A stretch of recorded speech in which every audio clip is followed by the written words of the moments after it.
This is the D6 generation with your hosts, Craig Gallant, If you're getting any compensation, it's not charity.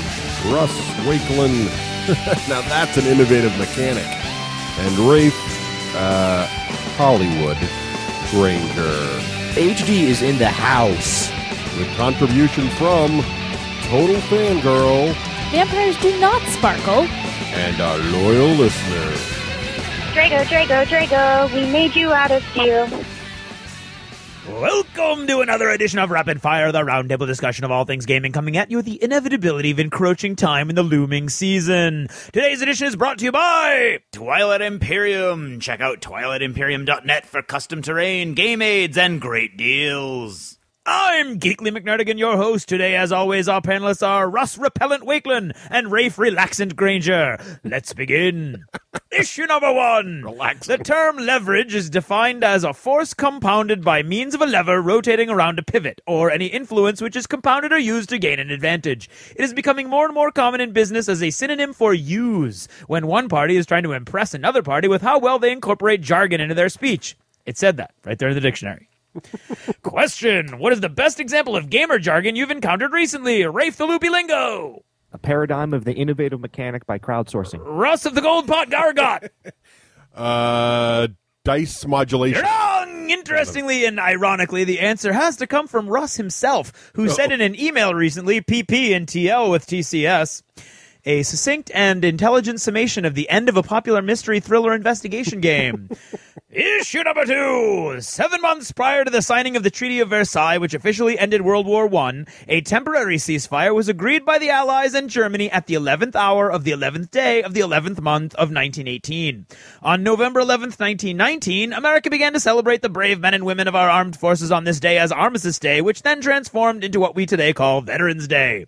Question: what is the smallest positive integer requiring 3 syllables in English translated into French and German? Math, Russ? Oh, God. A mystery Rafe? 1. Too easy, you provincials. Elf and once. Coincidentally, the number of feet in a mile, furlong, and chain are also all divisible by 11. Issue number 3. Euro games are a broad class of games that generally have simple rules, short to medium playtimes, high levels of player interaction, and attractive physical components, usually made of wood or heavy card. Games with flashy or excessively elaborate components, usually plastic, and broad or violent themes are often referred to as Ameritrash games. Question: what would one call a special edition Agricola released with plastic animeeples in multiple colors, a drought and famine phase, and Viking raid cards included in the cards used in the game? A. Your Ameritrash. B. Trashamero. C. Your Gameatrash. D. Rafe's next big myriad purchase. Russ the Rebel. Farm combat. Granger the Gardener. Dang, that seriously is out? Interesting. I would have gone with E. Still deathly boring and a waste of time. Issue number 4. Many gamers, when they are in the throes of excitement for a particular game or genre, will turn to reading for inspiration and fulfillment of that excitement. With the current growing interest in space fleet battle combat games, many people are dusting off their David Weber, for instance. Question: aside from corporate or canon fluff, where's the best place to turn for fulfillment and inspiration when you are heart and soul locked into a gaming theme? Rafe, no need for armor. Try a farmer charmer. The Walking Dead comics. Going to the extreme. Russ with your Steam Dream. Sci-fi movies. Wrong. Just wrong. What? Because it's wrong. So very, very wrong. The right answer can't even exist in the same podcast. That's how wrong you are. That's it for now. Thanks for listening, and good night. From the dawn of time we came, rolling dice down through the centuries. We are the D6 generation. We stand, and here we fall. History won't care at all. Hello. And welcome to episode 44 of The D6 Generation. I'm Russ Wakeland. I'm Craig Gallant. I'm Rafe Hollywood Granger. Right, so today's show, what are we talking about today, Craig? I don't know. Do we have anything planned? Rafe, what are we talking about today? 44, guys. That's good. That's a good number. 44. That's divisible by 11. It's also twice the 22. And it's alliteration. And you know what 44 else is? What? What? Jimmy Django. Yeah, it All would right. be. This All is right. the Jimmy Django episode right here. Is it? Uh-huh. Okay. Okay. Well, So we're going to be talking about the year in review. We've had a bunch of emails We are, asking yeah. for not only the games that we've reviewed and whether we're still playing them and things like that, but also what are we looking for in the holiday season, Right. and maybe what are we interested in picking up in the near future. So we're going to do a big review of all that stuff and then touch on all the different games that we've talked about in the last 365 days. Right. I love these kind of shows. Right. Yes. And then we'll Fired also up. be talking a little bit today about some of my adventures at Nicole and my adventures at Carnage. Yeah, Carnage. That might probably be happening a little Total Fangirl, maybe a little achievements in gaming. There you go. And then who knows what else we'll talk about? Maybe even some vid games. Who knows what we'll squeeze in today? Who knows? Who can say? But first, we need to thank our sponsors. Who should we thank first? Rafe. I think we should thank Myriad Games and Dan, who supports the D6 generation on behalf of all friendly professional gaming stores everywhere. That's right. Thank you, Dan. Be sure to check out myriadgames.com/events for all the latest upcoming things that run over Dan there. the Myriad Man. That's right. Dan Yarentan. Now, I we know should that's also- not the way you pronounce it, but it doesn't rhyme the other way. Okay. Who else should we thank, Craig? Battlefoam.com. Rumor has it we may be getting 1 or 2 Space Hulk kits that we will be giving away in a contest in the Ooh. near future. Well, that's pretty You know what I'm exciting. super psyched Yeah. about What are you super psyched about? the Flames of War kit. Oh, you know about that. Where did you hear about that? On like a popular... There's this really General cool- gaming I mean, they do go podcast. for a long time, and sometimes their banter can be bloated. But, they're a great bunch of guys. I wish I could game with them, and I heard it on their show. Oh, cool. What's that? Oh, World's End Radio? Yeah. Who apparently No, are no. Are those giving the guys that Nicole swear? instructions to No. melt my minis on Twitter. No, it's those guys that swear all the time. Who those guys again? Podhammer. Oh yeah, Podhammer. Well, they've dropped a bomb or two over at 40K Radio. Now, we should also thank Lone Wolf Development, makers of fine software such as Army Builder. I would say essential software, really. Army Builder's actually most of the software I would is say essential. any of that stuff once you start using it is Yeah, essential. you will not be able to. You'll wonder how you live without it. And remember, 1 or 2 episodes ago, you were talking about how it's great for miniature games because it refreshes you, and Yeah. Flames of War did it for me. Got right Yeah, back into doesn't it though, Right Craig? back in there, it was awesome. Yeah, so there's, And all of those updates are free whenever you go. Well, once you've got it. for the first 2, for the Card Vault and Army Builder. and Army Builder. Once you've got them, you go in there. You can get updates as soon as they come out. So even though I haven't played since like 8 generations ago, I went online. I got down the latest things, and it's just Boom, refreshes and now you the got a whole legal thing. list. You're ready to rock. Yep, I do. So and now Hero Lab, the creator for RPG characters. Yep. The updates are not free, but that's because you have each module separate. You gotta buy. Right, yeah. That's because they have like every little bit of rules from the Crazy. RPG, like all the details are crammed in there, and art, access to different. and it's licensed, so that's why you got to pay because images. you're getting the actual stuff. From Yeah. the Right, they're not manufacturer. trying to ding you. It has to do with the way the licensing's working So out. Yeah. awesome stuff. So great stuff for that. Yep. We also need to thank our friend Navin over at PaintedFigs.com. That's right. PaintedFigs.com. They do a Now great job who's- painting stuff. Yep. There it is. Yes, they do. Yeah, And I you have guys, to thank Navin. yeah, how'd your stuff look, Rafe? Well, that's not why I want to thank him. I want to thank him for donating money to Food Machine down there to Oh, that Norbert was and awesome. the guys. I mean, That he did was that over awesome. a year ago. Yeah. So when he heard about it, That's nice. So that's really cool. That's cool. That's cool. He's way over there in Sri Lanka, and he's helping out Well, folks here. he comes. I think he comes from good stock. Yeah. I think you get that idea. And finally, we should also thank who else, Rafe? Why we should thank the fine makers and purveyors of Doghouse Systems. bought a Find them at doghouse? www.doghousesystems.com, where, in my humble opinion, you get the best gaming rigs Those- on the planet, including machines under $1,000. Gamer rigs. My machine, of course, costs $10,000 because that's how I roll. But Yeah, Well, it took 'cause it's a lot of gold-plated. work to etch the HD logo and put the gold right. and platinum in there. Yeah. That was a little bit extra. and it got shipped to me in battle foam too. And Navin painted the Hollywood, my avatar on the side, Yeah. and I got my own listing in Hero Lab, and go. Dan shipped it. Okay. Just to remind everyone, if you do Alrighty. purchase a Doghouse system, make sure you put in D6G in the code. Yeah. Because they will ship Free it for free US in the shipping. U.S. So, and we also need to thank all of our great shout-out auction winners. You bet. In addition to our sponsors, listeners like you help support this show by bidding and winning our shout-out auctions. You do. Short sentence, you get part of the show, and it's fun to read them and get to hear what you guys are up to out there. Interact and see the brewing wars that are starting to develop. And Russ, Yes. check this out. You ready? Yeah. If you want to go to an eBay auction, you simply type in ebay.the-d6generation. .com. That's right. And it takes you right to our auctions. If there's none there, it's because we're between shout-out listings. So check back often. I will also put a Twitter post whenever we put the auctions up for the first time. Thank God for Twitter. Oh, it's a godsend. And if you want to go to Twitter, see, I felt a little bit off my game with not having the knowledge at my fingertips. Yep. You go to twitter.the-d6generation.com. Wow. And now you can see the Twitter feed, right? That's right. That's right. Facebook, Amazing. same thing. Once again, little spring cleaning Facebook.the-d6generation.com. early. Right. And if you want to see our merchandise, you go to shop.the-d6generation.com. Nice. Someone's listening How's to the that, show. Russ? Look at It's that. excellent. Very well done, Rafe. Thank you. Now, since you're on a roll, Rafe, what if someone wants to give a little money to the show, but they don't want to bother with shout-out auctions or anything else? They just want to give us some money. How would they go about doing that? And that would be me. That'd be the way I roll. What you do is you go to the d6generation.com website. You look to the right. You see a big donate button. You click on that. You donate it. And if you hit a certain threshold, I think it's $25. I could be wrong. You No, get I some think you're myriad right. money. Yes. And keep in mind that Dan ships all over the world, so even if you live somewhere else, that myriad money that he's given you, Usable. Use it in usable. the store. Yeah. Get yourself some loot. That's right. Now, There's another thing I know, too. what's that? If you want to leave us a voicemail, you want to call in, you want to mention something about the show, Yep. you want to bust on Russ, you want to bust on Craig, and you want to give accolades to Hollywood, you either click your voice-activated button on your iPhone. That sends really good, clear audio.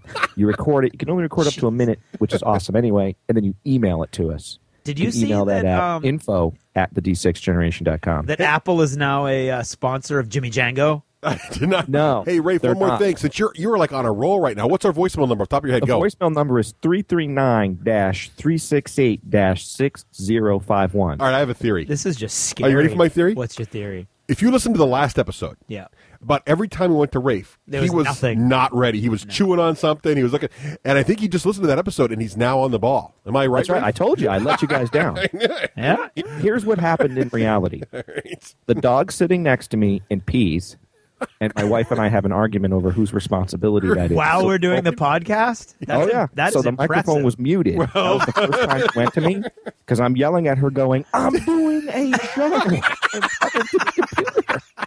How lucky are you she doesn't man. listen to the show? You are so lucky that that When Wives Attack just ended because that would be a great bit for Yeah. Nicole and Oh, I Marisa know. to be on. I'm sure And then Nicole the can other invite time, Marisa on yes, you Total caught me Fangirl. when I was chewing something. Wow.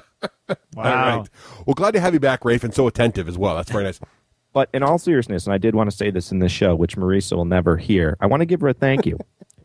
And I want to thank her for, letting me, because like today I wanted to get home early to get prepared for the show, and I worked right up to the buzzer. So I kind of flew in, wolfed out dinner, which she had made for me, kissed my daughter goodnight, and started to prep for the show. And I just want to thank her for her understanding. Oh, thank you, Marisa. Well, whole don't thank thing. her. All of our Don't wives. thank her yet. Agricola may be burning in your driveway. You don't know what's going on. You know, my wife is Italian and has been known to show anger. She's fiery, However, but not that she would fiery. never do that. Yeah, I would say 99.9% of the women on the planet fall in that category. Yeah, they would not burn your games. Yeah. Okay. Anyway. So, now we should talk about our contests. Yes, we've got a couple going. We've got our Black Library contest winners. Yep. And we're going to announce those right now. Right, so this week, a lot of you got the clue very, very quickly. The clue was, he who writes of himself in the third person. And instantly, many of you immediately figured out that was none other than Craig. Zipped over to the d6generation.com page, checked out the bio section, and right there in Craig's bio was, through the gates that stand between the mortal world and the immortal realm of chaos are now closed to me.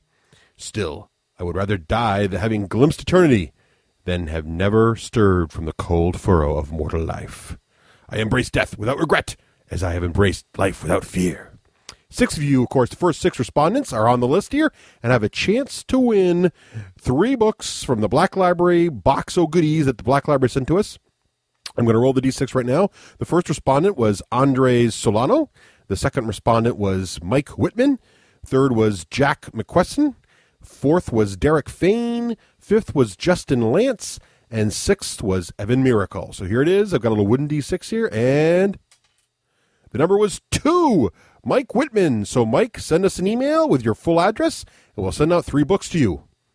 Thanks, everyone, for playing this round. Now that we've done our Black Library winners, we also want to talk about our current ongoing contest in addition to the Black Library contest, which is always running, at least till we're out of books.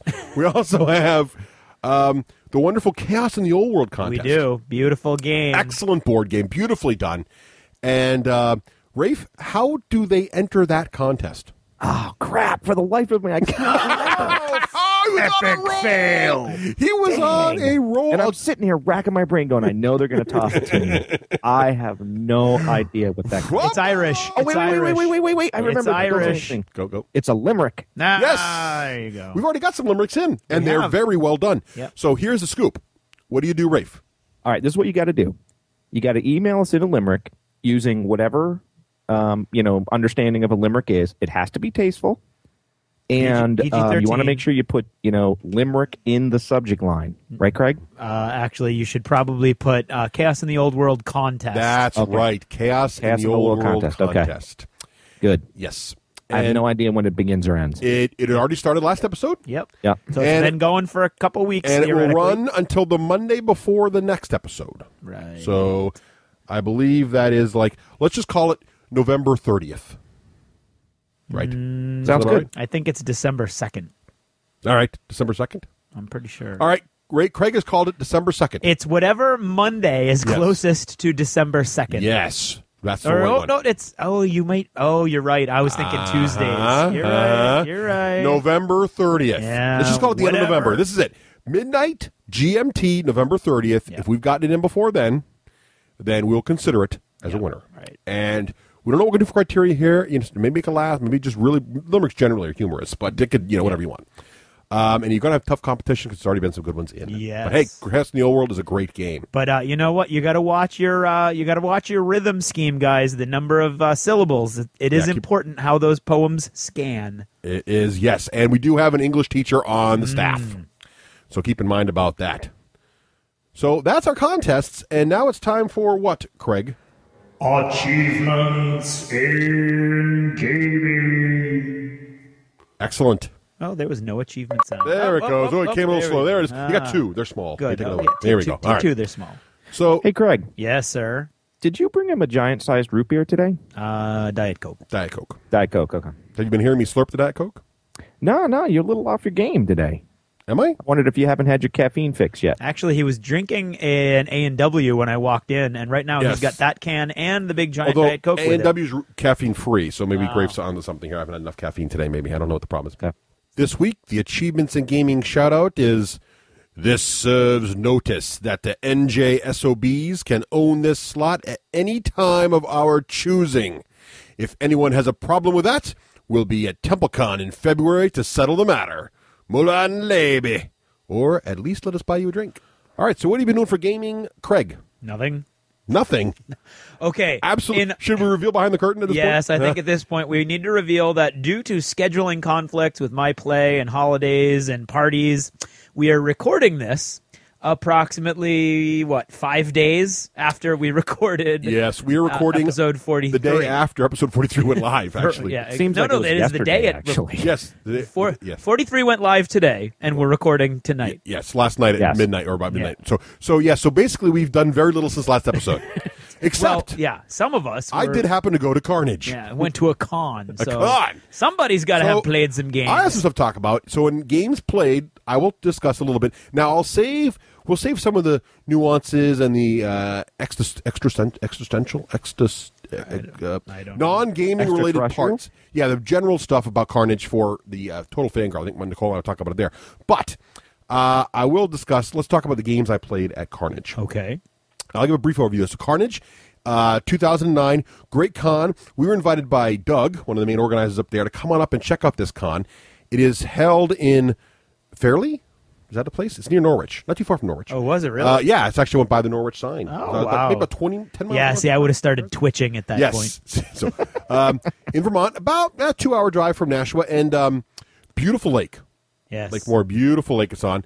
Wonderful old complex there, oldish inn. Yeah. Like built around the before. You mean 1800s. old as in classic architecture Yes. and classy? You don't mean old like it was falling down? No, and the it paint was in great peeling. condition, Oh, okay, good. flawless condition. But yeah, like the corridors were, the ceilings were actually lower. Yeah, that kind of. Oh yeah.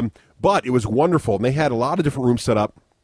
They had a large room for the RPG guys, another large room for the card guys. They had another large room with two very big room for the miniature war gamers and the board gamers. Oh yeah. How many peeps? They handled about 400 to 500 people. Oh wow. Wow. And the parking lot was jammed. I mean, there was no more room. Yeah, and the hotel sold out. And basically, Did the people have teeth? Oh yeah. Hey, now. Vermont's cool. Hey man, easy. So yeah, no, it was very nice people, and no, it was really cool too. They have a movie theater there, like an actual yeah? Stadium City movie theater, like slopes down. Kind of looks not like you'd think of as a modern movie theater today, but more like a lecture hall. But it was definitely a movie theater. And they were running kids movies in the morning. They were running like cool adventure, you name it, gamer film in the afternoon, evening. Cool. And a lot of historical guys there. Oh yeah. I would say probably the primary thing that got Carnage starting was probably historicals. Although now it's a very broad spectrum. There's a 40K tournament going on. There was some War Machine stuff going on. There was a nice little vendors area in a whole different room. Did the historical guys want to throw down with you? No, they kept to themselves, but they had some really nice. There was a cowboy table set up there. Oh, yeah? That beautiful train we saw last time, running his own rules. But then later I went by and he had so it looked normal cowboy. Yeah. And then later I went by and he had steam tanks and a hot air balloon with Gatling guns floating around and stuff. It was really cool. That sounds cool. Yeah. A lot of great stuff. And what was really cool was a lot of families there, a lot of the ratio. Yeah. I mean, like every game I played, at least 2 women at the table. Really? And now in the miniature wargaming section, not so much, but in the board gaming section, a lot of women. Wow. All different ages. Like women old enough to be my grandmother, girls, everybody. They're all there. And Did they have teeth? Yes. Okay. Right. Just checking. Send an email to Hollywood at the D6generation.com. Did they wear those Gen Con bustier things? No. It was much more. You know what it was like? It was almost like you're being on on a family cruise ship. Yeah. It's very self-contained. There's nowhere else you can go. Right. So you're in this place, and everybody's there, and the kids are kind of having a great time running around, and everybody's kind of letting their kids, spend time together and have fun because it's Nowhere not like to a city. get in It's trouble. like you're not going to walk out the street and hit by a truck. And yeah, it was really nice. It was a great Famous family last con. words. It was a great events, very well organized. All the trains ran on time. There were trains? Yes. Well, then you shouldn't let your kids run around because they might not get hit by a truck, but they could So very easily get hit by a train. So what's cool about Carnage, and it's also, I'm not sure how they're going to. I don't think they want to grow anymore. I think they're really happy with the number. Yeah. So they, like I said, they about 400 people, but they have these really great systems where everything is set up into 4-hour blocks. So Saturday there's a 8 to noon block, there's a 1 to 5 block, and there's a 7 to 11 block, and that's it. And then all the games fit into those blocks. So in the morning, Nicole and I played a great game of Battlestar Galactica. Oh, yeah. You ran it, didn't you? We were going to run it, and what happened was it turned out the owner had brought his own second board, had them both set up ready to go. So we didn't play with the expansion because he was trying to keep it simple. But what ended up being cool was the guy running it realized that we were veterans, and he had about 12 people, and 6 of us were veterans and 6 weren't. So he took the new nice. guys, Yeah. and we played all veteran mode.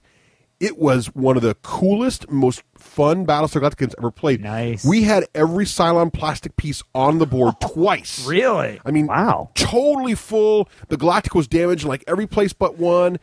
We knew one of the guys was a Cylon pretty early on. There was 2 Cylons from the early on going on, and the humans pulled it out at the end. Really? Wow, But that's awesome. here's what makes it work. Here's my little Battlestar tip, because sometimes you don't get humans that'll do this. The first thing is you got to have humans that are willing to jump early. Yeah. A lot of times the human players will be like, no, the sky's clear, we have to jump. And if you do that, that's one problem. Yeah. The other problem is the humans have to be willing to look at a skill check and decide they're going to let it go. Yeah. Because you can't burn your cards all the time. Like a lot of people, and if you say that, some people will be like, you're a Cylon, you just don't want us to pass this, even though you've got like maxed out population and it's just one population loss. Yeah.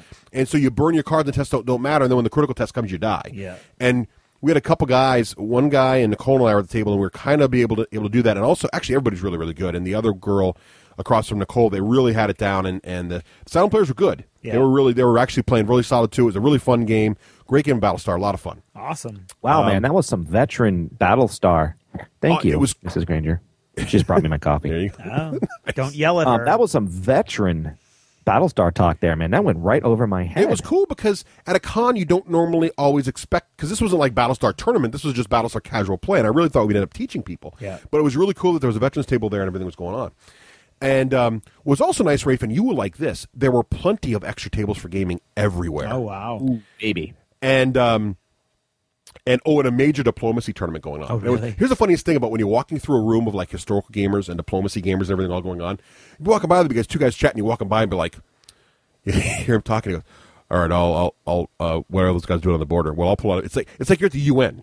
It's like well, I'll pull my army off your border if you pull out. Okay, you send me 3. It's like this is very and it's dead serious. They're like looking at each other like daggers in their eyes, like you will do this. It's just so. Nice. It was like a tournament. And in fact, they're working with the diplomacy guys to get a actual diplomacy nationals there at some point, like 2012, because 2011's already booked somewhere else. But it's pretty interesting.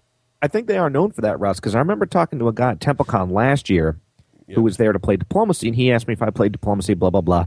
And I said no, and he said, yeah, the Carnage Con is kind of known for diplomacy. Oh, yeah, they're hardcore. And it was fun to watch. It was really neat, because, we're all passionate about our games, and it was neat to see people passionate about this kind of game, and it was really just interesting to go there. So that was our morning, and then because you had this beautiful venue, we took a nice little walk, because most of the games don't take the 4-hour block they're in, which kind of takes the pressure off. It makes it a very relaxed experience.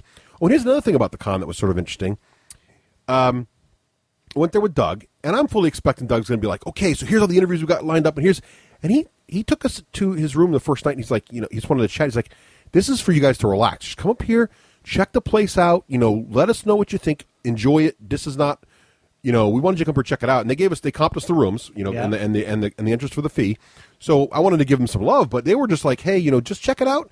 Let us know what you think, and as long as you mention us on the show or something, that's cool. It wasn't. Wow. They didn't want like X amount of interview time with person 1 and person 2 and person 3. And it was just really just a sort of, hey, come check us out.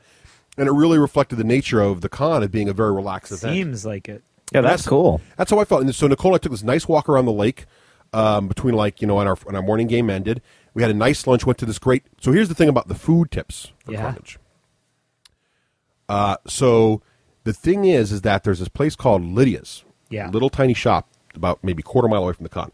The problem, the negative thing about the con, I would say, is that it's got typical con food. They throw out a little buffet from the hotel, but it's really not. It's like hamburgers on a heat lamp. Yeah. I would not recommend it. But this place, Lydia's, around the corner. It looks like a little hole-in-the-wall place, but it's totally a feasting on asphalt location. Oh, yeah. It's Greek and Italian. Uh-huh. But we had the best stuffed grape leaves ever. Like Nicole's been to Greece. You remember? These was like bang on. Baklava, bang on. Great food. So little place, hole in the wall in Vermont. Great food. So had a nice little lunch. Did the crowds go up there? Could it support the crowd? When we went at lunch, it wasn't heavily crowded there at that time. There's also like a little deli there and also a diner. So there's like 3. There's not many places to eat. That should support 500 people. And you can survive on the con food. The breakfast isn't bad, but the lunch and dinner fare there was pretty weak sauce. That's because we're getting older. Yeah, getting we picky. expect more out of our food. Well, the gamers, I've really noticed that. Like, I've turned into that guy at like TGI Fridays where I'm like, yeah, this burger sucks. Yeah, exactly. I turned into that freaking guy. Yeah, when I was in college, you'd be like, give me a hot dog. I'm good to go for another 4 hours. Yeah, exactly. Right. So, that's back when 7-Eleven hot dogs Don't even get Craig going on trying to eat without any liquids either. I mean, come on. Do not get me started. So, it'll cost you your tip like that. So, here's another tip. So, because this is the first time I went to a con with Nicole thinking that she and I are going to play games together. Uh-oh. Now, normally, the first con Nicole went with me really in seriousness was TempleCon. Yeah. And that was more of a promoting the show thing. This time was more like to experience the con. We almost brought the kids, but we didn't. And more about that in Total Fangirl. But we went just as a couple. We're thinking it'll be a nice little weekend getaway, time to just ourselves, and we'll play some games. So I signed up for games that I knew Nicole liked. So the afternoon was going to be Pillars of the Earth. Mm-hmm. Now, unfortunately, there was some kind of confusion, and the Pillars of the Earth game didn't happen. Huh. So I was like, okay, so we're there, and then no one's there to set it up. So we're like, oh, well, okay. These things happen at cons. There's things going on. So we're sitting there, and there's all these guys in WizKids T-shirts, like official-looking WizKids people. Yeah. And they've got this massive table set up with Pirates of the Caribbean, Pirates of the Spanish Main. Oh, yeah. But in the center, so it's like imagine like, I don't know, set up for 6 players, each player with 5 boats. So do the math on that. 30 boats set up on a big table, the islands all spread out. Yeah. In the center, there's a center island with huge amounts of coins on it, and then surrounded by the sea monsters. As you've seen the sea monsters. It's got big tentacles sticking out, little like sea serpents. We're walking by going, that looks kind of neat. Now the girl running this, again, another girl running something, and there's already women sitting at the table, like two women and a couple men couples, and they're like, "We got room for two more. You guys want in?" And Nicole's like, "Okay, it looks kind of neat." And I'm like, "Uh-oh," because I don't know if Nicole's going to like this game. It's sort of, and it's simple, light. She got totally into it. We had a blast. Oh yeah, I'd forgotten how much fun Pirates is. It is fun. And what's cool is I had played Pirates of the Spanish Main way back when it first came out, when it was purely historical. Yeah. Now we've got Sea Monsters. We had all the different fleets. So I was playing French. Yep. And then Nicole had English, I think. I can't remember what she had. And then there was, the Undead fleet there. Oh, yeah. Which is cool because there's actually little sides that come out of the ships. When you pull them, they actually extend out. Yeah. Whenever you touch and you go by, it's like ramming them. So you can slide through the fleet and ram things. So you had these Undead fleets. You had, so it was really surreal, fantasy themed. Had a great time with that game. Had a really good. Cool. And not only did we have a great time with that game, I came in first. Nicole came in second, and there was prize support. We got Now here's the deal with WizKids. They kind of went defunct. Are these the pop out games? Yeah. With Yes. the cards? Yes, yes, the three-dimensional pop-out ships. Okay. And WizKids kind of went defunct for a while and were rebought. Right. And Pirates of the Spanish Main is out of production right now. But they had all these limited edition tournament packs and con editions. She gave us most of those. Wow. Nicole got the whole submersible pack. I didn't know there was one. Really? We got and because we're first and second, we got all this stuff. And Nicole's like, we're leaving. And Nicole's like, I want to try the game at home. It's really cool. I still have all my pirate stuff. So it was kind of, but I guess WizKids, they were telling us some of the equivalent of WizKid Outriders. Yeah. I don't know what they are, but there was a lot of them there. So it was definitely an organized event. So was WizKids back? Yes. In fact, they even had shirts saying WizKids are back. And basically, we don't know if Pirates is back, but they were acquired by a new company, and I should do more research on this, but they're acquired by a new company, and some of their games, like I think Heroescape, I think is going to be under them or something like that. So there's some other game thing going on there. Some of the games are coming back under them, but they don't know about Pirates yet. They don't know which of the Clicks games are coming back, but there is some WizKids returning to the planet soon. Really? So if you're a WizKids fan, it was like a chance for the acquiring company to dump maybe what was a bad drain in the company and keep what was good. No, so the demo guys were kind of like demoing the old games, just trying to get your blood pumping and remembering that WizKids is a cool company. They have fun games. So it was kind of neat, and I was definitely a concerted effort. It didn't feel like it was just some old lazy outrider. It felt like a really well-oiled. Everybody wore the exact same shirts. They had the tags. They had some of them had their Gen Con tags too still. So I think there was a Gen Con thing too, which didn't catch it. So anyway, that was kind of interesting. I thought that was pretty cool. All right, score an achievement for Nicole. Yeah, so we gave a team achievement for Nicole for trying out Pirates. That was fun. You'd get an achievement for Battlestar too. Oh yes, achievement for Battlestar. And there's two of you, so you should have two more. And we both won because you're both Wrong humans. button. Well, yes, that'll do it. I'm sending email to somebody. Okay. So then we did. So what do we do after that? So then we went and here's where I scored negative husband points. We were supposed to go out for a nice dinner. So I'll take a negative achievement for this. We were supposed to go out for a nice dinner, but I got tangled up with talking to going upstairs to the room for a second to relax, check her email. I started talking to people. I lost track of time. And all of a sudden it was like 6 o'clock, and we had plenty of time to go find someplace nice. And so I screwed up. So we ended up eating heat lamp hamburgers, and that did not go over well. No, I can only imagine. Yeah, that kind of screwed the bruises have mostly faded. Yes. So I kind of goofed on that. Kind of took the wind out of the sails. You're not recording in the compound, and you're in the doghouse right now? No, we're in the compound. Yeah, but the heat's been turned off, which is odd. Yes. And there's a strange smell. I think she killed something and put it in his his shoes. Yes, here at the palatial recording studios, the D6 Generation, a mouse has died in the walls. And so Craig and I are enjoying the lovely odor of late rodent. That is an ex-mouse. Right. No, Nicole killed something in effigy as punishment to you. Possibly. There might be a mouse hanging in my gaming room by his neck. I think it's like crucified. So anyway, I did goof that up. So note to self, make sure the wife has a nice dinner. So did you miss that last 4-hour game session? No. We went to the 4-hour game session because the fourth game, now this is the third game of the day, I took a risk. Yeah. I decided it wouldn't be a con without trying something new. Yeah. And wanted to pick a game I thought Nicole would enjoy. So I chose Tales of Arabian Nights. Yes, you did, yes. And this is a new game. I'd only dabbled with Jeremy, our Sherpa, had it once and a little bit. Tried it out. Now, this game, for those who don't know, it's actually an old game. Brought back from like 15 years ago. Really? And they flushed it out some, but it's basically, if you remember those make-your-own-adventure books, where you turn to a page and it would say, you're at the edge of a cliff. What do? Do you jump off or find a rope? I loved those when I was 12. They were awesome. Well, this game is like that, but at another level. Uh-huh. A little tawdry, a little fun. Oh, yeah? Oh, yeah. And what the funny thing about this game, it's fun who you meet at cons. I should mention this, too. We had great tables, both games, except during Pirates. Nicole did point out that the older woman, who was old enough to be our grandmother playing Pirates, which is kind of surreal in and of itself, Remember, I'm 41, folks. Just to give you an idea. The older woman, she was like a bad sport. Like halfway through the game, Really? she's like, well, there's just no way I can win. I'm like, okay, board. This is a random game with sea monsters. We're just kind of having to have fun. They're not really. I mean, admittedly, I was crushing the poor woman next to me. Yeah. Again, there were 3 women at this table, counting Nicole. The woman next to me had got to the center island, had all the loot, was coming home with her Spanish fleet. Yeah. And I'm thinking, look at all the Spanish galleons full of loot. And so I said, screw going to the center. I'm just going to take all her money. And A little historical reenactment right there. What do the French do when they see a bunch of fully laden Spanish galleons? We sink them and take their money. So anyway, back to the other game. So this game, again, being run by a wonderful woman who is, I'm not sure, definitely from Z-Man Games, who publishes the game and also publishes Rafe's favorite game, Agricola, was there, along with another gentleman who I forgot your name, but thank you for saying hi. He's a huge fan of the show. Just as we predicted in the prior show. Right. Brandon, sorry, buddy, but I do remember. Thanks for saying hi. He ran the game too with her. He was part of the Z-Man crew there. And full table, folks there, one couple, and then the guy to my right was from the Navy. Oh, yeah? Used to be, not anymore, Yeah. a long time ago. And when he was in the Navy, back way men ago, Yeah. they used to play the original version of this game like Really? all the time, and they loved it. And he could not wait. He'd sign up for this thing just to try it out because he couldn't wait to see it. And in fact, 10 minutes into the game, they had like one copy left of the store. He's like, I got to go buy it before it sells. So he ran and bought it. But it was really, really funny because this game, which tells a story, and it's kind of neat. My story was, I'll tell you his rules, but I went out, and my very first thing I did, I saw this princess in chains.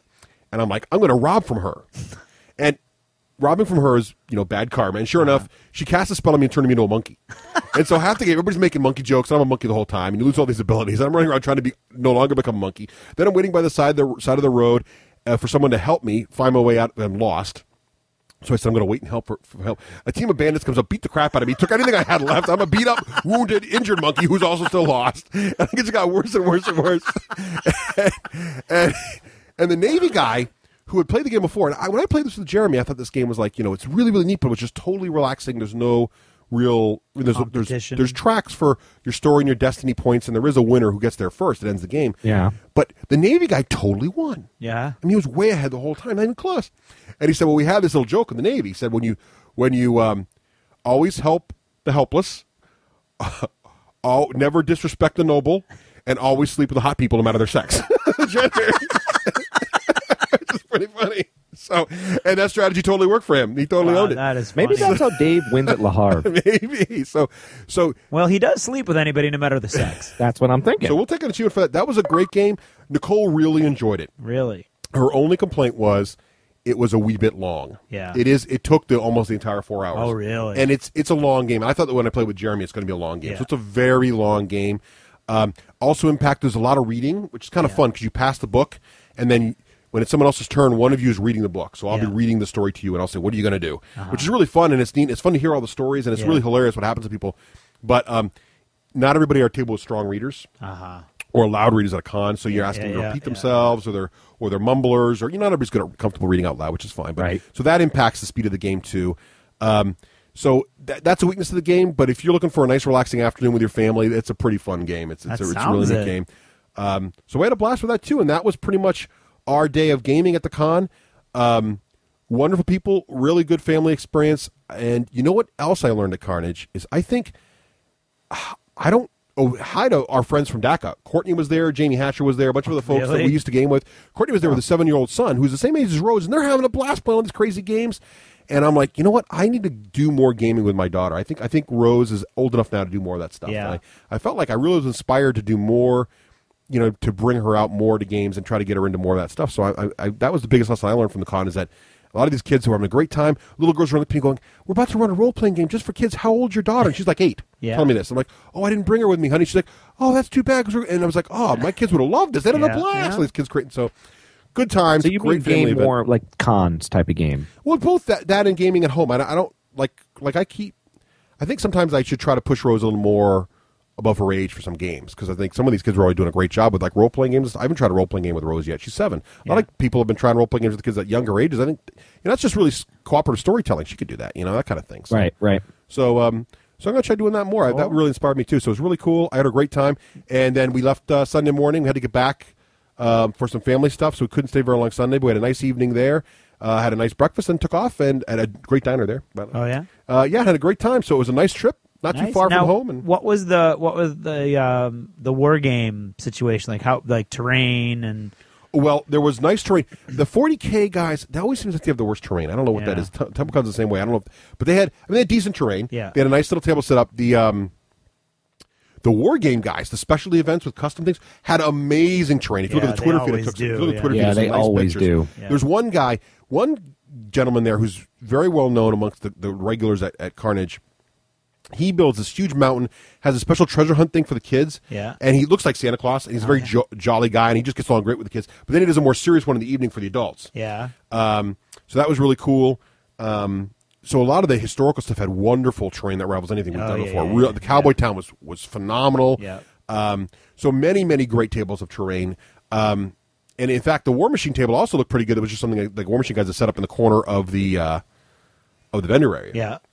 But yeah, it was really cool stuff. A lot of cool. There was one really cool one. There was a aerial combat game. You walk by the table, looked like it was a trench. Yeah. Of like cliffs. Yeah. And it was a river down the middle of the cliff, and there was a ship sort of stuck in the river, and they were trying to sink it with torpedo bombers. Oh, and it was all like nice. looked really cool. So yeah, there's some great looking terrain there, wonderful visuals.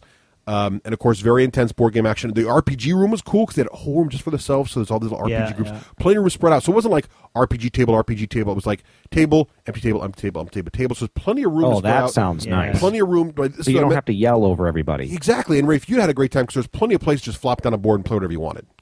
So Cool. that was, I think, one of the weaknesses because it's a 4-hour block. Yeah. There's no really way for someone to schedule a short game. Right. I mean, someone tried to schedule short games like Snowtails and stuff or Race for the Galaxy, but really, what are you going to do? Play Race for the Galaxy for 4 hours? Yeah. So I think those people just kind of played it in the beginning, taught somebody a game, and then they did something else, which is fine because you have plenty of room to do all kinds of Right. stuff. So.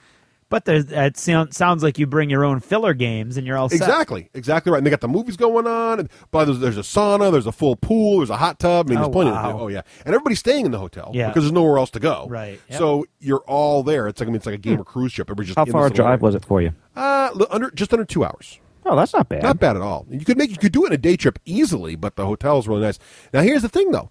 It's funny that they asked us up there. Yeah. I was so appreciative they brought us up. Yeah. and We were very, very honored to be. Yeah, and I'm offered. so excited I went. And really, Nicole and I were talking about afterwards. I'm like, what'd be fun would be, because it really inspired me, the kid play. And they said they usually have like Clay Wars going on and Lego War things and games where you role play. Your different kids bring toys and they make stats up for their dolls. Oh, yeah. And a couple people that normally do that weren't available to do it this year, so they were a little light on that this year. I was like, that'd be something fun. I would really like to do that, I think, with my kids. yeah? Because you could bring your kids up, do it. Yeah.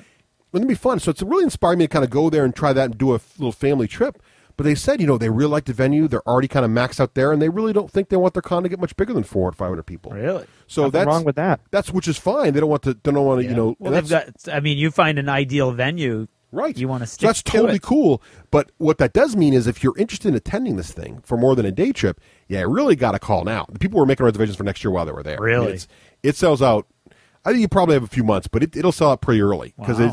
it's a really nice location. It's a great hotel, affordable rates, and it's a short drive, so it's a great, especially in this economy. It's a great way to get the con feeling without going a long way if you're in Yeah, New England. yeah. So highly recommend Carnage. Had a blast. Thank you so much for Doug and the whole crew up there. Everybody said hi to. Really appreciate you guys taking time to chat with us and to be so welcoming and friendly and letting us know how you run your con. It was a great time. So that was my achievements in gaming this weekend. that's awesome. Going to Carnage. Did you do any modeling at Carnage?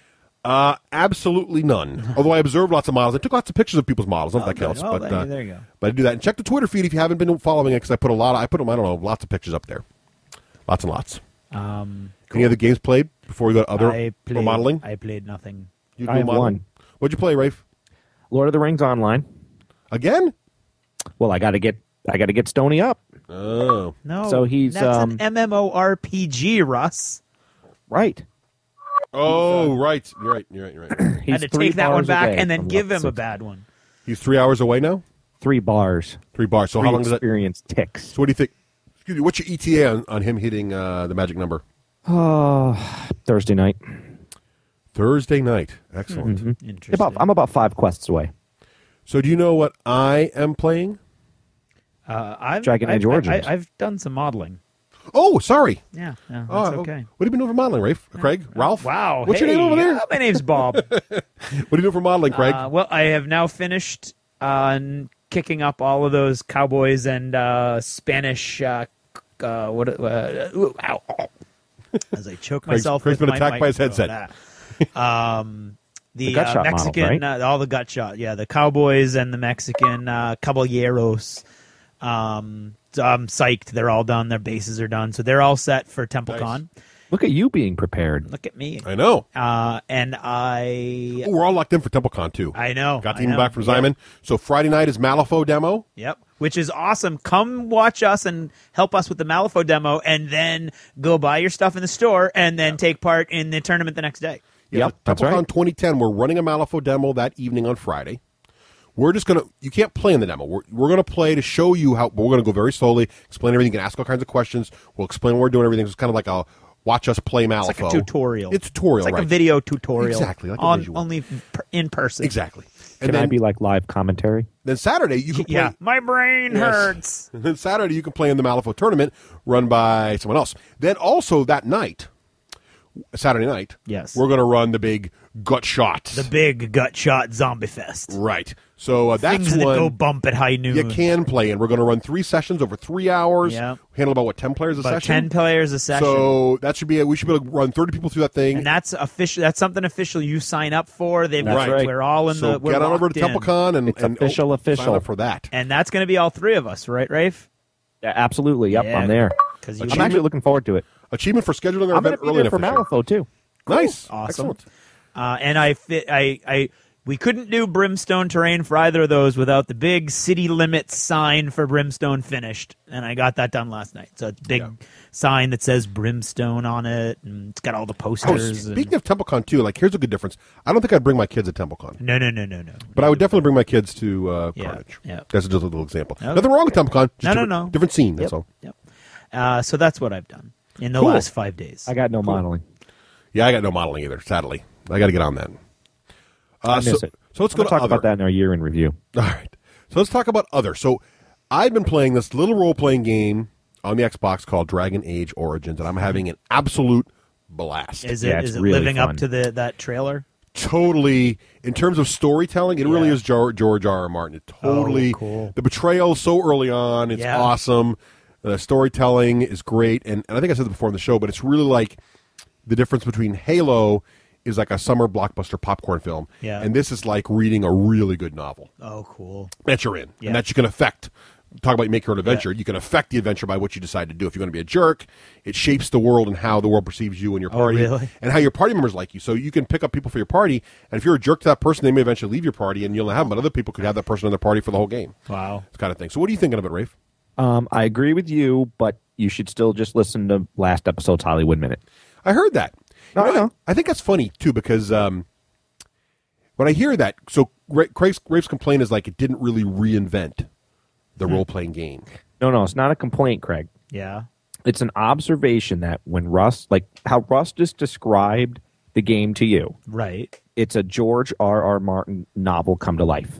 Right. It's not that. No. It's not. George R.R. Martin is 10 levels above Oh no, I don't think so. this game. Storytelling wise, I don't think so. Oh, yeah. No, I don't think so. Wow. Yes. I disagree. I But know. but I will say this: like You're very enthusiastic. I love the game. It's Yeah. awesome. But, and it may be my own imagination, but when Russ describes it, I think I'm going to be a Jedi, basically. Yeah. Like Obi-Wan's going to step out from the screen and well, so that's what I'm trying Yoda to say. will appear next to That's me what I'm trying and to say. I'll Like walk when through the I'm jungle with when Luke I'm- Skywalker on my back. if I review a book Right. and I say like Harry Dresden's a wonderful book, Yeah. it doesn't mean in order to enjoy the book, you're still not going to have to read the first word and then the second word, the third word, and turn the page. That part of the paradigm doesn't change. It's still a game in front of a TV with a controller, but it is a wonderful story. Possibly one of the best video game stories ever done. Really? I would say, Wow. yeah, especially in an RPG for sure. Yeah? Yeah. Oh yeah. Yeah. I actually have some, which I don't know if we'll hit it later, but I actually have some questions on getting better at that game, kind of in the genre of what Juan wanted to know. All right. So that's my little Dragon Age Origin comment. And what about any other comments to make? It hasn't been much this last show. So About Anything. Dragon I got Age some Origins? comments. Yeah. what are the other stuff you've been doing for achievements? I've been doing a lot of other stuff, but go ahead, Rafe. Okay. Yeah. That's great. Well, so as we talked about, I was listening to the show, and I This really better think not ninjas be about win over ninjas pirates. versus pirates. I really do. How? And let me tell you Ow. why. No. Ninjas have those cool black outfits that cover your face except for your They're eyes. going to do a lot of good on the open ocean. Well, I'm not. No. You get to sneak around and walk on rice paper without breaking it. A lot of You rice get to wear paper those on boats. cool two-toed shoes. Yeah. You get to throw ninja stars, blow darts, and you can sneak around totally silently and disappear in a puff of smoke. Yeah. And how cool is that? You know how? That beats over. Yeah, but okay, fine. Here, this is what it beats. Guys that smell for being in a ship too long. They have scurvy. They have bad breath. They have Dude, how many funny ninjas? bandanas that How are red many and white ninjas on their- walk through town with a woman on each arm? and their heads, No ninjas do that. and all their How many legs are cut ninjas off. have parrots? None.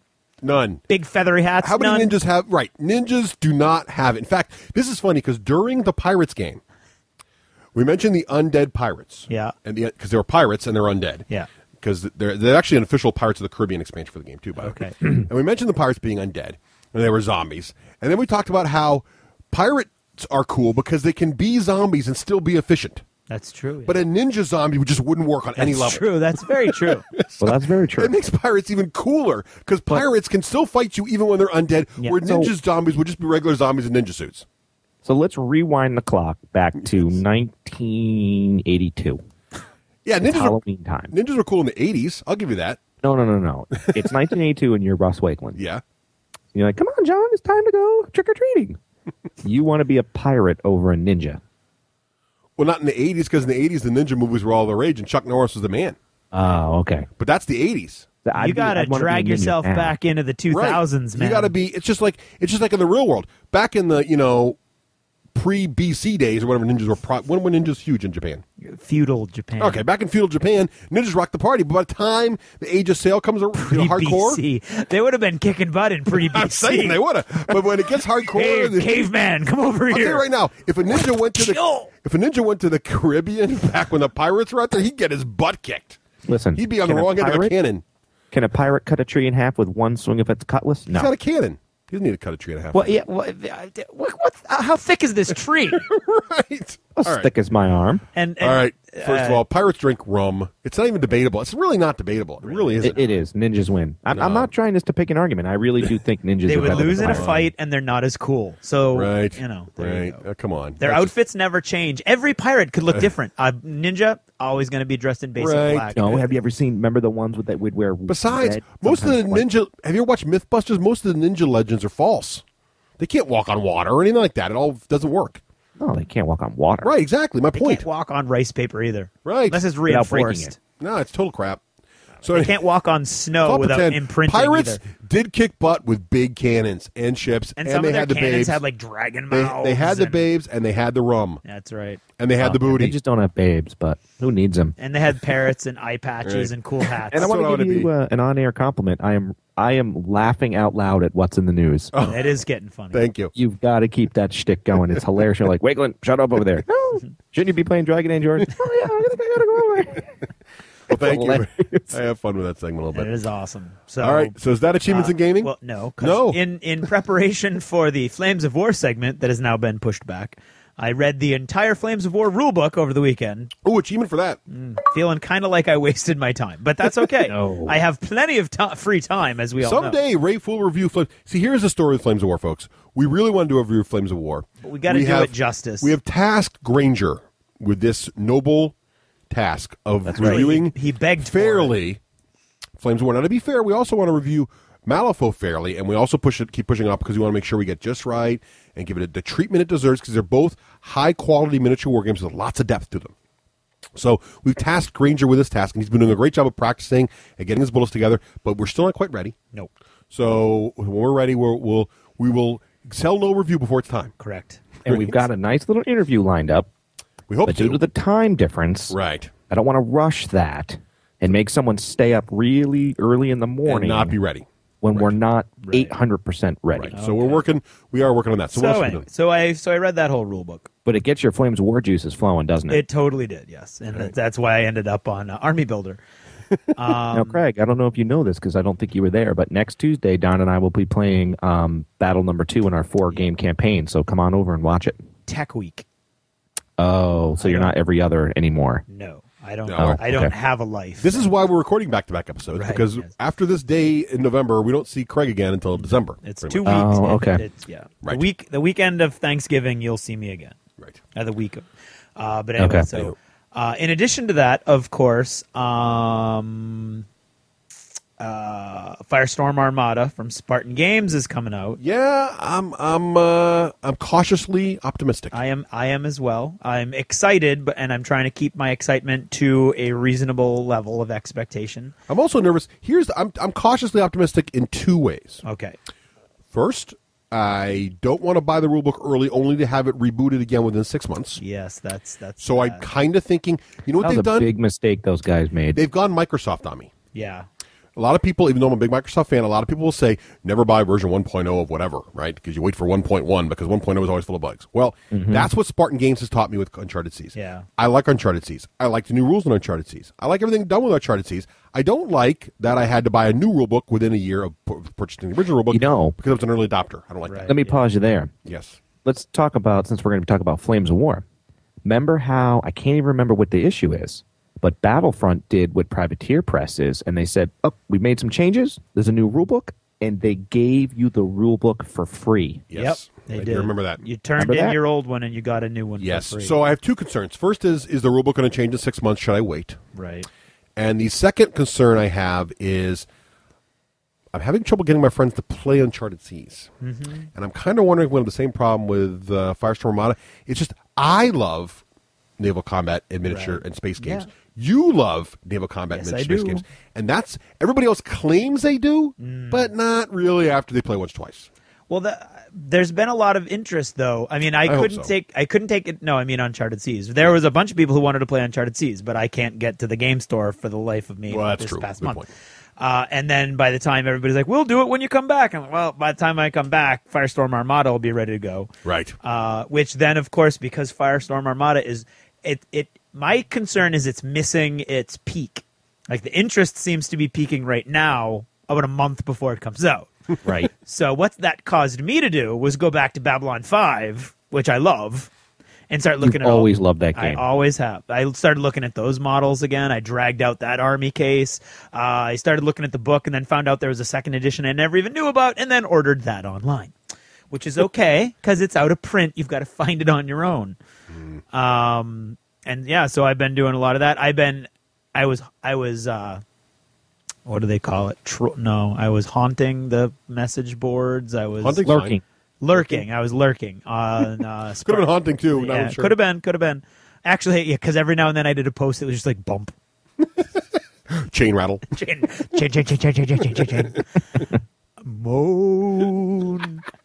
But yeah, so I've Ebenezer. been on there looking for stuff, hoping. It looks like there's a lot of stuff in there from Babylon 5. So there's like entering from warp space and a lot of stuff like that. We thought that some of the mechanics were inspired for Uncharted Seas from Yeah. some of that too. So that's why I like it. I do like the mechanics. I like their basic design philosophy. I just get nervous about some of their practices after the game goes live. Right. Well, and I think that's a lot of that game design by chaos theory thing. Yes, by committee. Yes. Game Let's design talk by about committee. that more later. We'll talk about that more later. But in the year in review. But right now, I'm excited about that. But I can't believe I just spent $50 on 2 rule books that aren't really even valid anymore for Babylon 5. But I'm excited because Oh, they sound like they Uncharted Seas. well, oh, nice. Oh, sorry. The Babylon 5 A Call to Arms rulebook second edition comes with 40 pages of. You know what I learned that? View from the turret. Our friend View from the Turret sent us more loot. Yes, I know. I think I mentioned saw that. it. I tried to look at it, but the smell from the dead The mouse mouse smell. drove The me dead away. mouse smell, yeah. But yeah, all those missions would be perfect for Firestorm Yes. Armada if that hits. So All right, so dumb question. This is my role in the podcast. okay, Firestorm Armada is set in space. yes, Yeah. Firestorm Armada would be the Babylon 5 Space Fleet version of the Uncharted Seas basic rules concept. I predict it will be more popular than Uncharted Seas because sci-fi combat is more popular than naval. Yeah, I predict it's going to be more successful because I think they've probably learned a I lot hope from so. the basic stuff I that hope they so. did. One can dream. One can dream. Hope springs eternal. Yes. I don't know. There's some more How are coming. they I'm trying to give them a gonna hard handle time. the 3D-ness? the 3D-ness. They don't. I suspect they will not, like most games do not. Like most Fast and Furious space combat games. Again, at Carnage, I saw a lot of cool aircraft combat games that did have the extending telescope and things. But again, those games were like, you start at 7 o'clock on Friday night and you don't finish till 7 o'clock Saturday. If you're a mathematician, you enjoy that it's kind cool. of thing. There are games out there. Don't get me wrong, it's cool, but you just better get a good butt pillow.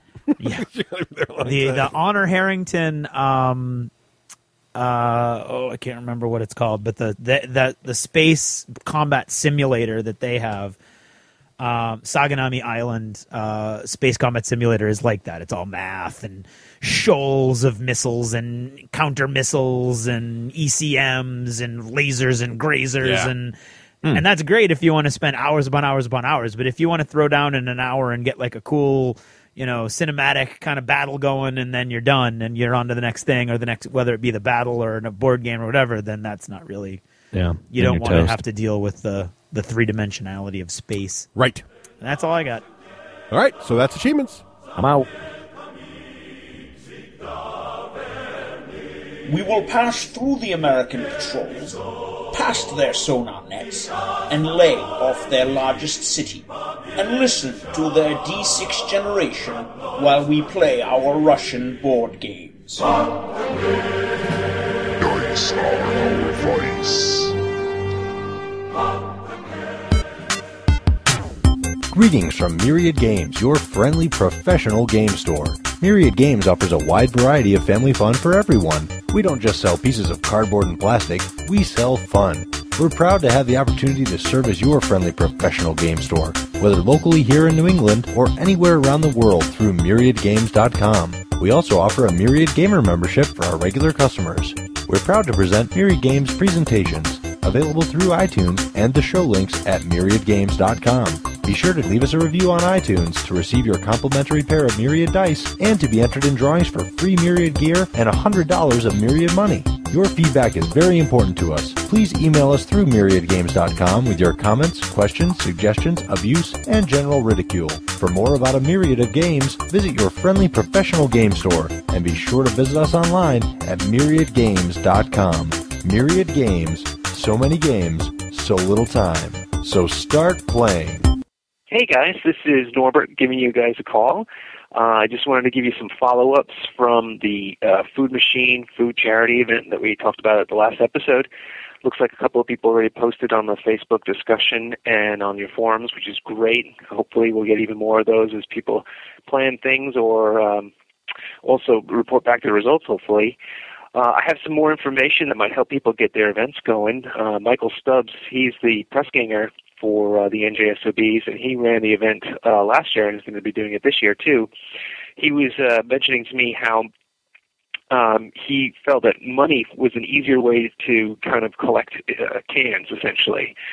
So rather than people having to bring cans, which of course they still can do, he made arrangements at a local Wegmans so that we could buy the cans from cost from the manager. They were really nice about that over there. So we were able to, instead, to get people to donate money or just bring some money, and then he went and bought all the cans after that. And thankfully he had a place to store it because he had to hold on to it, like I said, until like January, and then him and his daughters took it out, brought it to the various food kitchens that needed it, which was good because he evidently also tied Alex Leong for the most cans. So him and Alex both got posters from Privateer, which was really nice of them to do that, even though we certainly only for one prize. So just another thought to pass on to your listeners. Hopefully it'll help make things easier, and I look forward to hearing about their reports. And I'm sure Michael Stubbs would be very happy about all that too. So take care, everybody, and talk to you soon. Bye-bye. And now, what's in the news? With the shout-out, this shout-out goes to Brad, the hardest-working pharmacist in the southeastern Ontario region, who was too tired to join us for Battlestar Galactica last week. Squid Eye and the Bitter Guy, salute you. Nice. Well, this week in the news, we have news from the new Paradigm. Thank you to the new Paradigm. Wakelin discovered, that's right, baby, the new Paradigm's awesome. Wakelin, shouldn't you be up there playing Dragon Age still? Oh yeah, my elf just got 2 weapons, I'm out of here. Anyway, thanks to the new Paradigm, Wakelin has discovered that Matt Wilson of Privateer Press is working on a brand new movie. That's right. Apparently, Wakeland is following Matt on his Twitter feed. What a fanboy. Anyway, he's following Matt Wilson on his Twitter feed and discovered that Matt is working on a brand new movie thanks to this new studio, or this new productions group he's built, called Mad Plan Productions. Apparently, it's a plan so mad it just might work. The movie is apparently entitled Wolf's Bane and will feature some sort of steampunk visuals around, it looks like werewolves or something. You can get more information by going to www.wolfsbanefilm.com. Or if you follow Matt on his Twitter feed, you'll find out what's going on there, too. And the release date is apparently 2010. Also in the news, Games Workshop. We had a hot tip from listener Paul, who said that page 4 of the December 2009 issue of War Games Illustrated states that Games Workshop is going World War II. That's right. Apparently, Games Workshop, and not Warhammer Historical or any other little subsidiaries, but actually Games Workshop itself has announced to the magazine that they'll be releasing a rule system and army theater books for World War II. The first release is apparently scheduled for 2010, and there's a lot of speculation on the forums that it'll be taking on the Flames of War groups, producing models in 20mm plastics, and might be using the Mordheim-style rule set. A lot of rumors in there, but it's probably announced a kernel of truth in there someplace. Keep an eye on that. Oh, and also, WizKids are back. As Wakeland reported earlier in his adventures at Carnage this past couple weeks ago, he discovered that there was a lot of WizKids folks there giving demos of all the classic WizKids games. And it turns out, in the November issue of the Game Trade magazine, cover story is about the new HeroClix models coming out from WizKids. Apparently, WizKids has recovered from their various sales and purchases over the last year, and now have some new release announcements, including Thor. That's right, the God of Thunder is back, along with Heimdall, the Guardian of the Bifrost Bridge, and Thor's Chariots, and a few other famous folks from Asgard will be joining the rest of the HeroClix collection. You'll be able to get some of those very soon. In fact, this November, as a matter of fact. So it looks like WizKids is back with HeroClix, and maybe some more things soon. And that's what's in the news.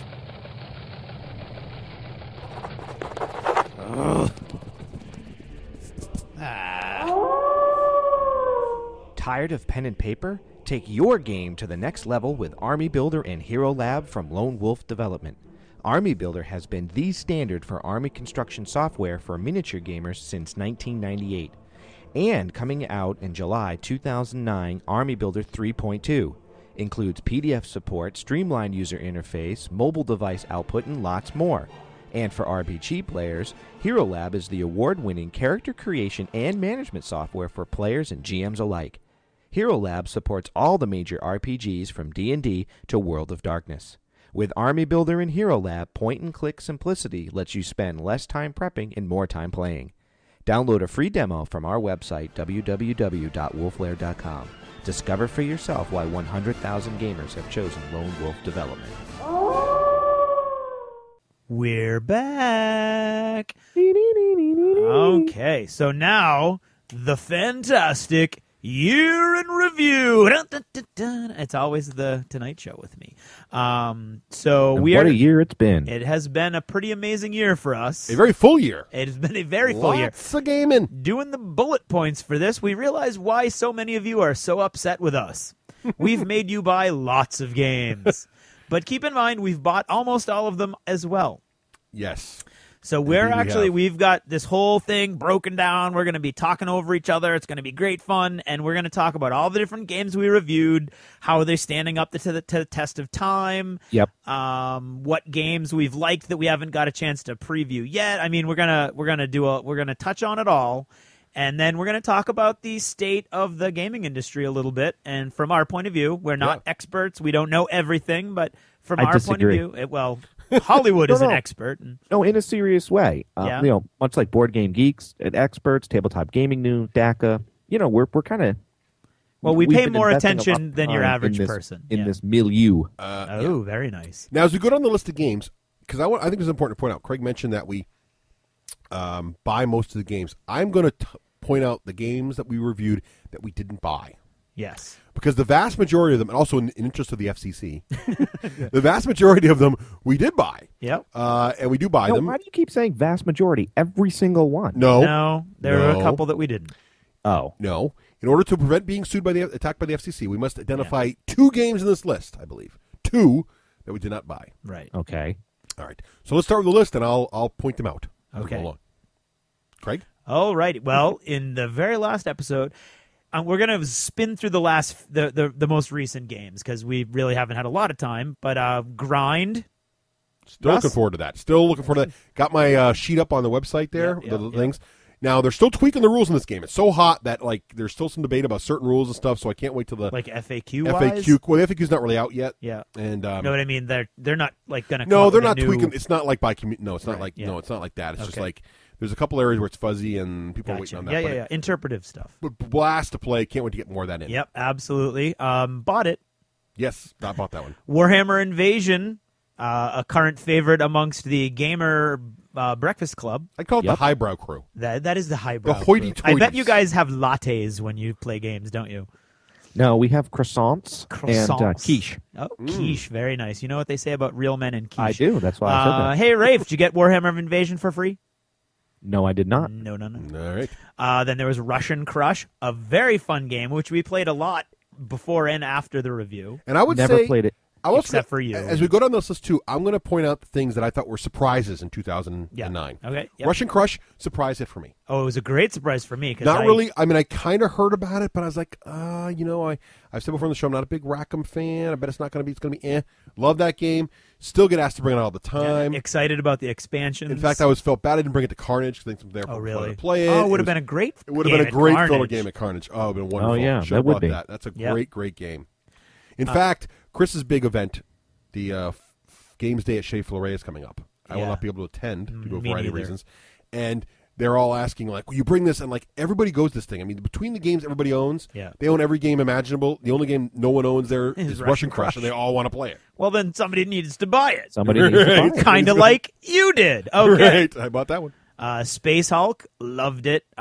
Waiting with bated breath for my beautiful models to arrive in Sri Lanka, where they will Sri Lanka, where they will land in beautiful battle foam trays. Yeah, very excited about Space Hulk. Bought it. Chaos in the Old World was Ripped very the recent. shrink wrap right off of it. Yes, we both bought that one, and we were given a copy to give away. But we didn't need to play with the giveaway copy, so it's not a review copy you're getting. It's full fledged. Nothing's been punched out or anything. Right. And get this. What? Remember my rule: I don't buy games that you already own. I'm going to pick up Chaos in the Old World because of the Breakfast Club gaming. Oh, really? There you go. Yeah. Nice. So all 3 of us will own that game. I don't own it. I own it. Oh, I thought you said both of you bought it. No, I know. Oh, okay. It's a good game. And as we go through this too, we're going to kind of do a retrospective. Do we still like the game? Yeah. Do like the game. Doesn't get. Here's its challenge though, and we said this in the review too. It's a 3 or 4 player game. That is it. Right. So, like when we're sitting at an evening in the game castle, and we got That's 6 a big players. crowd. That doesn't work. No. You got to break up, or and you got it a seems 2-player. to be a trend. 4-player games seem to be a trend 4 recently. 4-player games are hot, and it's a great 4-player game. Yeah. Oh, it's a beautiful game, and we still love it. Rogue Trader was recent, and we loved that. Yep. Again, role playing not really our thing schedule wise. Yeah. But I can see that one coming out again in the near future. And how many people bought that one? I did. I did. Yes, I did not, but I kind of want to. But I put it on the back burner because I had other expenses at the time, game wise. A lot of games coming out. but it's a great game. The book's phenomenal. Still loving that game. Wish we could get more time in that. But the problem with our lives is RPGs just don't fit into my schedule. No, I'm going to talk about that very issue, not RPG specific, but this very issue at the end. Okay.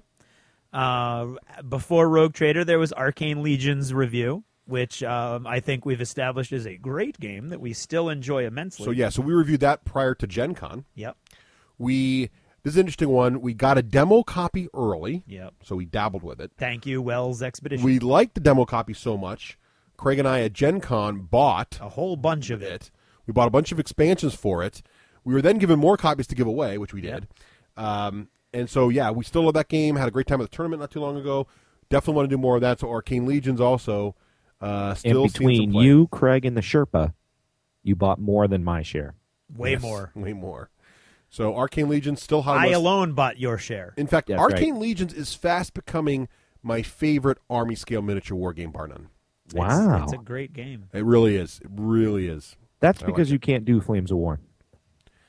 Because you're a Sally. It is because I'm not a historical gamer. Yes, that Right. is part of it. Yeah. You know what makes Arcane Legions? Big dice. You got to Yeah, get it needs big dice. You got to yeah. get big dice. I don't and like then the you're little all dinky set. dice it comes with. I have no problem with them epoch-sized dice or the grind-sized dice. Yeah. But for some reason, the little six are just a little smaller than that. Yeah, And they're a little smaller. And they, I don't know. They're not Pirates of the Crimson Coast thing. Yeah, they're not that Pirates of the small. Spanish Main, but- no, but they're small, yeah. So Corey Kanaska's had some influence over there with the little dice, huh? He does little cards. And Love then you, Corey. to round out our most recent from the summer, Gutshot was in July. Yep, and we just played that again We on just Halloween. played that again, And we're and- looking forward to it at TempleCon. Yeah. So You know Gutshot. what that game makes me want to buy, Craig? What's that? Terrain. Oh, yeah. Mm-hmm. Well, you know who sells Terrain? Hogleg Publishing is now selling all that resin Terrain. Nice. Ooh. Now, someone mentioned last episode in our voicemail Yes. a game called Aces and Eights. Yes. Now, I did a little research. Did you look You into did, it? okay. Is it that It role-playing looks like game? it might have been. Yeah. Aces and Eights was published a little while ago, but at Gen Con they had that special arc. And Aces and Eights is a more in-depth cowboy role-playing game. Okay. Role-playing miniature game? Well, I think you can use miniatures like you can with D&D, but you don't But have it's- to. Okay, use no, I miniatures. meant like yeah. Gutshot. But it's a role-playing game. But here's the thing that's interesting about it: the innovative mechanic is that it comes with a silhouette of a cowboy and his hat and his guns out like a silhouette, and then imagine like a shooting target. Yeah. Okay, with circles, but then in the circles in different quadrants, there's different cards from a deck, like an ace of spades, and you draw your card and it tells you where you hit the guy, so you can see if he shot his hat off or shot his gun out of his hand or shot him in the chest. Kind of neat. Looks like a pretty cool game, but I don't think it really satisfies the role that Gutshot does, which is, as Rafe was saying, is a quick, simple but enough meat on it to be a fun little miniature comic game where you can slap some RPG elements to it and have some good time. Oh, yeah. I call that a miniature role-playing game. Yeah. Okay. I think that's very close to what Hogleg Publishing calls it. Oh, do they? Yeah. So that was... And we bought that. We bought that. Not we, you bought it. I bought actually it. still don't own the book on that. But you do have Cowboys. I do have Cowboys. And the reason I didn't buy the book for that was I was looking to get the Malifaux book. Right. Because originally I thought they'd be close to the same quality, and I thought, well, I don't want one book and Craig can only want the other. But it turns out Malifaux is a totally different experience than Gutshot. Totally different things. It's like comparing D&D to Warhammer. They're totally different experiences. You know what that reminds me, though, of? Isn't Gutshot more like owning a DM's guide? They should come out with some like player guides. You know what? Gutshot's more like Mordheim to me, although not game experience totally different, but in terms of like the kind of game it is. Yeah. You play, you fight, and then like Malifaux is more like War Machine. More depth to it, more meat. No? Yeah. All right. Yeah. Yeah. All right. Well, Maybe. I don't know. It's the best I could do. I mean, yeah. Well, I mean, when you consider that every character in Malifaux has their own war gear, and in that's like Gutshot there's only 4 types of guns. Yeah, that's what I mean. Like, so there's. Is it Mordheim I mean, I think the depth of strategy and the depth of storytelling, the depth of options is just as wide, if not wider, for Gutshot. Well, it's also better than Mordheim in terms of mechanics. Oh no, I meant as Malifaux as well. Yes. Okay. Yeah. But anyway. Okay. Anyway. And you're playing one guy as opposed to a warband. But yeah. Right. So before Gutshot, there was our very first cage match. Yes. Werewolf versus Are You the Traitor? Now, A, we need to do more of these. And B, It's you hard to pair up though. It's hard to. It is. Are You the Traitor is the first game we mentioned so far that we reviewed and did not buy. That's right. Okay. Yes. Are You the Traitor was sent, a demo copy was sent to us. It wasn't the first. It's the first we're mentioning. Yeah, It going was the backwards. Second, yes, going backwards. Chronologically. So before that, there was another one. But yes, we did buy Werewolf. Yep. We do own that. But we did review Are You the Traitor without purchasing it. And ironically, or I don't know if this is irony, but you tell me if it's irony. I'll tell you. The game we got for free is probably the game we've been the most critical of so far in the show. Yes. In terms of reviews. So that didn't seem to help out much. Not that we don't like some Looney Lag stuff. We really enjoyed Martian Flux. Yep. Flux is fun. But Are You the Traitor didn't work out for us so well. No. However, Werewolf, Still a playing classic. that, still a classic. Had a great time at Halloween with it. Yep. Good And times. I'm still using it with my students, and they love it. Yes. Before Werewolf, Are You the Traitor cage match came Race for the Galaxy, which is still a big game in the local. I love that game. The local play circles. In fact, just this week in the email system, people are trying to remember to bring it so they can play more. I own a copy of that, and I own the first expansion. Rafe, you own a copy, right? Nope. You never bought it? Oh, Never did. Your coworker Sid, who My Padawan did. Your Padawan did, yes. But yeah, I like Race for the Galaxy a lot. Still enjoy it. I don't buy it because it's not worthy of my money. I don't buy it because, although now with Breakfast Club Gaming, it would be worth having in my staple, yes. Still a solid game. I just played it not too long ago. Comes out every once in a while. Still haven't played it. Plays I like fast, it. too. I like how it's fast. Yeah. It's a good resource management game. It is Okay. fun. Well, before Race for the Galaxy, there was Munchkin, which is the first game we ever received unsolicited copies of to review. Right. Munchkin falls in the category, I guess, for me, of a game that we didn't buy that I would want to buy. Yeah, I would say, like, if I had been struck at the right moment, I would have bought it for myself. But because the lightning never struck at the right moment for me. We got the copy, we played it, we had a lot of fun with it, but it's never really found its niche in my cycle of games. I think it's because we're old farts. Well, it could be. You know what's funny is I think the D&D one, the one based, the Munchkin that jokes about fantasy role playing. Yeah. That one, because I've seen it so many times and heard so many of the jokes, doesn't really appeal to me. Right. But I have to say, there's been other Munchkins I've seen in other genres, like the Cowboy Munchkin and stuff, that I've been really close to picking up. Just like a lot of Cowboy thought jokes are goes. really fun. I mean, or the spy one goes into those. Yeah, some of the other Munchkins, and I did see the new, Munchkin Dungeon with the board. Yeah. Oh yeah. That was getting play at Carnage. Oh, was People seem it? to be having a blast with that. Yeah. So if you're in the right Is frame there of a mind, Star Wars Munchkin? there is a sci-fi Munchkin. I don't think it's Sci-fi? called Star Wars, but there's a sci-fi Munchkin. Yeah.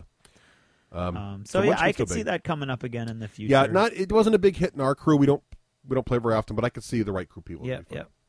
And then before Munchkin came Small World, which was a huge hit with our group.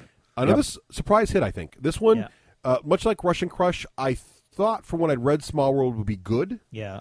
I didn't realize how great a game Small World was going to be. I mean, Small World to me still gets a lot of play. I saw it getting played a lot at Carnage. Yeah. It's a great filler game. It's very think fast. Small World has good staying power. Yeah, it's an instant classic. Again, nothing like, I'm not trying to knock Battlestar, but Battlestar, you have to be in a sci-fi mood, and Warhammer Invasion, you have to be in a card mood. But Small World's going to be kind of any mood. Yeah. Interestingly enough, I think I've tracked down Karen's eventual burnout on games to Small World. I was about to ask you that in achievements. When we were playing that game like 2 or 3 times a night, every night for weeks on end, I think that's probably where it began. Yeah, have you guys been doing any gaming since then? No, she's actually she's really, really busy. She's doing an awful lot planning for the holidays. She's taking another job because I've got the play job, so I'm never home. So she's taking another job. She's doing a lot of stuff, but on top of that, she's admitted to me that she's really just burnt out on games in general and doesn't want to use her brain when we've got some downtime right now. She'd rather just watch some TV or hang out or hike. We've done a lot of hiking, taking the dogs out on trails and stuff. Yeah, so another great thing about I think Carnage. Small World. Yeah, I Everybody think Small World when she burnt out. Yeah. But it's a good game. It's a very great solid game. Yeah. And 2 expansions coming out this month, November. I know, and I'm having a hard time resisting them. I know. Well, they're cheap. They're like $10 a piece. I know, it's brilliant. New game, new races, new abilities. These Wonder guys are very I'm crafty. against the expansions. Really? Why? Yep. I feel like the companies are trying to dig into our pockets. I don't know. I'm more than willing to pay $10 for just a little more variety in the races and the abilities. Here, I'll agree with you on like some of the Race for a Galaxy expansions that are like $25 for like a few more cards. Get that. Don't like that. But when it's $10, like for the living card game cards, like are you going to buy some expansions for Invasion? Warhammer Invasion? It might just be that I don't see that to me is planned to be an expansion. Well, Small World World was expansion in my mind. Small World's the same thing. It's just it's like adding more cards. It's going to add more races and more special rules. It might just be me because I don't hit these games that hard, or I burn through them, and then I'm like, "What an expansion!" And even if people go, "Dude, that game came out a year ago," I'm like, I don't know. It's a bit of nostalgia where you sort of get you get an expansion 5 years later. You do make a good point, though. I think if you're a gamer and you have a board game that you play once in a while that you like, but you only play it once in a while, like let's say Small World. Let's say you break it out once every 6 months. You have a blast with it for 3 or 4 days, you put it away. Yeah. You may not need the expansion because the core of the game's great. You don't need to buy the expansion. And you're not going to see it often enough that you're going to see the You're same not gonna combos, and you're remember- getting used so to you what you don't want. need to feel compelled to buy that expansion. Now, there are some expansions that improve the gameplay fundamentally. I would say, for example, the StarCraft Brood Wars expansion, which we'll get to later, fundamentally improved the game experience. Yeah. And I would recommend, even if you play it rarely, get that expansion. But in this case, if you're playing Small World all the time and really getting to know the races and know the combos, maybe a few more things would be cool and add a little more, freshen up the game. So that's a good point, Rafe. I think that's a well-made point. Yeah, I do. It feels like that time in the 80s when they're already making the sequel and the first movie's not even out yet. Well, if you get a hit. Now, Days of Wonder is the sequel king. Yeah. I mean, anybody who's the publisher of Ticket to Ride, come on. Yeah. There's like a bajillion copies of Ticket to Ride in every flavor you can imagine. Yeah. Right. So that's definitely their modus operandi. I know that about that. Now, I get what you're saying, but I think in some instances, like $10 to just add a little more variety, I'm perfectly okay with. It's a nice For instance, model. the Russian Crush, if that expansion is like $10, $15 for a whole new track, Yeah, I'm looking all forward for to that. Yeah, because like Okay, I Formula agree D, with you. The $9.99, $10 price point doesn't make it feel like a dig, but when it's like $25.99, I'm like, wait a minute. Formula D for a new board's like $30. Yeah, that's like buying a whole new game for just an enhancement to the board, game you yeah. already have. That's steep. I mean, I get if you're a Formula D fan, the artwork's phenomenal, but still. I mean, if an expansion fundamentally changes the play style or the playability of the game, or for cheap just adds a little more variety and a little more flavor, I think it's great. But I do get the milking element. I think and I've got this as a bullet point later, but I just think there's a concern of flooding the market. But we can cover that concern later. Yeah. So let's finish up our game section here. All So right. Well, before, I should say, Small World was Cutthroat Caverns, which is still a favorite. Yes, Cutthroat Caverns. Again, so, as I had to leave Sunday morning, I was a little sad from Carnage because Doug was just setting up some Cutthroat Caverns with his friends. Oh, really? And I would have loved. That's my one regret about Carnage, and I never got a chance to really sit down with Doug or some of my friends and play a game. We had scheduled some stuff, and we were trying to max out and trying to check everything out and relax and do things. And I feel bad I didn't get a chance to sit down with them and do that. But Cutthroat Caverns just played a huge game the other day with 6 players. Yeah. Oh, the expansions are great. Well, here's a good example of Race Point. I think the expansions. You don't need the expansions for Cutthroat Caverns. No, absolutely It plays not. great right out of the box. But what's nice about the expansions is especially I do like the events expansion. Yeah. The first expansion is just really more monsters, Right. which you don't really need, but it's cool to find weird. Well, it things. also gives you the individual character abilities. the feats that are huge. Yeah, they're not huge, but they're it's enough. just enough to make it that each character is a little bit different. So I think you need the basic game and that expansion. Yeah, I do like the events, so the events really mix up a little bit. Yeah, because the relics give you magic items to then steal. Yeah. So then you're doing a little more nastiness. I still Cutthroat Caverns still one of my favorite games. And here's what's interesting. Maybe because that's a card game, I don't feel like that's too many expansions too soon. Isn't that interesting? I know that's funny. That is funny. Because I'm now thinking about it. I did not have that feeling with that game. It wasn't like, Which is another weird because expansion? with Give me a their break. printing issues, it was like no expansions and then all of them at the same time. And it's also weird because Maybe that's why I don't think of it. Because it's That's also right. it's also a little weird too because I like Kurt Covert, I love Smirk and Dagger, I like Cutthroat Caverns, but the price point for the expansions for Cutthroat Caverns definitely feels a little more gougey than the price point for Small World expansion. Yeah. Definitely, they're a little higher. I mean, Right, I'm not. but he's a much he's smaller- A small, I he's get a it. He's a boutique small shop. company. I'm not being Yeah. critical of Kurt. I'm just saying, if you're going to pick on one of the two games, I think Cutthroat. I think it's because maybe it didn't seem it because of what Craig just said. Because of the printing issues, I thought, well, they're all coming out at the same time, but they weren't meant to. Right. Yeah. Before Cutthroat Caverns was Bang. Love me some Bang. Bang is great. We haven't played Bang in a long time, but that's not because we didn't love it. I saw Bang going on at the Gamecast the other day. Oh, did you?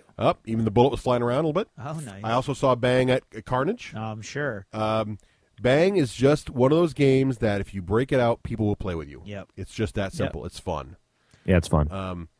And yeah, it was a really good time. In fact, the gentleman that was playing with me at Battlestar, I forget his name, took some off with names. Real nice guy. He's a hardcore gamer. He's like, all my friends are like into that website. What's it called? Board Game something? Board Game Geeky? Or like, Board Game Geeky. Oh, yeah, they know. They have everything. It's great because I just know them. They have like the library of 30,000 games. And he was talking about Bang and how one of his friends hates it because they all start shooting each other randomly and it's not serious enough. I'm like, it's just a beer and pretzels fun game. Yeah. Although, what did his friend say? He said they took this game from beer and pretzels to marshmallows and gummy bears or something like that. So I guess if you're a really hardcore gamer, maybe Bang isn't now that for you. But I really like Bang as a refreshing little quick game. It was a blast. You know, it's a co-op trader sort of weird thing going on there. It's fun. And after the review, it came out again. It came out at PattyCon, and it was a big hit at PattyCon. Yeah, again, you break that game out, no one's going to be disappointed. No. And it's a nice small game, easy to carry around, and I think it's got a good price point. For $20, what you get is good. Oh, yeah. Yep. Before Bang was StarCraft and Brood Wars. Yes. Now, StarCraft is a game that I feel like I got to bring to the table more often. It's it comes up a lot with people wanting to play it. If I bring it to the game store, people will play it with me. Yeah. It's not a game I have a hard time finding people with. It is. It's a big box. It's an evening. Game, and it's an evening. It's a 3 to 4 hour jaunt. 3 hours is optimistic. It can be done, but you need veterans. 4 hours is probably more realistic. Brood War definitely adds to the game, though. I think the game plays a lot better and smoother with Brood War. It's one of those classic examples of Fantasy Flight really understanding how to make an expansion improve the game and not just add on to the game. Right. So, yeah, I really love StarCraft. Still very, very happy with it. One of our most downloaded episodes. Yeah. People really like the StarCraft review. No kidding. I think it's one of those games everybody looks at and they don't really sure about, and not a lot of people have reviewed it. So that's part of it. But I don't think you'd be disappointed if you get StarCraft. Right, I really like it. And then very first review of 2009 was Galaxy Trucker. Galaxy Trucker, another game I really enjoy, but I don't get it to the table enough. Yeah, well, there's a lot of games. We do a lot of games. Yeah. Now you played. Does anybody? I'm not sure people don't like Galaxy Trucker. Does anybody? I like it. Do you not like it? I could take it or leave it. Okay. I could take it or leave it when we reviewed it. It was a little more exciting when we were reviewing it. Yeah. After that. If there's a game getting set up and there's a spot for me, I'll definitely take it and have fun, but it's not like I'm going to schedule it in or something. It's kind of funny because I'm that way with Space Alert. I played Space Alert a bit, which is... So the designer of Galaxy Trucker also makes Space Alert, which is the one where everybody's talked about it, where you hear... It's the CD, right? It's a CD, and it gives you, like, commands to do, and you program your guys kind of like Robo Rally, and they do it. Yeah. And I kind of take or leave that game. I don't know what it is. It doesn't do anything. I know people love it, and it's really innovative. But I'll get to more of this later, but they got a new game coming out. Oh, yeah? That I'm very excited about. What's that? Called Dungeon Keeper. Ooh. Okay. And we'll talk more Can't about wait that to later, see it. but I'm looking forward to it. All I like Galaxy Trucker. I would take it more than I would leave it. Good.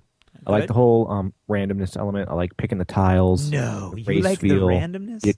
The exposed connector, not making a joke, but like really like it's a challenge, and the meteors come and blow your ship apart. One little disappointed I will say with Galaxy Trucker, because I got the expansion. Yep.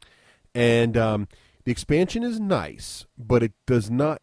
Parts of the expansion are great. I like the new components, although it's hard to separate them back out again. Right. See, you put them in, that's a gouge right there. I'm telling you. and it's hard also when you have all the components mixed together in your giant bag. Yeah. You got more to explain to new players, which is a little bit troubling. Yeah. The other problem is the fifth player feels tacked on. It's a little clunky to use it. So Galaxy Trucker is a game. I think you said that when it came out. Yeah, Galaxy Trucker is a game where I would totally recommend the base game. Yeah. The expansion I would only look into if you play it a lot and you love it. And you love it, and you really wish it was more challenging because the expansion adds more challenge to it. Yeah. And you're getting bored of the components. But definitely don't buy both at the same time. Buy one, then the other. Gotcha. Yep. All right. So those are the games that we reviewed, but we reviewed games before that, believe it or not. And we do play other games. So I want to kind of touch on some other games that we've played in the last year that were big in our group in the last year that were reviewed previous to that. We can start with Monster Apocalypse, which was still pretty big at the turn of the new year, and Russ and I played at a tournament in TempleCon. Yes. And I think that might be the last time I played. I played it a couple times since then. I wish I played Monster Apocalypse more. It's one of those games where I want to break it out, and I want to play it more, and I just either forget to bring my stuff, or no one else is really. So you're a victim of your own success. Yeah, I guess so. I do like Monster Apocalypse. I love the mechanics. I love the game. I love the visuals. I like the new monsters. Well, that's the thing about it for me is like these collectible games. A, I don't like collectible games, but B, you slip out of it for a little while, and all of a sudden you feel like you're behind, and you're playing with dinosaurs, and everybody else has got spaceships. I don't feel like I need to buy more stuff for it. I just want to play it more, and I'm happy to play whatever they bring. Like if someone bought the new King Kong guys, I wouldn't feel like I need to buy more of my guys to match them. I'd be like, oh, now I get to fight. It'd be like if a new race came out for 40K. Right. I don't need to replace my Imperial Guard. I can now fight this new Tau race when it came out or whatever. Yeah. So that's really cool. I'm also very, very, very can't wait excited for Voltron. Yeah, I really am. Huh. I've always liked the series. I love giant robots fighting, and so Do we know can't when wait. that's coming? 2010, right? 2010. Sherry Yeri in the last episode kind of gets some hints that it's going to be like a box set. Uh-huh. Sort of like almost a self-contained game that also interlocks with existing Monster Apocalypse. Oh, cool. So that's kind of neat. Interesting So way you'll to get I have like to admit to you guys that I don't know why, but I've been getting the Mon Poc bug. Good. It might be those little dice. It might be playing Excellent. grind. Excellent. But for about 4 months, I've wanted to play the game. Well, remember, I've got 2 whole forces. Yeah, we got plenty of Okay. stuff. I would say let's break it out again. That's the game. I feel there are a couple games I feel really bad about not playing more of. It's just there's only so many games you can play, and our lifestyle tends us to go us in certain directions with certain games. That's my race review point. I can't wait to get there. Oh, and the other challenge of Monster Apocalypse is it's a 2-player game, and I'm finding more and more in my life. Just the way I'm with my group I and our love current 2-player crew. games. I do too, but I'm always in a situation where we got 4 Speaking people. of 2-player games, you know what other 2-player game I want to play? What? Yeah. Battlelore. Oh, I love Battlelore. I'll play that. That's not even on the list, but I'll play Battlelore drop of a hat. That should be in the list because you played that a lot. You I did played- that whole campaign this I year. played the whole campaign in the beginning of the year, and then since Heroes came out, I got the Heroes expansion, Yeah. which, by the way, is a great expansion for Battlelore. We haven't talked about the Heroes expansion much, but the best thing Hey, about Craig, you know what I'm noticing? What's that? Russ's caffeine's kicked in. It has, hasn't it? He's going a mile a minute. He is. So here's the thing about the Battlelore Heroes He's expansion not even stopping now. that I like. The 100 Years expansion, which came out a while ago, featured historical stuff. Right. You got your halberdiers, and you got the really cool alablasters, the cool crossbows, and everything.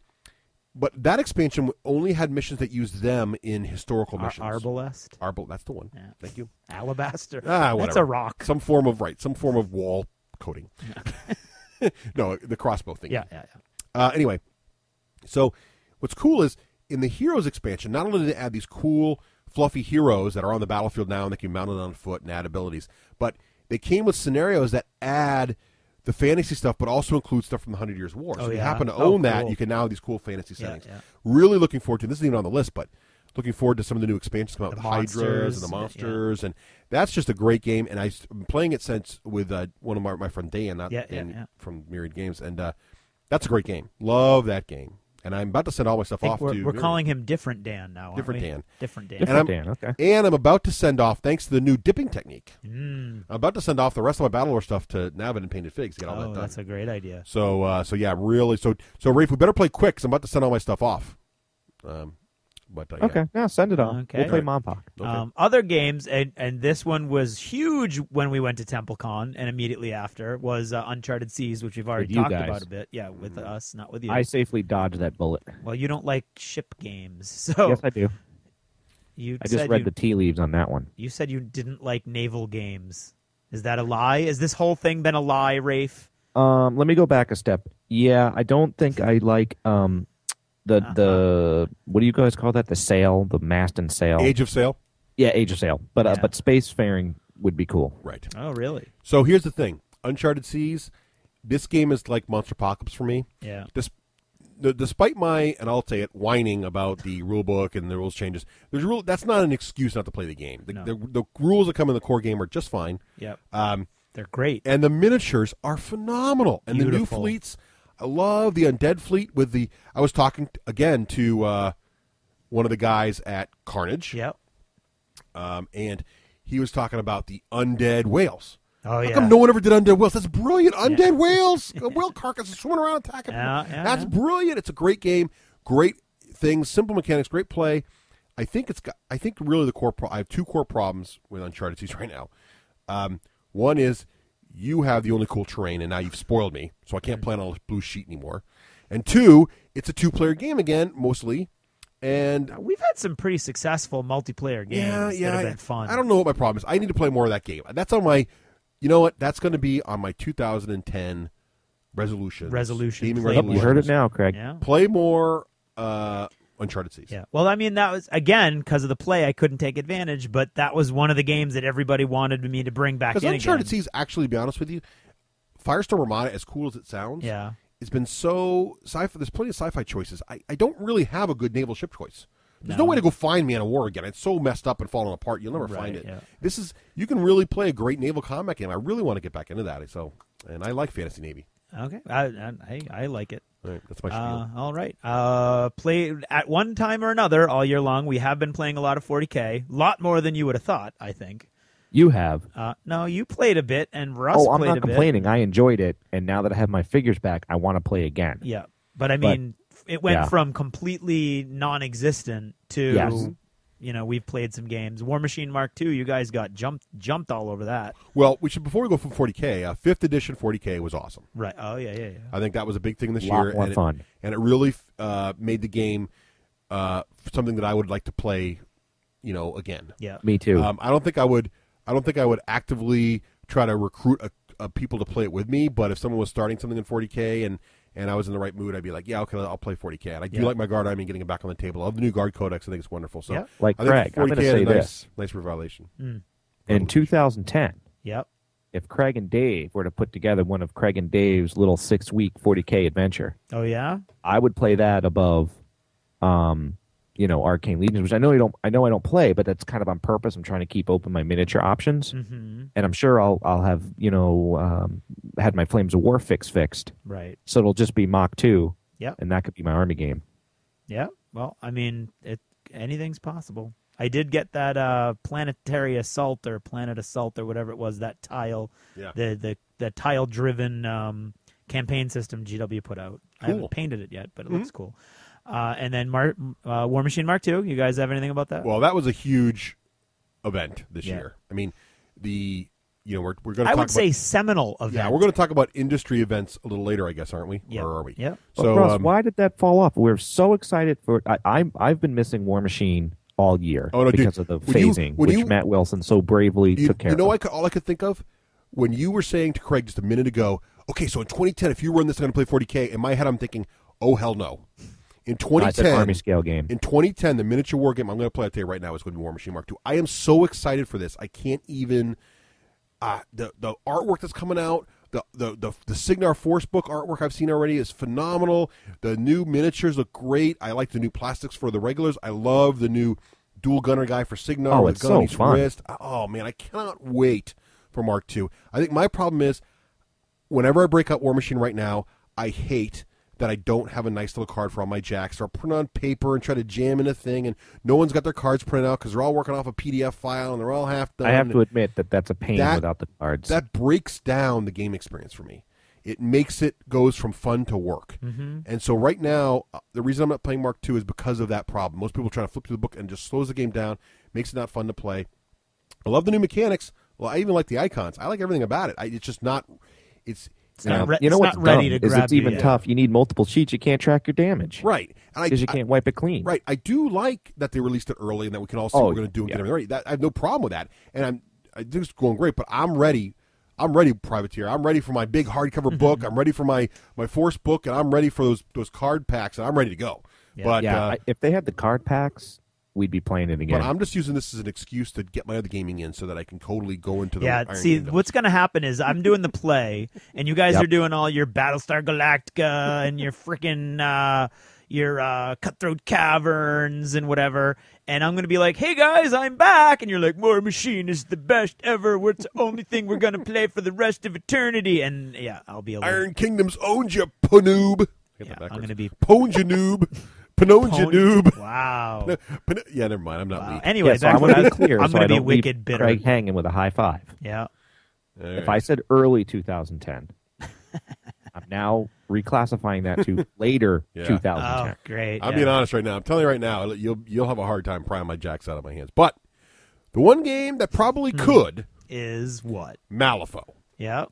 I do like Malifaux, and I am waiting for some people to play it enough to get the card mechanics in their head so they don't have the smoke coming out their ears when I play the game. Yeah. So I'm really looking forward to our demo at TempleCon. I'm looking forward to playing some more games. Get ready for the demo at TempleCon. Yeah. And and I know Dave and Will and a lot of people that really have Malifaux and they love the imagery and they love it. Yeah. So I think it's just a matter of, again, we got a lot of games going on, and where do you find the time? No, but I think that's going to... And we are going to do a full-blown review on that relatively soon. Phenomenal table. So Malifaux is definitely something I know we keep mentioning. A lot of you keep sending emails going, when are you going to give us the skinny on exactly how Malifaux works? It's coming. Yep. We're definitely excited about that game, and we're looking forward to doing that more. Mm-hmm. What else? Rafe, what have you been playing this year? You won't even say the words, will you? What? I thought we were doing this as a teamwork kind of thing. Well, I've been playing my Euro farming games. I've played Le Havre. Yep. I've played the regular Power Grid. Uh-huh. Empire Builder, excuse me, a good old rail building game with crayons. Yes. I played Steam. Uh-huh. You guys forgot Descent. Oh yeah, that would be huge. That Descent is huge. I played Descent so much that I angered my fellow gamers, apparently. And in fact, just to jump ahead to the most looking forward to section, we kind of blended this in here. Totally cannot wait. If there's anything I'm more excited about than Mark II, it is in fact Sea of Blood. In fact, here's the deal with Sea of Blood. Because it's got ninjas in it? Oh, it's pirates. If it was ninjas, if they're like, we're going to have ninjas, I'd be like, whatever. You put me on a boat with rune cannons and frickin' dragons attacking me and whatnot and undead pirate ships coming after me, now we're talking. So, Sea of Blood. When's that out? It's coming up by December, I think, sometime before Is that holidays. going to be underneath your Christmas tree? Well, I have a line of people that want to play in the campaign because they know I'm going to buy it the day it comes out. And we've already picked our characters for the campaign. They've already done the character pick. We've got the list written we didn't down. get that. Yeah, I didn't get that memo. No, you're out. So basically, it's like you got to be vetted. You got to have we have the super elite Descent crew. But you know what I'm going to do? I'm going to talk more about this in the future. But I'm taking the BioWare game model, and I'm going to allow characters to slide in and out of the campaign between things, so you can all level up at the same time. I'm working on the details of this. But That's a good idea. Oh, that's our raid idea. Well, kinda, I guess, but it's more BioWare does it where if you don't bring a character with you on the adventure in the BioWare role playing game, they still level up and get experience points. Right, That's how this is going to work. So if you didn't play last week, your character still gets experience points. So next week, when someone else can't play, you can bring your character. You don't play their character; you bring your own character that you've loved in with the same experience of the party, kind of thing. Interesting. Anywho, that's Descent. We can do that. Anything else? Yeah, played Agricola and D&D 4. Yeah. And Dark Heresy. Oh yeah. Oh yeah. That was a nice. So one. I've had a little bit of a role playing resurgence, which I've saved for my little highlight and review. Yep. Because here we're just summarizing it. Right. Yeah. But that's what I remembered I played over the past year. Cool. Yeah, I definitely think that. The RPGs are on the back, which we'll talk about more later. Yeah. So. And then we've touched on most of the games we're looking forward to already. Firestorm Armada, I'm looking forward to. You've already heard Russ have some sort of strange biological reaction to War Machine Mark II. I still gives me shivers. I think are you smoking a cigarette? Oh, man. Wait, I want to go first in a game I'm looking forward to. Okay. Power Grid Factory Manager. Uh-huh. Okay. All yes. right. I'm not kidding. Once again, I wanted to say my new rule is if a game recreates a job that actually exists in the real world and I wouldn't want to do it in the real world, why do I want to play the game? I'm ready for We're going to talk about it. That's under my segment. I'm waiting for political pundit the game. Oh yeah, you'd be great. Like that. Talk about games ending friendships. Yeah, really. So we did mention this though. The Hordes Mark II field test is later this year. Yeah. So these are things, especially I'm looking forward to in the next the remainder of 2009. Mm-hmm. We got Sea of Blood, which we already talked about. We got the Hordes field test, which starts the end of this month, end of November. Oh yeah. Very exciting to see. Again, it's going to be hard to play because you get the papers and everything, but Yeah. at least you'll know where they're going with Hordes and Yeah. see the fundamental change, which is kind of fun.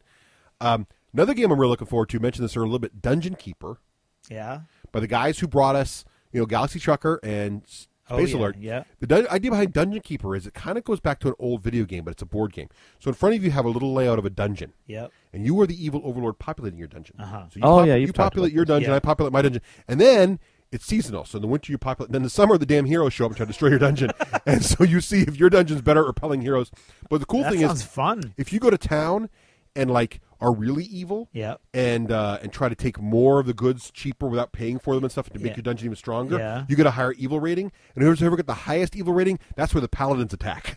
So the more evil you are, the stronger the adventures that hit your dungeon, which is kind of Nice. funny. So that That's sounds kind of cool. fun. That sounds like Overlord on the 360. Exactly, it's that kind of thing, but no one's ever done it in a board game, and I like the humor and the style that the Cool. that Galaxy Trucker has. That looks kind of good.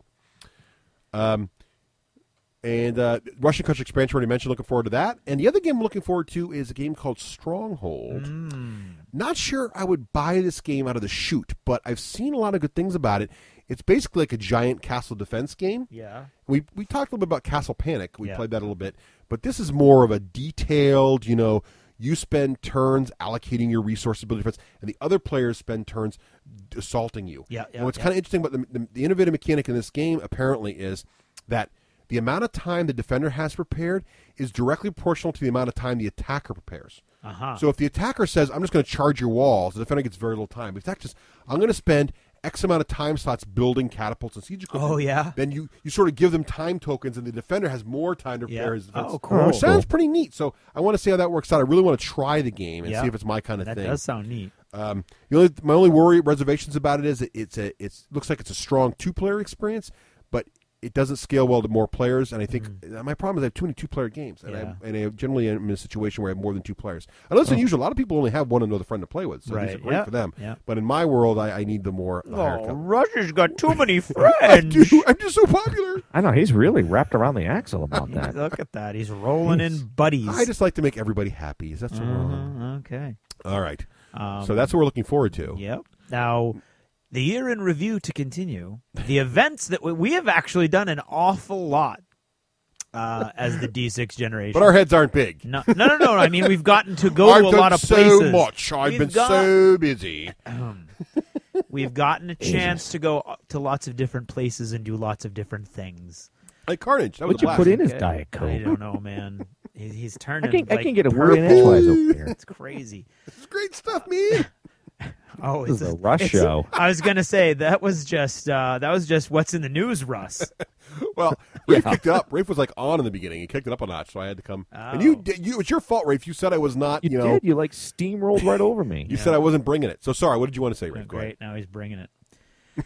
The Rafe, places that we've been, the things that we've done. The year started, as far as events go, where I like to think we were born, really, the as origin a podcast. Story of the D6G. The origin story, indeed. That first trip to TempleCon, where you guys conned me into this whole podcasting tell the story idea. again. No, I'm just saying that we went to TempleCon, which has a special significance for us. Yes, it is. This year we went as the D6 generation, which was awesome. And we did the Uncharted Seas.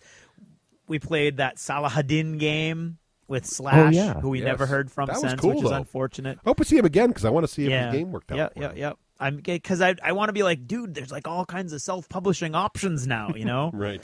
The blue M&Ms were fun from Dan and Sarah. Anybody want to share any other little TempleCon? Yep, I do. Yep. I don't remember. I don't remember how this got pulled off, but somehow I think Dave got mad because Ragnar and I went to get a drink. Remember that? Yes, I do actually. You guys were playing some game, but I remember hanging out with Joel and Nicole, and Joel was just cracking us up. He was in rare form. Oh my! Fun with friends. So funny. Yes, fun with friends. Ooh. Yep. I remember being unsuccessful at playing Le Havre. I remember not being seen by anybody anywhere at any time. Yeah.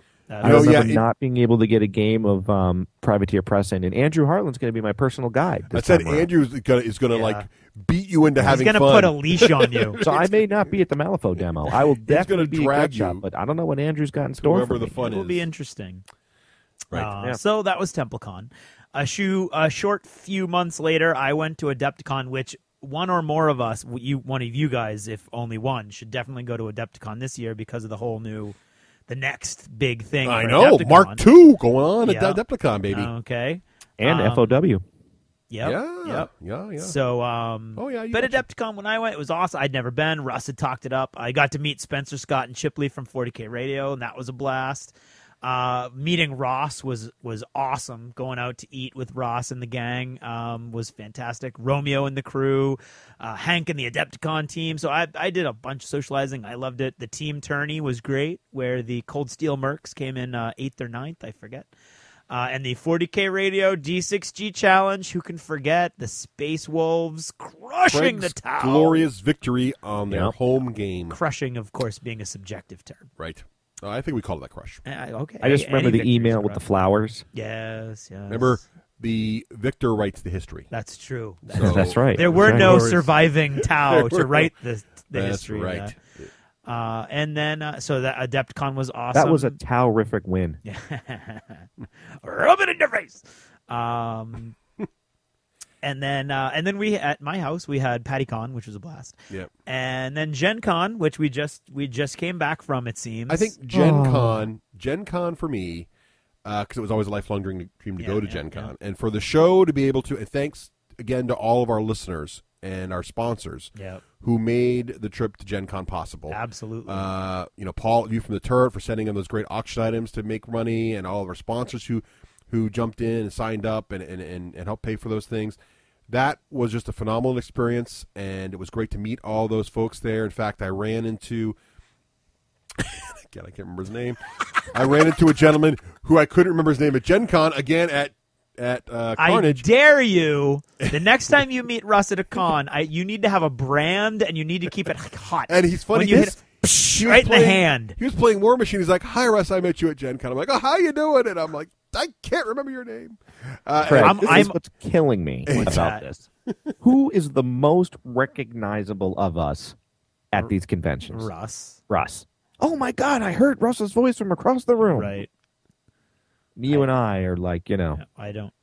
The gum stains on the bottom of his shoe. I don't know about the connection, but people want to see you guys too. I can't. He can't remember their names. Yeah. So I can't say anything about Russ not knowing names because I'm awful with names. But and the other highlight of Gen Con, in addition to all that, was the Pulp Gamer seminar thing. Oh, that was awesome. I have to thank our friends at Pulp Gamer for setting all that up. Absolutely. And Dan for being on the panel, and that was just a blast sitting down there and basically hanging out with a lot of our fans and or listening to the show and just having a great time. And Gen Con for me was a great experience and really helped me remember why we do this kind of stuff. Yep. So I have different remembrances. Oh, and our friends at Game On too were there, right? Yep. Yep. And being in the Game On podcast, I was at the Game On seminar at the end of the weekend. Yes, you were, yeah. Got to hang out with John from Game On and Cody and John, and that was a great time. I liked busting on Zach and Cody, and John took that in all good humor. They still, to this day on their show, they still say Game On with Cody and John, not Zach and Cody every once in a while. Right. They just did that last episode, actually. I mean, John really took that in good humor. I liked hanging out with him. I liked seeing the D6G shirts around. Yeah, that was neat. Meeting Norbert finally. You had to go halfway across the country to meet Norbert. So Gen Con was just a phenomenal experience. It was awesome. And I'm looking forward to next year. The most recent was Carnage this past weekend, and that was great too. That was wonderful. And I really want to again thank Doug and everybody for having us up there and showing it being so friendly and really welcoming us there, like we had been there all the time, because it's just such a close knit group of people. And it was so nice to be able to meet them and get in there and to be so catered to. Really, they didn't really have to. They were really very nice, and we had a great time. It was really nice. I got two more things to say about Gen Con, though. Yeah. Okay. Here's my favorite thing about it. It didn't let me down in year 2. Yeah. I was just as excited to be there. Yeah. Cool. And I'm looking forward to year 3. Loved bumping into Doc Crane and his guys, and they invited me into the D&D 3.5. Yep. And this year, I'm making it a pact to either do that terrorist, like live-action role-play thing, that did sound cool. True Dungeon. I want True Dungeon. We got to do True Dungeon. Yeah, I think True Dungeon. I don't think you can go to Gen Con more than once and not do True Dungeon. Well, we did. Right. I know, but I don't think you can. Oh, okay. I mean, you can, yeah, but you'd be a goob. Yeah. So that was our year of events and review. So that's basically been our year. And now we just want to take a quick look at the industry, which we did last year. We'd like to offer some analysis. A little analysis. Because what we did today was basically... No paralysis. We see all this stuff going on, and theoretically, if we have any kind of insight at all in anything, which is questionable, we might actually notice things that are happening in the gaming industry. Indeed. And so we wanted to kind of talk about what kind of things we thought were trends going on this year. Yep. What are the big changes or paradigm shifts, if you will, Exactly. in 2009? Right. Because, for instance, last year we thought, as did many people who were analyzing the trends, plastic was the big deal last year. Mm-hmm. What with the cost of metal going up and everything. Yeah. At the end of last year, everybody was saying, oh, every little boutique company is going to be doing plastic. It's all plastic. Privateer Press is going to plastic. They're going to do all plastic. Plastic. It was like... real estate. But you see, Bottom fell out of metal. A year later, metal's gone down. Yep. And plastic is looking more like an option, but not The Mandatory. The be all and end Matt all. Wilson even said in the interview that some of the things they were doing for Privateer that were going to be plastic originally are now metal just because the metal came down so low. Exactly. So now you have the options, and I think it's great that companies like Privateer and others are looking at the different ways they can do things. Right. But if you are a real metal person, don't worry, there's still some metal out there for you. Yep. So if last year, 2008, was the year of the plastic, I'm thinking that 2009 was the year where gaming companies came into their own, leveraging the internet. Ooh, I like your nice, word nice leveraging. term. See, do you like that? Nice. You like that? Leveraging the internet and the cloud. Cloud sourcing comes in later. A little bit, but here's I think. And now, before you go, wait a minute, guys. These guys, I mean, Games Workshop's had forums forever. Yeah. Now we're talking about leveraging it in ways you didn't necessarily expect. Innovative ways. Using Web 2.0 technology. Ooh. If you will. Wow. So let's talk about some of that. How about promotion?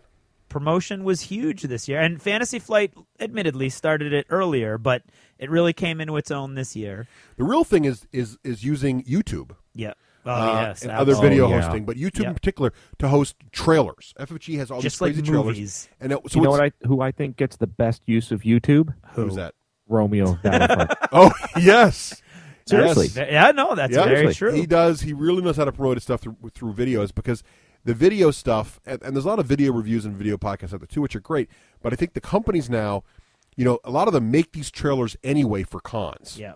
So now they're able to show them real time on their site For free. and Put them on YouTube. Yeah. So from promotional point of view, we'll talk more about other ways they can use videos too. But right now, there's really, really cool trailers. Wonderful trailer for Grind. Great trailers for the Fantasy Flight games. Yep. They do a lot of that, and it really gets you pumped up. You see the board, you see the components real quick, and you just sort of get a good little preview, like you used to get for video games now, but for all mostly these great board games. themed too. Yes. Mostly like it's a movie almost. Right, and the production value is really quite amazingly high in a lot of these, especially Fantasy Flight. They go well, the crazy. Fantasy Flight Gen Con booth just has giant TVs all around it, and Just they running run these trailers. things Oh, all weekend long.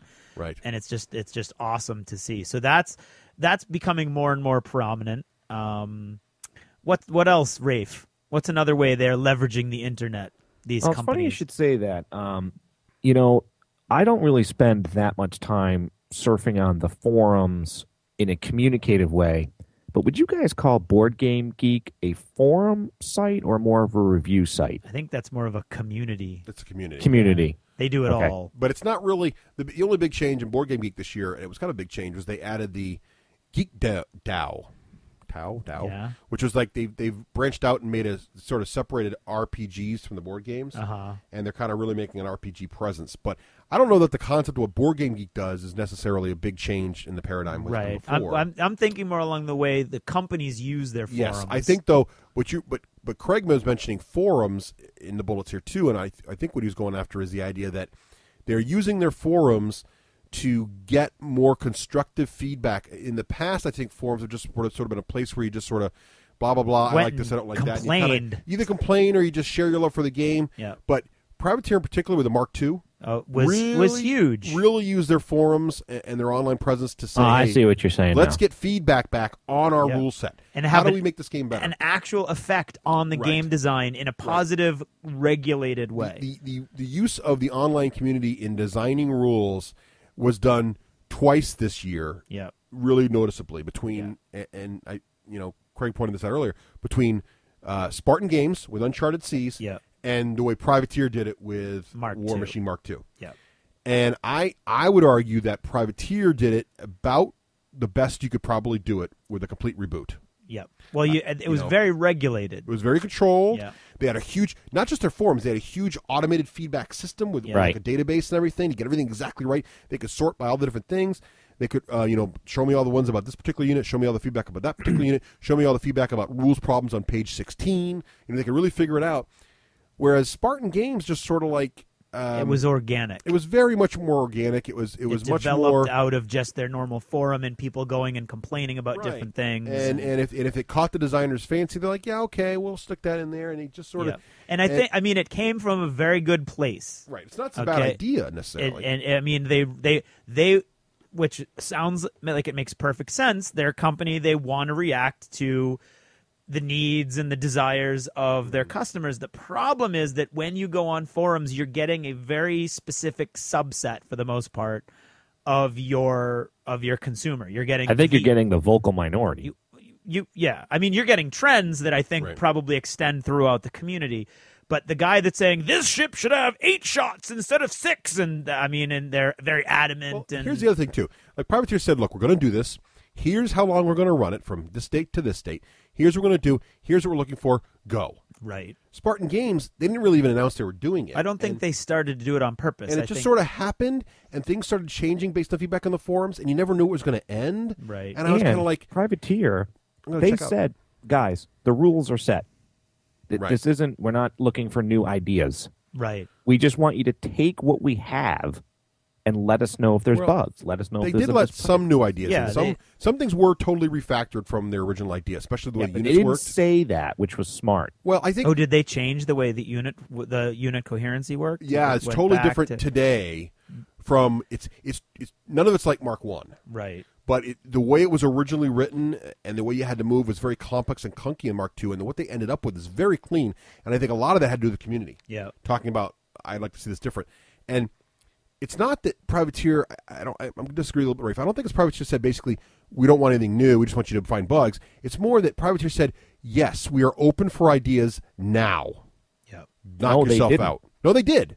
They said you can log in and write anything you want. They said we're not necessarily going to take what you want, but we're going to look at everything you say. Okay. Oh, I must have read it differently. Well, they did because fans redesigned lots of stuff. But the thing is that was done. Controlled. From what I remember reading it is they said the rules are all set. They're done. They're written. They're inked. We're not changing them. That being said, we want to know your feedback. Well, they did change them. them. They did. That's what's so great about the company is. Yeah, I think it was more. I think the difference here primarily is that Spartan Games just sort of never said it was going to start. They never said it was going to end. And then at some point, it seems to me, they just decided to drop the hammer and say, okay, now we've stopped taking ideas. Here's release 2 of the book. Well, it's not release 2.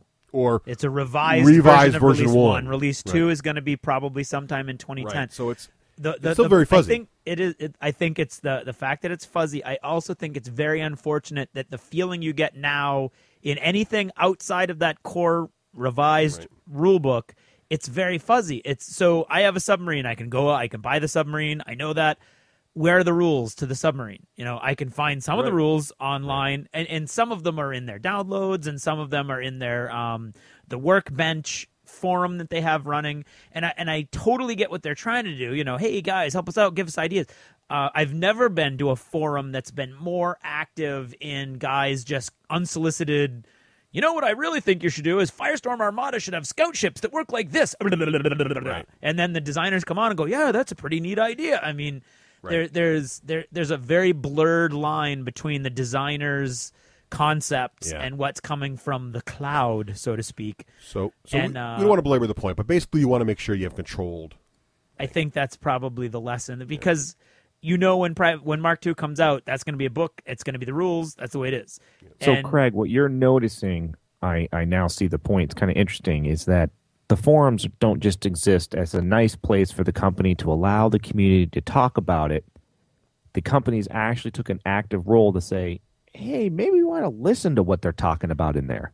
Right. Maybe we ought to actually solicit information through the forums. Right. Yep. And I think that's a great idea, and I salute both Privateer Press and Spartan Games for doing that. I do like Spartan did it. That's what I think you're right. I think that's an industry change. But I also think you need to have more control, and there needs to be a very sharp delineated line between the rules of your game and the stuff that's coming up out of the forum and churning, and I don't really like those rules out there. They're like, hey, try this out. Maybe it'll work. Maybe it won't. I want to bring a rule book, throw down with Russ, and we both know, I didn't have to go to the forum right before I step up to the table. That's what killed 3rd edition 40K, really, 40K, was all those FAQs and blah, blah, blah, and every day it's something different. So I think it's a great concept. I think Privateer Press probably, and they did it after Spartan Games, too. Spartan Games had already been doing it for a while when Privateer Press picked it up. Not that there's any cross-pollination there. But I think that it's just a more disciplined use of that particular that particular resource of leveraging that particular crowdsourcing. Exactly. Leveraging the cloud. Exactly. Okay, Russ, what else are people using the internet for? And we hinted this earlier, but the other thing that started this year, I think, I mean, it's probably been done before, but this year is when I really personally noticed it, is using video in particular, video streaming technology, which has become very easy to do and very affordable to do. In fact, all you need is a very basic camera and a YouTube And any account. schlep can do it, just like podcasting. Right, any yokel can do this. But the companies, of course, put a little more time into it. But is videos I meant that, by the way. That wasn't sarcasm. Any idiot could do what we're doing. videos. In fact, we're kind of idiots. And Training videos for the games. Thank you, Craig. Sorry. So, like Arcane Legions. Arcane Legions did the big one there. They did a whole series of videos. They did.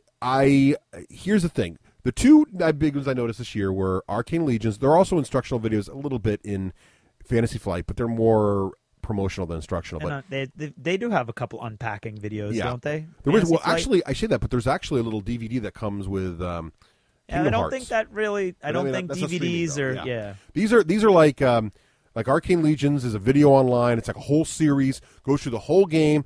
It's sort of a campy costumes, but basically the whole game rules are in there, and you do learn the game well. Grind did the same sort of thing, but it was just two guys that were casually basically showing you the designers, videos. but it was not done with any kind of serious. There's probably a script and everything, but it was very more casual. Yeah, they it was, talked about the production values weren't as glorious as now, the Arcane Legions. I know some people didn't like the campiness of Arcane Legions, and that's fine. And some people probably prefer the straightforward, more intimate grind experience of just two guys talking to you. However, I will criticize the grind ones. There was actually a rules error in the grind ones.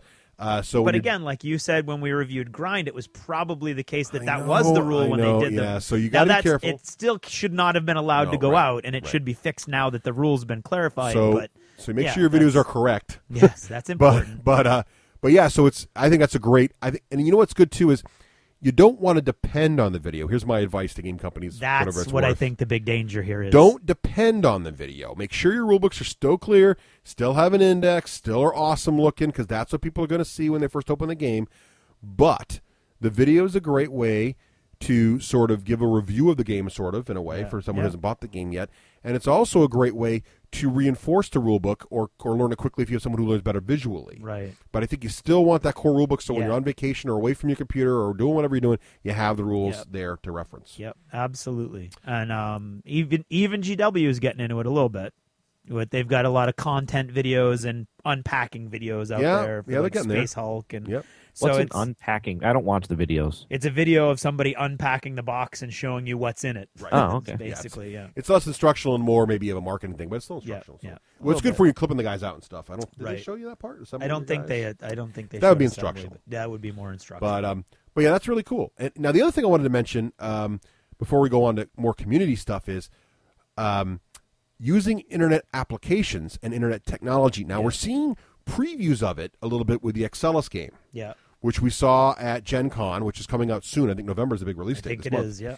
But they're using internet technology, particularly just internet communications, but also the iPhone too, to be able to give game mechanics to you at your game site, which is pretty neat. But I think the award this year, if there's awards, goes to Arcane Legions for the Army Builder software. That was huge. It's still in beta, but it really adds a whole other dimension to the game in a very easy-to-use way. So I really think that Arcane Legions is setting the standards in some ways for some of the things you can use the internet for with your game. Yeah, I think they're right on the cutting edge. So many kudos to them for that in that respect. So they're really thinking about how to, outside the box, how to do that. And I think the last thing that I was thinking of is a trend that you've seen for a couple years now, but it really came into its own this year, and especially in the last 6 months or so with customer and community contact extending beyond those forums into Facebook and Twitter primarily. Well, this is part of that paradigm shift, right? Yeah, you guys have been teasing me about. So, because what's interesting about this is everybody has their own web page. All these companies, but now Twitter feed is a little different. A Twitter feed is sort of like a marketing feed, if you will, sort of like a mini blog. So that makes sense. Companies can have that, and if you're really interested, like Matt Wilson just put his own thing out. Oh yeah, you can follow him, which is pretty cool.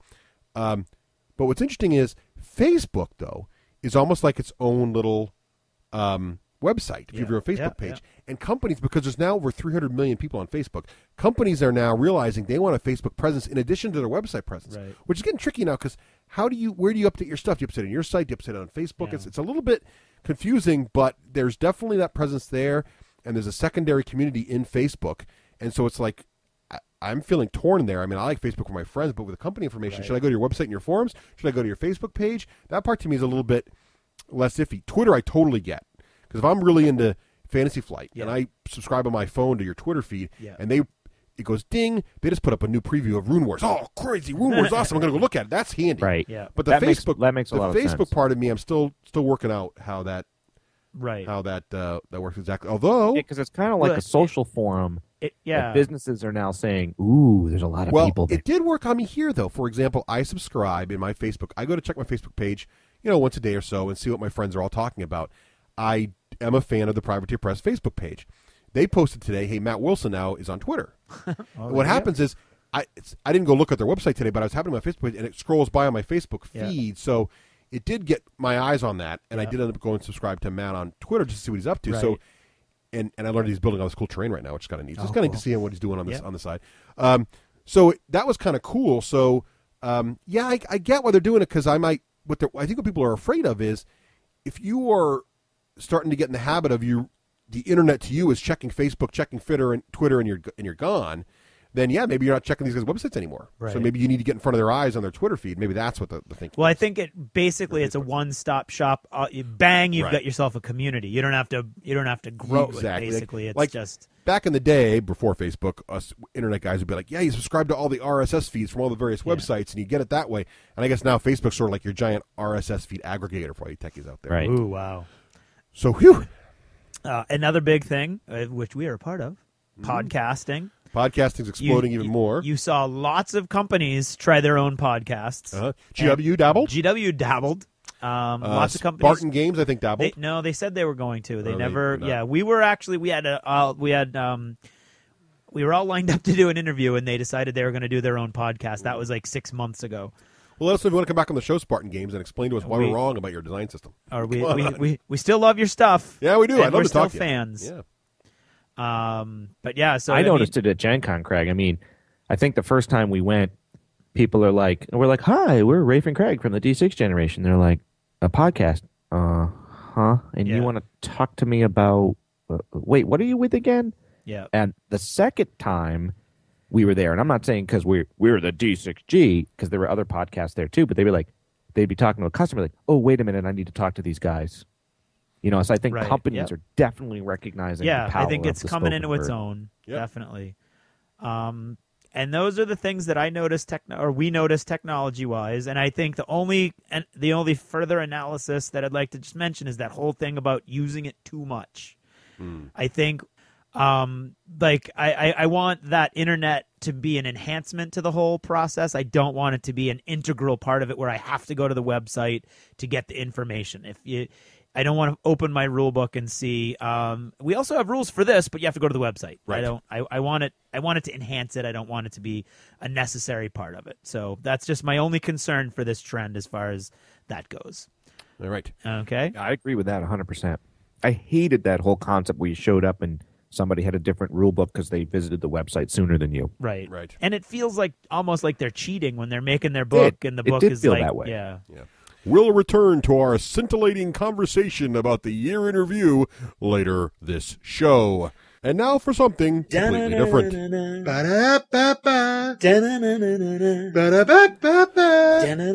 I'm Rafe, Hollywood Granger, and this is the Hollywood Minute. And I gotta say, this is the best shout out of the Hollywood Minute ever. This Hollywood Minute is sponsored by the Walkinstown Gamers Guild, Ireland's premier My Little Pony LARPers. Forget the Dublin Games Guild and their real games. Come prance around with us.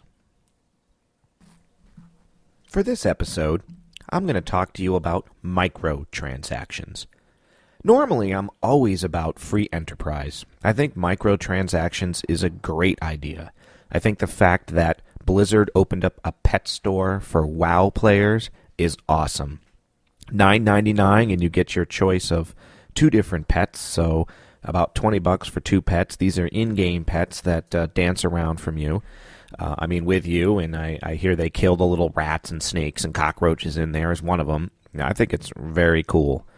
Some argue that $9.99 isn't exactly a microtransaction, and I guess the Asian-based MMOs have been doing this for years, and I think maybe even Turbine's D&D Online is doing something similar to this, which is where you get to play online for free. But if you want to gain levels faster, then you pay a price for that. Maybe even if you want some certain in-game items. Of course, you don't have to, hence the word microtransaction.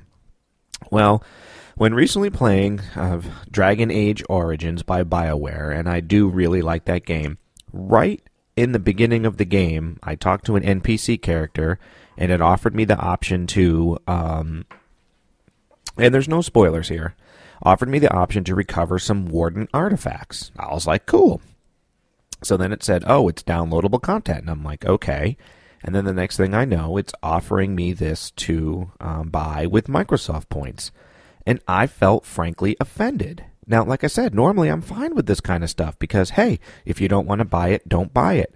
But somehow, something about just getting the game, I was only an hour in, I don't know, I felt like they were kind of dinging me a little bit. Like, well, why wasn't this offered in the game at the regular $69.99 price or $59.99 price you pay for an Xbox game? I get it if after 50 hours people have been playing and there's some extra downloadable content. Fine, that's one thing.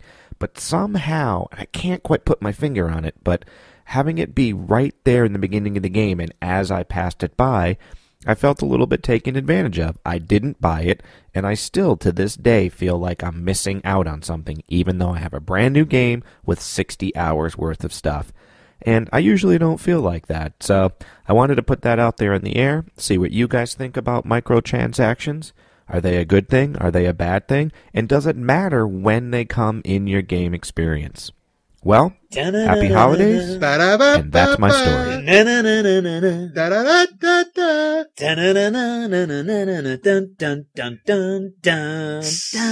Having trouble fitting your whole army into one carrying case? Ever had your heavy centerpiece models break through the sides of their foam tray to scrape against their neighbors? You'll never have to worry about any of this again with Battle Foam. The trays from Battle Foam will hold over 30% more models than any standard tray, and they make foam to fit any box, including all manufacturers' carrying cases. What's more, they will custom cut your foam trays to fit any miniature. The boys at battlefoam.com can even personalize each tray by etching Army logos, personal text, or images right onto the foam. So go to battlefoam.com right now and pick up the best foam on the market. You've spent more time and money than anyone wants to think about on your models. Shouldn't they be as safe as you can make them? Battlefoam.com. Hooah! This is Total Fangirl. Regular Jane most days, Total Fangirl when the moment strikes. Han shot first. Starbuck is a guy. And Lestat, now there's a vampire. Hey everyone, this is Nicole Wakelin, your Total Fangirl. You can follow me on Twitter. Just look for Nicole Wakelin, or you can check out Total Fangirl on Twitter, and it'll point you in the right direction.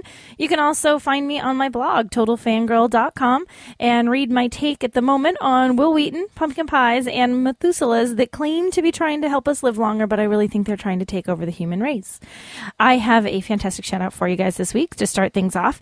It is to my darling wife, Christine, on your 30th birthday. You made all my dreams come true. So is there any chance you could see your way to letting me win the next Memoir 44 game? It is becoming embarrassing. Love you, Kevin. Now I'm going to address Christine. Christine, don't let him win. Don't let him just con you into that because he's wished you a happy 30th birthday. Kevin, man up. You're going to have to lose again because she plays better than you do. So Russ and I got to go to a convention together a couple weeks back. It was called Carnage Con. It was up in Vermont on Lake Maury.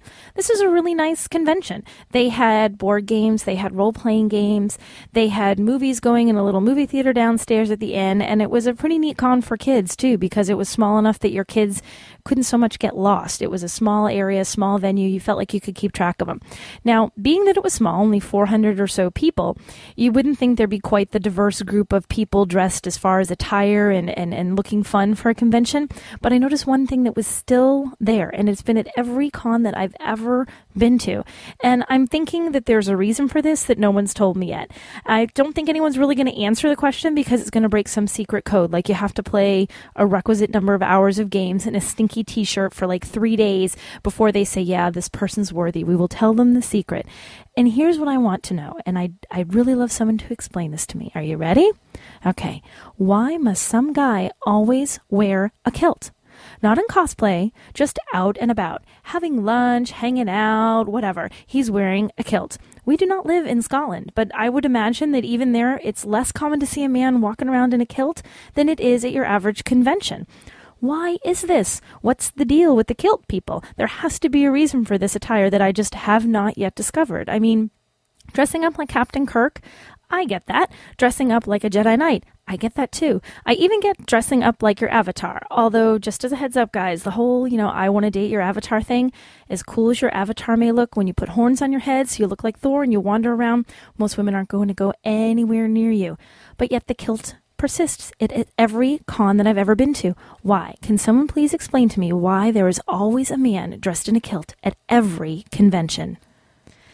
Okay, and while we're on the topic of conventions, I have someone sitting here with me to talk about conventions. Where? Where? Shh. Now, you might know this guy, but he's supposed to know that he is not in charge in this segment now. I'm not. You're not. Only thing you get to touch are the little knobs on the board there. All right. And that's it. And he's not here in his usual capacity. I decided he's chief interrupter. I have no capacity. What are you talking about? He's chief interrupter and bullet pointer. So yes. he has neither. He has no bullet points, and if he interrupts, I'm going to smack him. So right. We went to the con together, didn't we, Russ? We did. And we had a very good time, didn't we, Russ? We did. What kind of stuff did we do, Russ? After we got up there and met with everybody and saw Doug, we started. Friday night was really just to get to know everybody. Right. Say hi to the folks there at the con. Right? What did you think of the place when you first walked in? I thought it was really cool. It's like a very small, it's like an inn instead of like the gigantic big hotel convention center things that you always think of when you think of cons, which I think is nice. I thought it was nice for a change to have a so small as a place. gamer girl or as a girl who was a fan but not a gamer? Yeah. Were you kind of excited about being there? Were you kind of like nervous? No, I was. I was excited about being there. What I was most nervous about, you want to know what I was most nervous about? Was that we were going to walk in the door and you were going to be overwhelmed by the whole geeky goodness of the whole thing and I wasn't going to see you again for 2 days.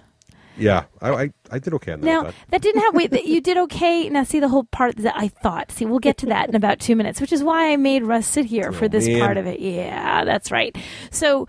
Russ did a really good job. I have to give him props where props are due. He picked out some games that he thought I would like, right? Mm-hmm. And you played those games with me. He didn't just say, hey, go sit at this table. I'm going to go blow up things in 40K. No, we played together all Saturday. Was our gaming day. We played every game together. Yes, and we played very well together. And the other people that we played with were great. And we had a great time. And there were more than just us as couples at the table, which was kind of exciting, really. Yeah, it was a lot of couples, which is, again, kind of weird. Normally it's guys, just single guys. But there were single guys there, and couples is what we mostly saw, which was kind of cool. We should say that we did mostly board gaming.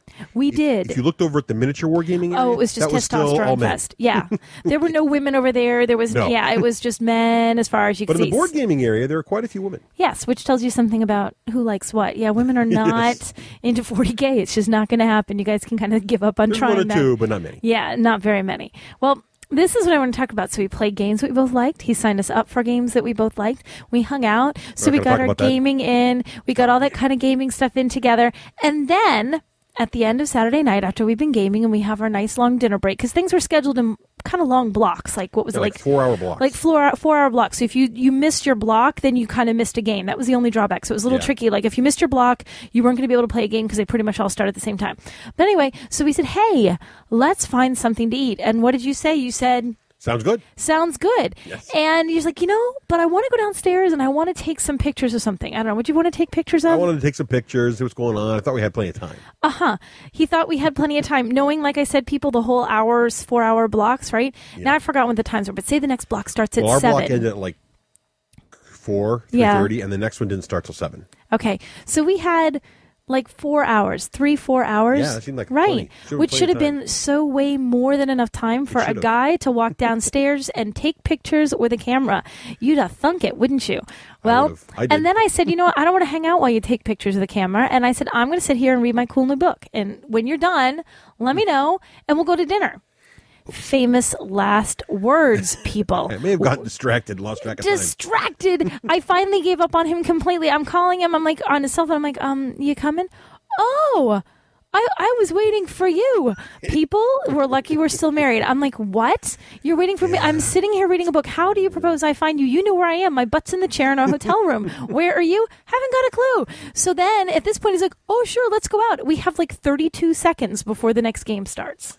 Yeah, I kind of goofed that up. That Russ completely blew it. Here's my tip for taking your wife to a con. Yeah. I think I did a good job picking the games. He did. I picked games I thought you'd like. Yes. And we had a good job on breakfast, pretty good on breakfast. Yes, we had a tasty little breakfast with lots of bacon, which is good.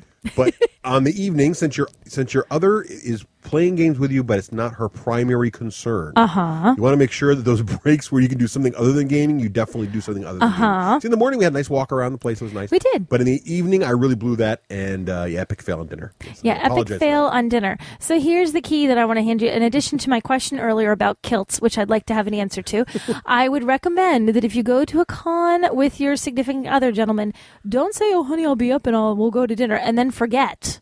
Like, space it and be like, oh, you wanted dinner? Because you know what I had? I had a hamburger that was a hamburger in name only. Yeah, I don't know. The food there was, the breakfast was yummy, good bacon. Breakfast was fine, but they had this little like buffet thing set up with heat lamps at lunch and dinner time, Yeah. and it was, I don't know how long the things have been under the heat lamps, but it was not pretty. Yeah. The good news is there are some really fun little places nearby. Oh, we did find the I wish we knew the name of it. It was the coolest pizza place with this little Greek woman and her husband. Lydia's, I think. Lydia's, something like that. Anyway, really cool little Greek pizza place with yummy stuff because it was good Greek food. Yes. Stuffed grape leaf. Awesome. Yeah, see how Russ is trying to distract? We did have one good meal. I'm going to get back to the point of this. He blew dinner. So that's my tip for you guys. When you go to the con, make sure that you do cool stuff with your significant other, especially if she's not going to be having fun, if she's just hanging out by herself.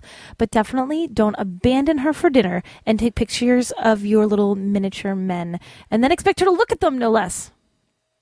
So that particular bit was an epic fail for Russ. Yeah. Yeah. Otherwise, it was an epic success, but that was your epic fail. So there's Did you your like the big games hit. I picked?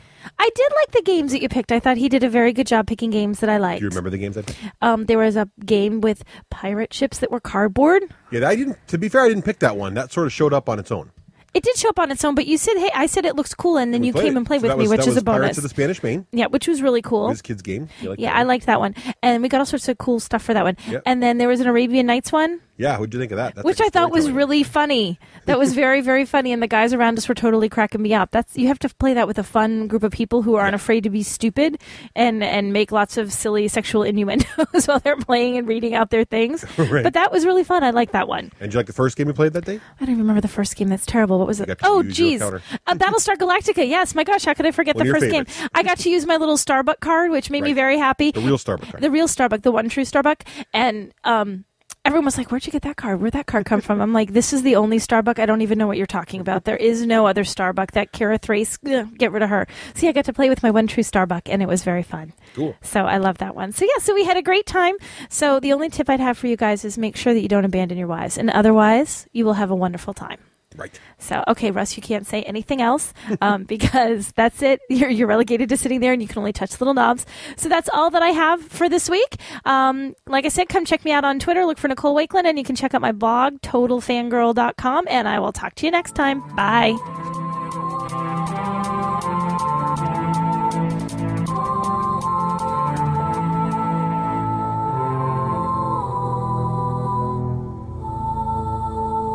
Need to add a big unit to your current force and don't feel like painting that many grunts? Or maybe you want to start a new army and really don't have time to paint it up. That's where PaintedFigs.com can help.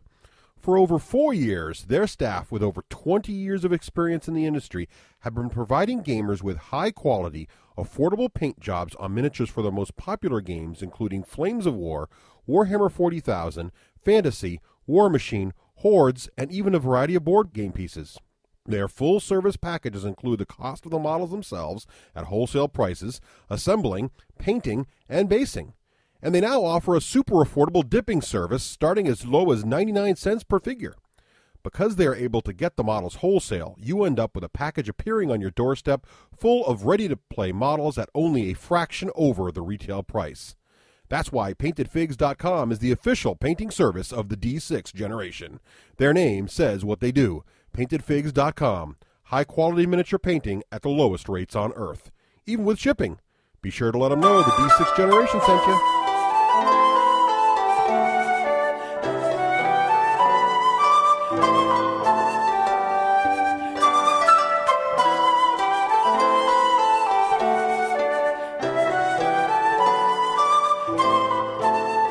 Hello, here I am, sitting on the carpeted floor of the Crockett Hotel in San Antonio, Texas. It's the 5th of November, it's bonfire night back home. Guy Fawkes night, if you like. I flew halfway across the world yesterday and was weary to the very bone, and yet I go to bed in Texas, I can't sleep a wink. Jet lag, great, love it, I do. I'm deaf in one ear. One of my microphones isn't working. I'm full of cold, but not swine flu. That's what I told the Department of Homeland Security. And here I am at the Alamo GT, welcoming you, the D6 generation listeners, to Talk from Texas. And good afternoon and welcome. Here we are from sunny Texas. Talk from Texas, I may call it. Not words from Wales, if you like. And I have dragged myself away from the Alamo GT, where, believe it or not, I've got 3 wins. 3 wins. Wales 3, Texas 0. Love it. But there we are, all the way over here. Wales 3, Texas 0. But I'm not going to shout about it too much because I have with me a Texan, are you not? Yes, I am. And this with me is Ben Burns, who is the editor, owner and publisher of Tales of Battle, which, believe it or not, is an independent Warhammer fantasy magazine which has taken the GT circuit a bit by storm. Now, unlike many old fanzines, which I'm sure some of you are very familiar with, this is a professionally produced magazine full of beautiful colour plates and pictures and battle reports from all over the US GT scene. It's great to have you here, Ben. Thank you. No problem at all. So, you're from Austin, is that right? No, I'm actually from Dallas. From Dallas? All right, okay. I haven't insulted you with the Austin thing? Not one bit. Okay. Anywhere in Texas is good. That's good. Hey, don't get bigger than Texas, right? But, of course, they say don't mess with Texas. Wales 3, Texas 0. Sorry, no, but no problem, because Texas 3. Okay, all right. Ben, I'm really impressed with the magazine. Thank you. It's a magazine that the Warhammer scene has been crying out for a long time, and it's beautifully produced. Can you tell me a bit, how did it come about? Well, a lot of it came about because I myself got tired of the GW publication, and a lot of the other players, you know, when you listen to the when I'd read the discussion boards and such, you'd hear over and over people talking about the magazine and how it didn't give them what they were looking for. Okay. It became more of an advertising publication instead of, you know, something for fantasy, and they had a lot of 40K and had a lot of Lord of the Rings. And so I decided, you know, I can do this. I can put this together. And I checked out what it would take to print it up, to do it myself, and I just started off. It started small, and it's grown. It's been great. That's great. But why you, Ben? Have you got a background in publishing or a background in magazine writing? Absolutely not. Okay. It's just love of Warhammer. I've been doing it for over 25 years, and so I thought the hobby needed it, so I thought I'd take a shot at it. Oh, you're damn right. Okay, yeah. Tales of Battle, the magazine is called.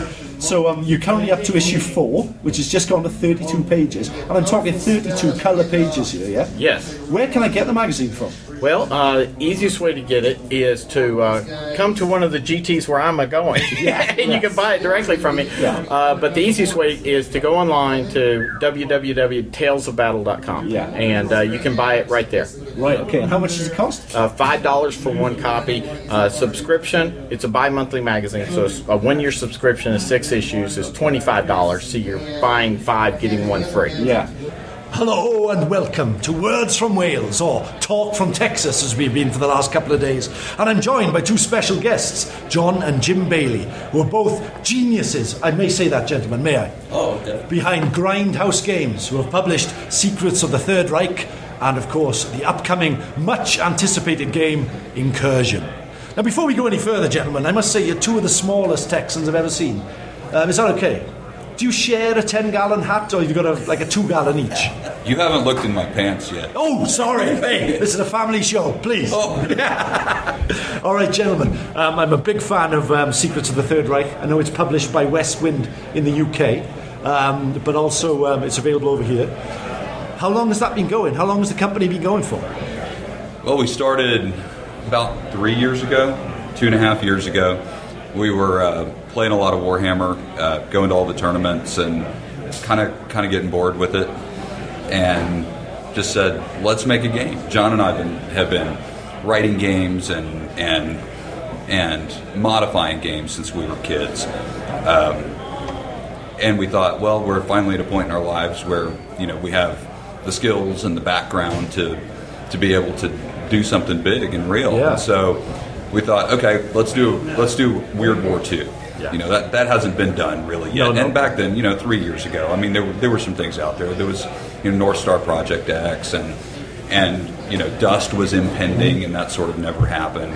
I mean, I think Darkson had 3 models out at the time and no rules in sight. And Westwind had their models, so we thought we're going to make something for us to play, for our club to play, and we're going to do the rule set for kind of a platoon level game that we've always wanted to do. So we started to do it, and then we hooked up with Andy Cooper over at Westwind, and it got real and scary real quick. Yeah, well, Andy had his miniature line, the Secrets line, out for a while already, and he was looking for a rule set, because Andy's all about sculpting, loves sculpting. He's not a rules guy. He had worked with some other people in the past and wanted to find something different, and I forget exactly how you and Andy started talking to each other. I just sent him an email and said, hey, we're doing this, and you want to do it with us? And he said, sure. So for those who don't know, Secrets of the Third Reich is like an alternative World War II game, isn't it? That's set sort of in 1949, isn't it? As if the war's gone on? Yes. Yeah, imagine that at some point in the real timeline, events went very different. And, there's a lot of games out there that are kind of exploring that alt history in different ways. We wanted to build it we wanted to make it a sandbox. That's the metaphor that I like to use. That you could come to this game and whatever vision you have of what this alternate World War II universe would be like, you can do it.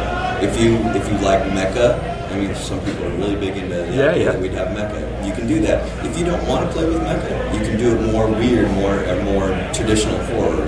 Werewolves, vampires, zombies. If you don't want to use zombies, you don't have to. Yeah. We wanted to make a game world that was big enough that you could really come to it any way you wanted to. You weren't locked into what we wanted you to play and how we wanted you to play. But it's got a distinct look about it, hasn't it? I mean, I love the artwork in the books. You've got a great bit of background, which is a little bit tongue-in-cheek, which is nice. Some of the characters, which I really like. I mean, you've got the sort of Nazi zombies, which are like ruled by these sort of genius doctors and experiments they've got. The mecha side, you've got the US-style ape suits, haven't you? Which are great figures. So, like you say, you've got a great sort of option. And it's platoon level, isn't it? That's right. One of the things that we hear all of our friends gripe about playing certain other games is the skirmish stuff is too small. It doesn't feel like an army. Yeah. It's fun for, playing a couple hours here and there, but, holding your kind of long-term interest, 10 figures just really isn't enough. It's not enough to work on. It's not even really enough to play with. Yeah. But 100 figures is too many. Yeah. I mean, unless it's like Warhammer, where you're moving things around in big blocks. You got 30 troops, but that's basically a playing piece. Yeah.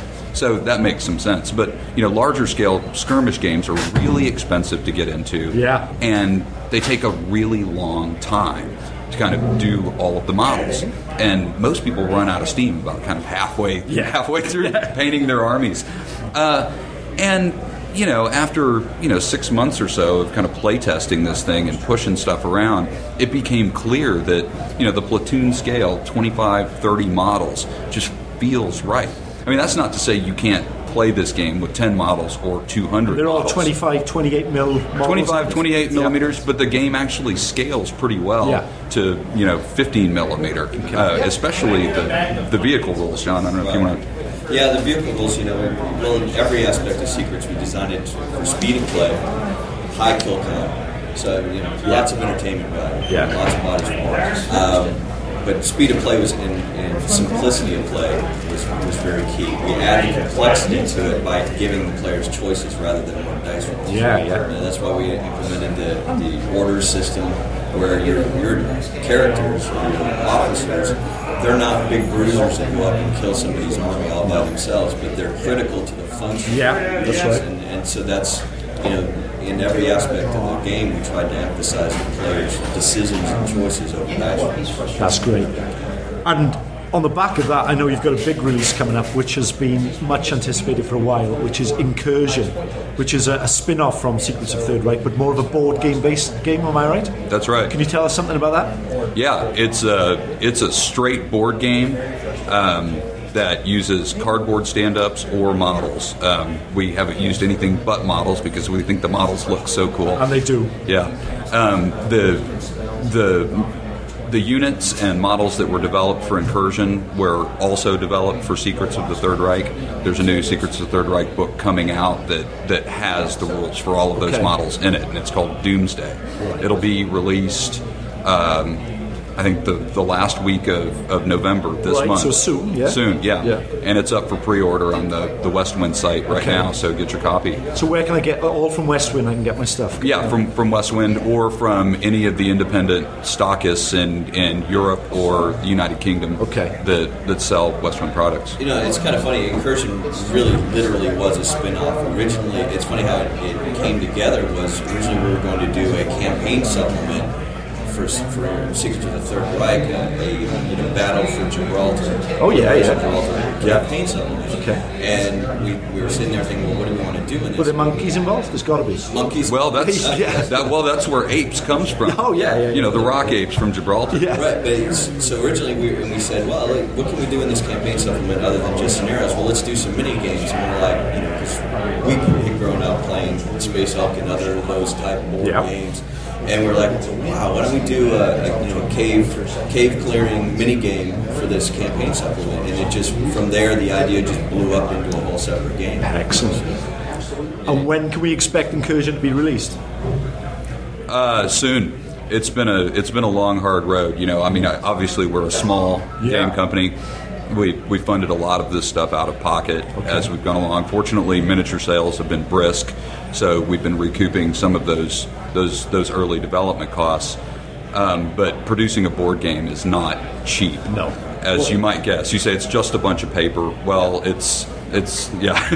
And to be clear, in a sense, Incursion is already out there. It's been out there for a while. The minis have been on sale for several months. Since the beginning of the year. We released the entire board and rule set and cards in PDF form on our website. So we got that game out there for our fans to be playing. But again, that is based in some sort of like mad Nazi lab, isn't it? With zombies sort of run by like kinky sort of Nazi scientists and things like that. Yeah, all the stuff we love. Yeah, that's right. Why not? Who doesn't love it? That's right. That's right. I'm wearing my jack boots as we speak. That's right. Dr. Hugo von X has his secret laboratory deep in the bowels of Gibraltar, and the lucky seventh apes are liberating the rock and driving them out and going into a secret lair. So one player takes the lucky seven apes, the other player takes the German Nazis. Yeah, that's right. And, that's right. And the apes play pretty much the same way in most games, and that they're these big guys. They're in bulky armored suits. They're not very mobile, but they can take a lot of damage and they can put out a lot of firepower. So they sort of clank through these dark halls, mowing down hordes of zombies that come at them, and then the Germans have multiple ways they can play it. They can do a giant zombie horde where they're putting 10 or 15 zombies on the board every turn and running them at the apes, or they can use special characters. We have Gretel von X and Ilsa von X, and these are German super soldiers. They go leaping and cartwheeling through the halls, firing machine guns and cracking whips. And we have the Blitz Hunt is a popular model. It's really fast, and it'll tear through ape suits in close combat. The really interesting thing about the game is that both sides have equally important objectives. So it's not like there's the protagonist and the antagonist, where you might expect that the good guys are the apes and they're just against this horde of zombies. In many of the scenarios, the Germans have equally difficult objectives to achieve. And most of the scenarios, most of the scenarios aren't about actually killing the other side. Mm-hmm. It's about achieving the objective. And the game plays on kind of two levels. I mean, you've got what's going on the board with movement and attacks and shooting. Then you have a second layer going on with the card system and your command point system, where you're bidding each turn for which player is going to go first by hidden bid.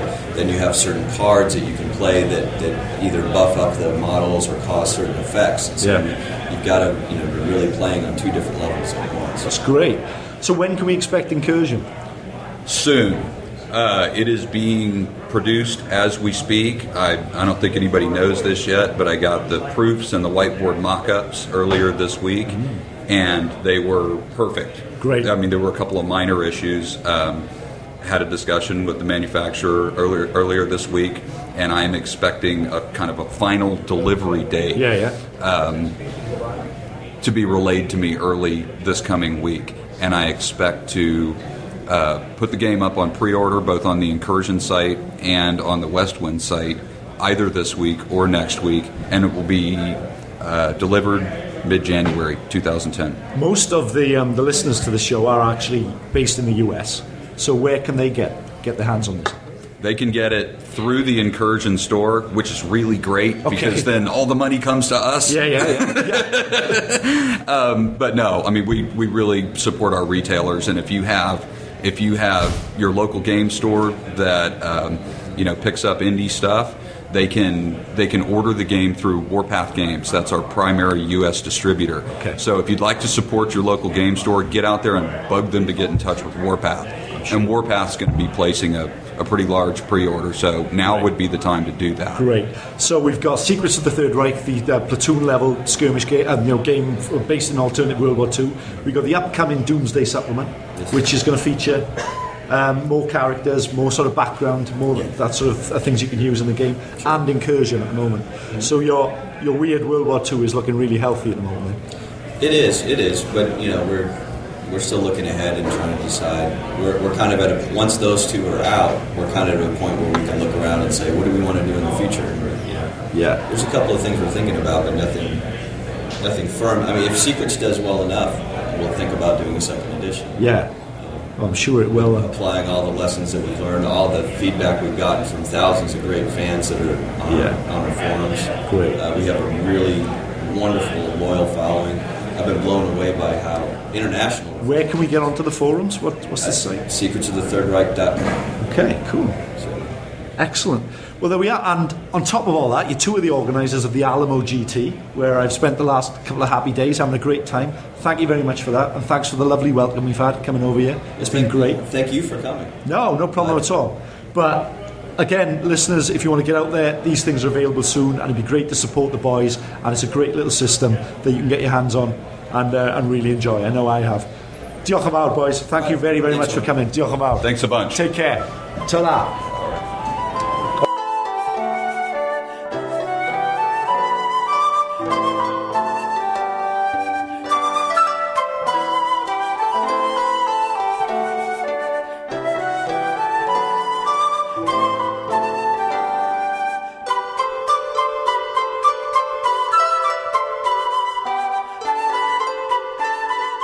RVR is going to be great. I can't wait to show this chaos scum the bite of my Iron Breaker. Here I go. I've got him targeted. That Black Ark is moving way too fast. There's too many people on my screen for my ancient PC. Oh, no. I'm screen locked. Now I have to reboot. I'm just going to bed. Rafe, don't grip your pillow at night in PC frame rate paralysis. It's time to level up. Level up? I can't. My damn computer's too slow. That's the point, doofus. With a Doghouse System PC, you can have just what you need for the best in MMO play. Play your game at the highest settings, experiencing the very best frame rates available, and all at an affordable price. Now go back to sleep. When I wake up, I'm going to www.doghousesystems.com. It's time to get in the house and level up.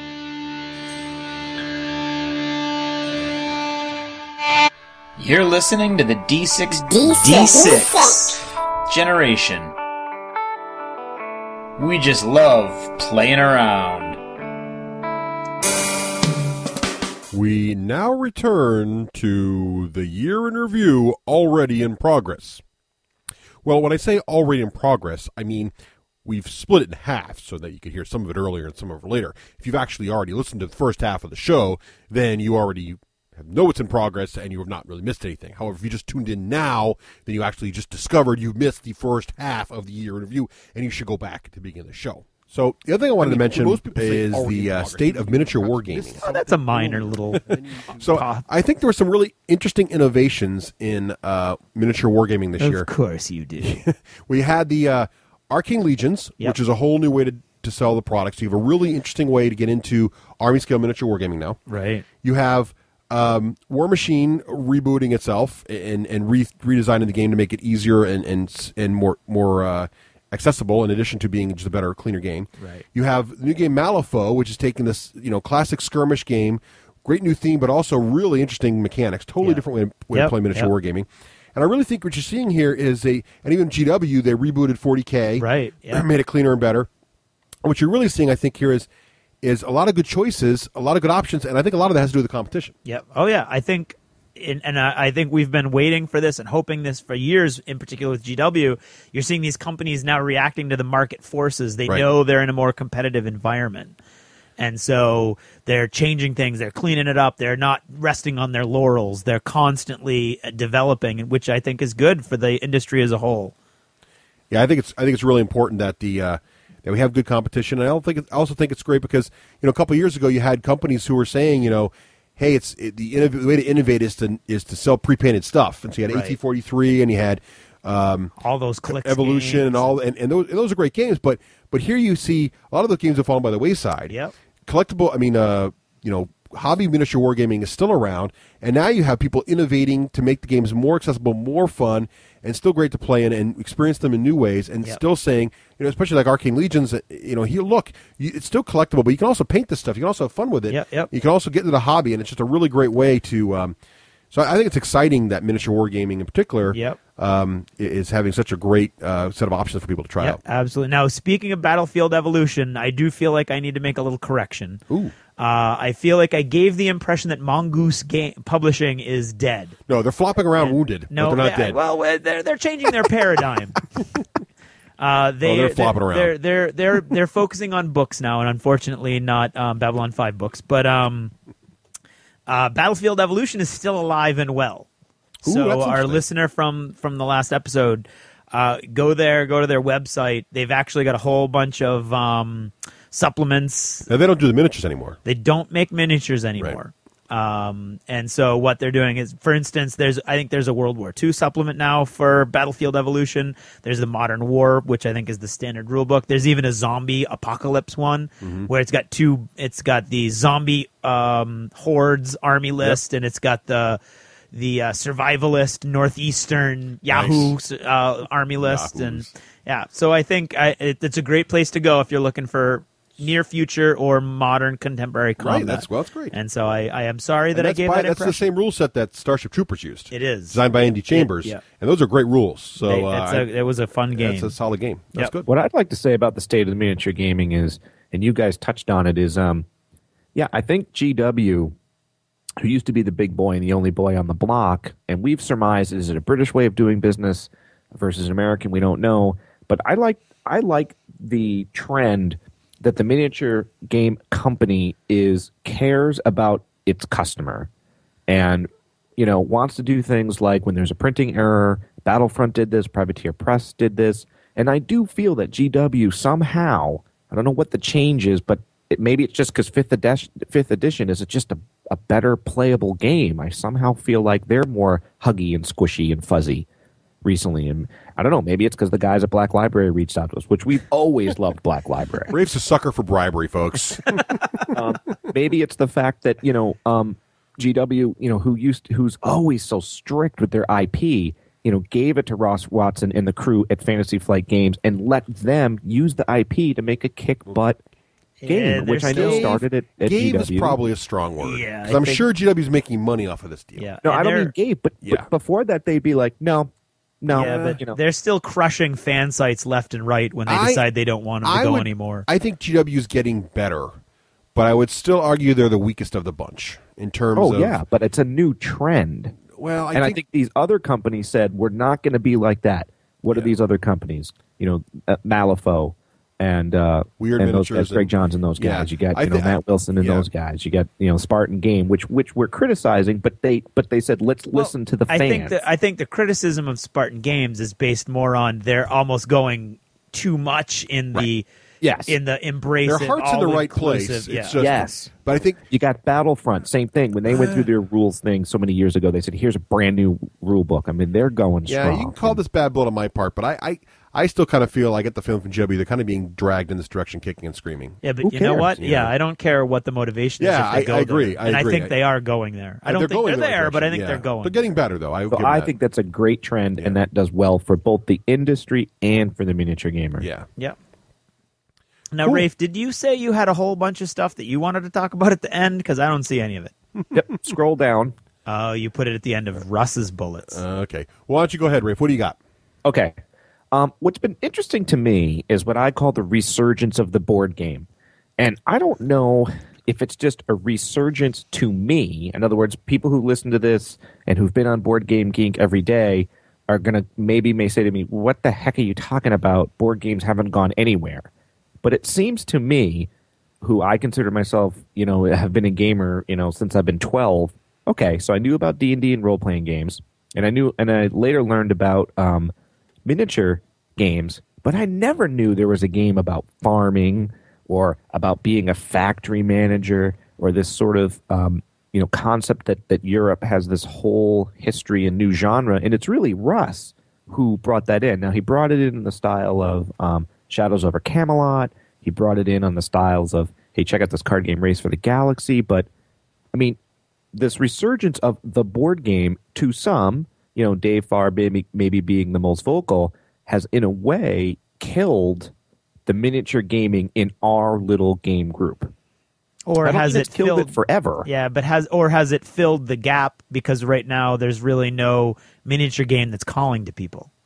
You know No, what I mean? don't think so. I think 40K 5th edition was huge, and we just were like, whatever, except for Craig. Well, for me, it's been a different journey. I get your point. I used to be the kind of gamer that I only played one game system, and really, I mean, my whole hobby was around 40K, and then later I expanded to the full GW line, and then I discovered there were other games besides that, and then I discovered that board games were cool too. So for me, and it was funny because I was talking to the guys at Carnage about this a little bit, and it's an interesting point, Rafe. To me, we're all gamers, even the LARPers.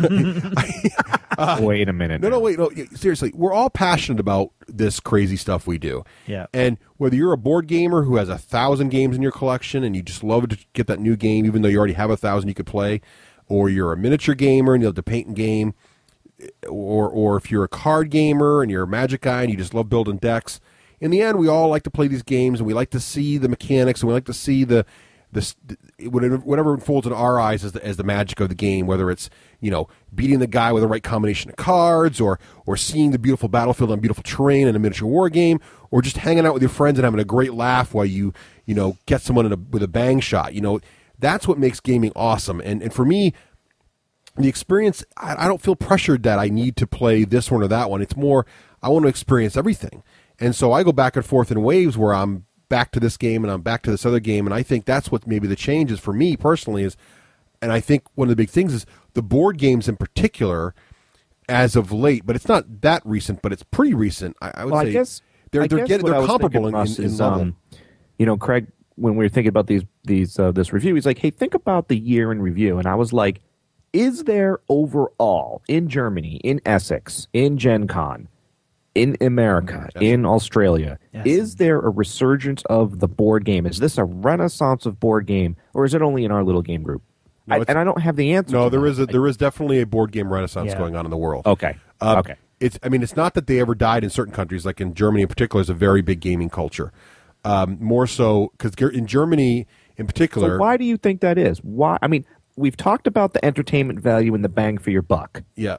But the companies had to have been years into the making. We know that after talking to Richard Borg. Oh yeah.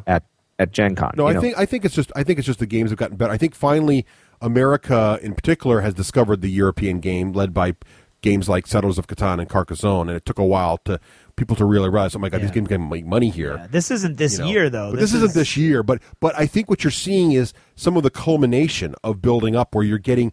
Because I remember many other podcasts that I enjoy, including ones that have been on a long, long time, like the Dice Tower. They talked about 2008, which I know was last year, in particular, as being one of the best years in board gaming ever in terms of the content that came out. Oh, okay. All right. And I think what you're seeing is when all those games were released in 2008, games like Battlestar and stuff, it takes a while for those games to get bought by a lot of people and start to get into mainstream. And then you're like, wow, if Battlestar was so great, maybe I will check out the new Runebound or if Descent, Road to Legend was so great. And I think what's happening is people are realizing that there is a lot to board games. Now they're actively watching for the new stuff, because they saw the great stuff in 2008. And so I think you're right. I think there's definitely a resurgence of board games, and I think you're seeing it continue into 2009 from the previous years. Right. I agree with that. So my other thought of the year in review for me was the concept of nostalgia. We call ourselves the D6 generation because we all have fond memories of playing our role-playing games. And it's been a very enjoyable journey for me the past year to play D&D 4.0, to play Rogue Trader, and to play Dark Heresy. They're all role-playing games. Yes, we're not necessarily playing in long campaigns, but definitely, several adventures in each. And I know people do want to play D&D 4.0 again, Rogue Trader, not so much Dark Heresy, except for me and maybe a couple other guys. So for me, it's been a nice journey to be nostalgic, to remember what it was like to game. For me, for some reason, it always reminds me of fall, and I've really enjoyed cracking open my Rogue Trader book on my living room couch, quietly with some music playing, and building a character again, and thinking about dungeons and things like that. And I'm not saying this because they're a sponsor. I truly, truly mean this. I consider myself an old fart now. Like, for example, TD Bank doesn't use the stupid ropes anymore. You walk in, and it's just this big open foyer. It's very unsettling to me. I know I'm an old fart, but I'm like, damn it, I want to know where to stand, and I don't know where to stand in here.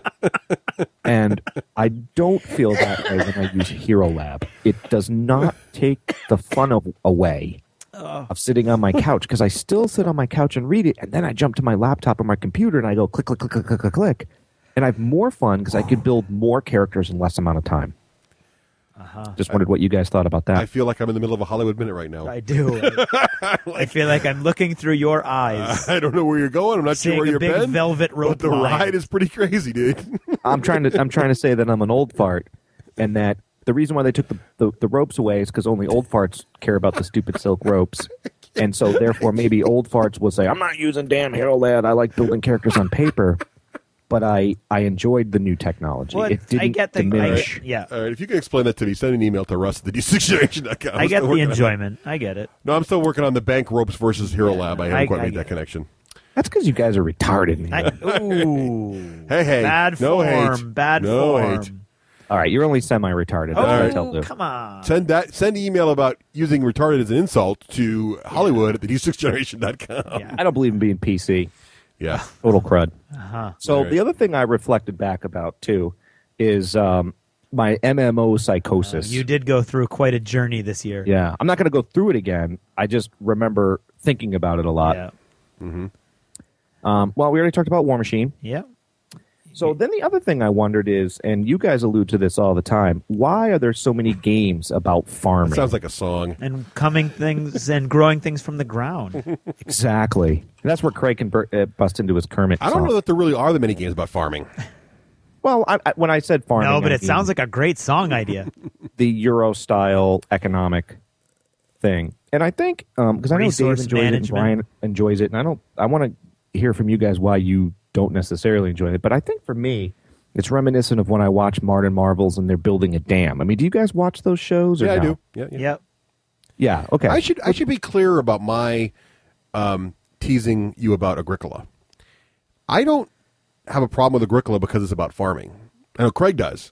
My issue with Agricola is I genuinely do not like the mechanics of that game. Oh, okay. I don't like that I have to stare at the board and read 30 cards. I don't like the theme. He doesn't like the mechanics. I like there are games I love that have nothing to do with combat. Oh, okay. You know? But Agricola, I mean, I tease you about the theme because it's kind of funny that you like farming, but like the fact that you have to lay these cards out and read them and reread them and read them again until you've memorized them in order to be able to play the game in any reasonable clip I think is not innovative. I think it's a weak mechanic. Now, it's not to say that the game's not challenging and fun, but that's the problem with the game I have. Oh, I see. You know? And I like games that don't have killing and death in them, too. I don't... Here's a game I love. I love Pillars of the Earth. You know what Pillars of the Earth is about? Building a freaking cathedral. I mean... That may be drier than actually growing carrots. I'm not sure. But that game I love, but the mechanics are so innovative. Yeah, and it's such a smooth game, but there's so much depth to it that is a phenomenal game. So it's not necessarily that I don't like but what you're seeing though, Rafe, to answer your question, the reason you're seeing these games about topics that you wouldn't think someone would want to play is because of this, I think this goes back to your earlier point, because of the success earlier of Euro games, companies are now more willing to publish Euro-style games in the States. But games like this have been around forever in Europe. Oh, yeah, I know. You know what I mean? So that's why you're seeing them, because you're getting market penetration with Agricola and Le Havre and Revolution even, and other games that don't feature a lot of combat or typical, Ameritrash type stuff, because that they do term bothers me It's just, so it just is what it is. Whatever. Hey, we're big enough to tease ourselves. If we were teasing ourselves. Yeah. That'd be But great. what about, like, correct me if I'm wrong, Craig and Russ, if I had a stack of games, if I said, hey, do you guys want to play Power Grid Factory Manager, Le Havre, Agricola, or the new Japanese one, or Asian themed one, the Gates at La Hoing, La Yang, you're not, Russ, you're not going to be like, yeah, sign me up for that. No, because right? all of those are by our designer, I think, that I don't care for I haven't played, the only one I've played of that set is Agricola. And because I don't like, again, I'm not trying to pick on Agricola. Not every, salt and pepper. Okay, I didn't realize that. So, but if you're saying these are all by this designer, and I don't like that designer, it doesn't mean it's a bad game. It doesn't care. I don't care for it. But if you put Pillars of Earth, if you put Pillars in the Earth that pile, I'd be all over it. Go ahead, games that I like, that have a resource management element to it, I don't like that part of the game. So when you're talking about games that are all about resource management, to me, that's life, and I don't want to play that. You know what I mean? And I don't want to play. I don't want to play games where I'm balancing my checkbook. I don't want to play games where I'm taking which QuickBooks the game. Yeah, exactly. Which is I think a very interesting thing about Pillars of the Earth, which is taken a game that has that element in it, but there's so much more going on there at the same time. Well, what I did was I just wanted to get what you didn't like about it, because I was sitting there going, well, why do I? So I think for me is when I'm watching Modern Marvels and they're building a dam, I sit there and go, I wonder how much concrete that took before they tell me. And I'm like, I wonder how they trucked that in through the woods. And I wonder how much manpower and, or people power back in the day that took. And I'm interested in all that too, but I'm not interested in actually solving it myself on a game board where it's really... I'm not trying to... No, I get it. I'm just... Yeah, okay. But I was just thinking, why do I? And I noticed that when I watch that show or the Discovery Channel and Henry Ford... It's engaging your brain in a more active it engages way. my brain, and I can almost see a game out of it. Build the Hoover Dam. I'm like, who would think that's fun? But I would think it's fun, and I don't know why. And it's not that you guys... I thought, well, maybe it's entrepreneurial, but Russ is entrepreneurial, and Craig's entrepreneurial, but I wonder if that's what it is for me. It's a safe environment to pretend like I can build something from nothing in my Factory Manager game without any of the risk. Right. Without having to be Kirk Colvert, without having to be Matt Wilson, without having to be, whomever. I think that's why I like them.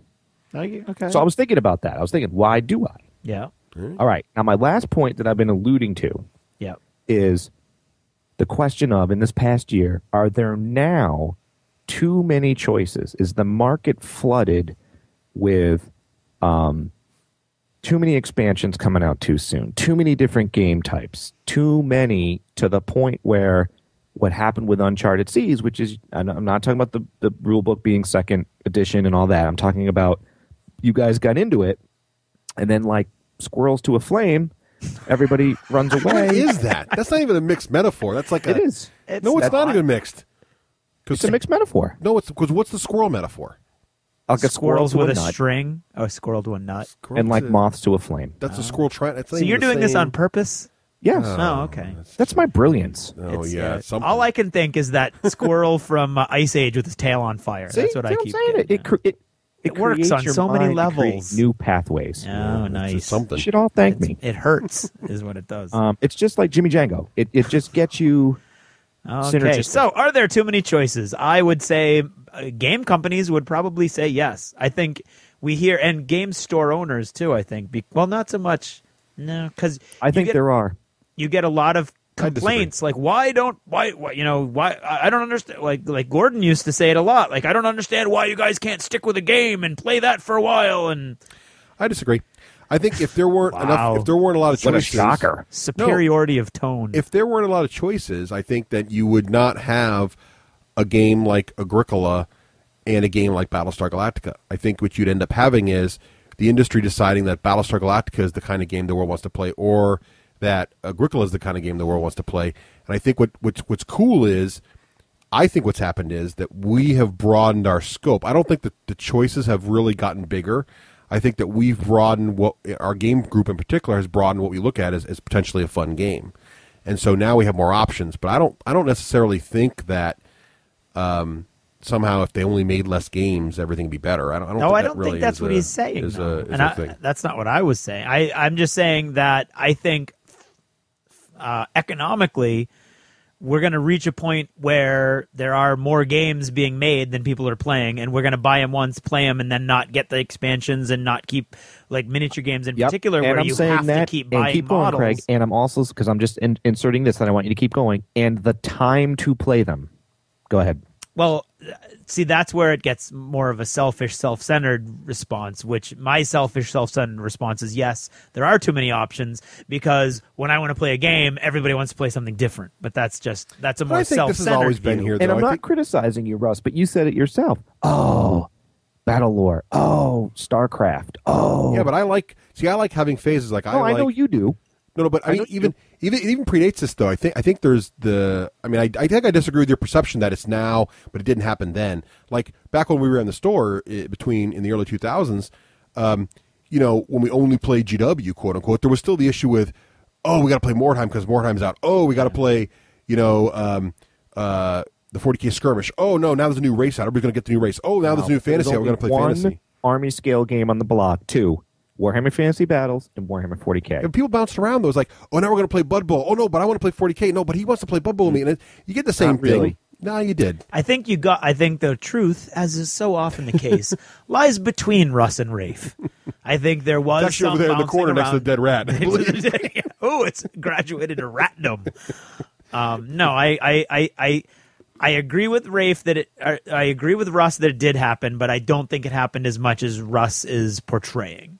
Because I do remember that to support Rafe's point, it was 40K season, that's all we're doing. And then between leagues, that's when we would bounce around for a little bit. I want to do Mordheim, I want to do this, I want to do that. And then, then the league starts again. And the structure was really I mean, you guys ran a tight ship for years, and that you had okay, we got 4 weeks or 6 weeks before the next, before the next season started, before the next league season started. So I really want to get a Mordheim campaign in, and you'd get a push for that. Or yeah, but that was more of a herding cat strategy than actually the game group. I don't know, Russ. I don't want to. I'm not trying to create a defensive stance, because you do. Just like you bust on me for Agricola, we bust on you for causing the magpie thing. So I'm not trying to create that environment. I'm just observing as I reflect back. I'm sitting here going, even amongst, we noticed this in the Breakfast Gamer Club, we're like, so now that we slogged through Lahar, which is a long game, we should really play this again. Not Warhammer Invasion, not Chaos in the Old World, all games that we would want to play. And it was like there was too many choices. Without you, their life is better, Russ. No. Well, that's the thing. Well, it's funny because I think I go back to older games more often than most of my friends. I've probably played Descent. Are you referring to Jeremy and Will? I concur. I prefer to you. If you're referring to Ian and Dave, no way. No, I refer to you.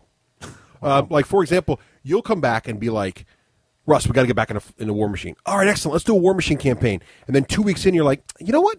My Flames of War juices are really flowing today. Yeah. And then 2 weeks later, that's why we call you Random Rafe. And then, oh, you know what, Russ?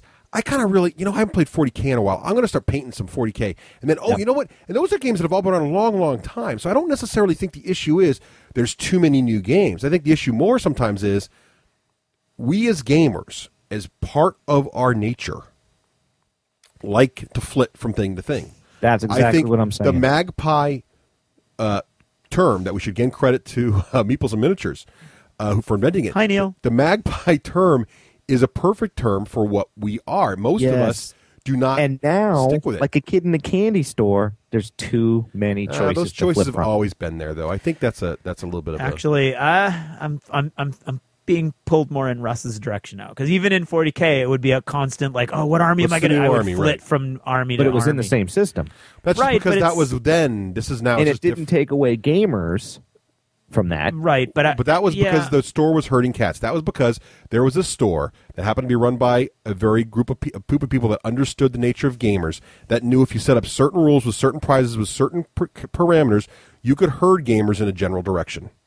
And when your store only sells one type of game, you need to do that to keep. I mean, I'm kind of revealing some business tactics. You're also presuming a great deal of. Well, no. I don't mean to. No. I don't mean to feel a little violated now. No. I mean, what I'm trying to say. I think Russ is positioning himself as like this genius overlord. No. It's not.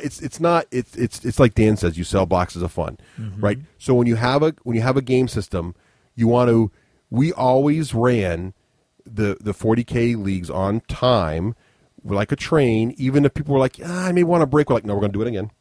Because we wanted to keep people buying the main product, keep you excited about the main game. But when you take that away, there's not as much structure to focus you on one game. And I think that's what really happened. That's why there's been a divergence from. There I'm not wasn't saying another this store could do it. I'm not competing. saying I'm genius. I'm just saying other stores could do the same thing. There's not But there right now. wasn't Jeremy coming in and Will coming in and Craig coming in with Gutshot and There were. I remember giving people dirty looks in the DACA. Now we're kind of getting off topic here. Sorry, folks, but in the DACA lounge, we'd have people come in and they start playing Settlers of Catan Spacefaring Edition. And That was me. I'd have to take them outside and tell them, I don't sell this game in my store. You need to not play it here because I want promoting my products in my store. So we did try to focus, and that's a good example, right? Because that's a game you were trying to get people into. Breaking them away from another example of magpie-ness. So I'm not trying to say. Wow!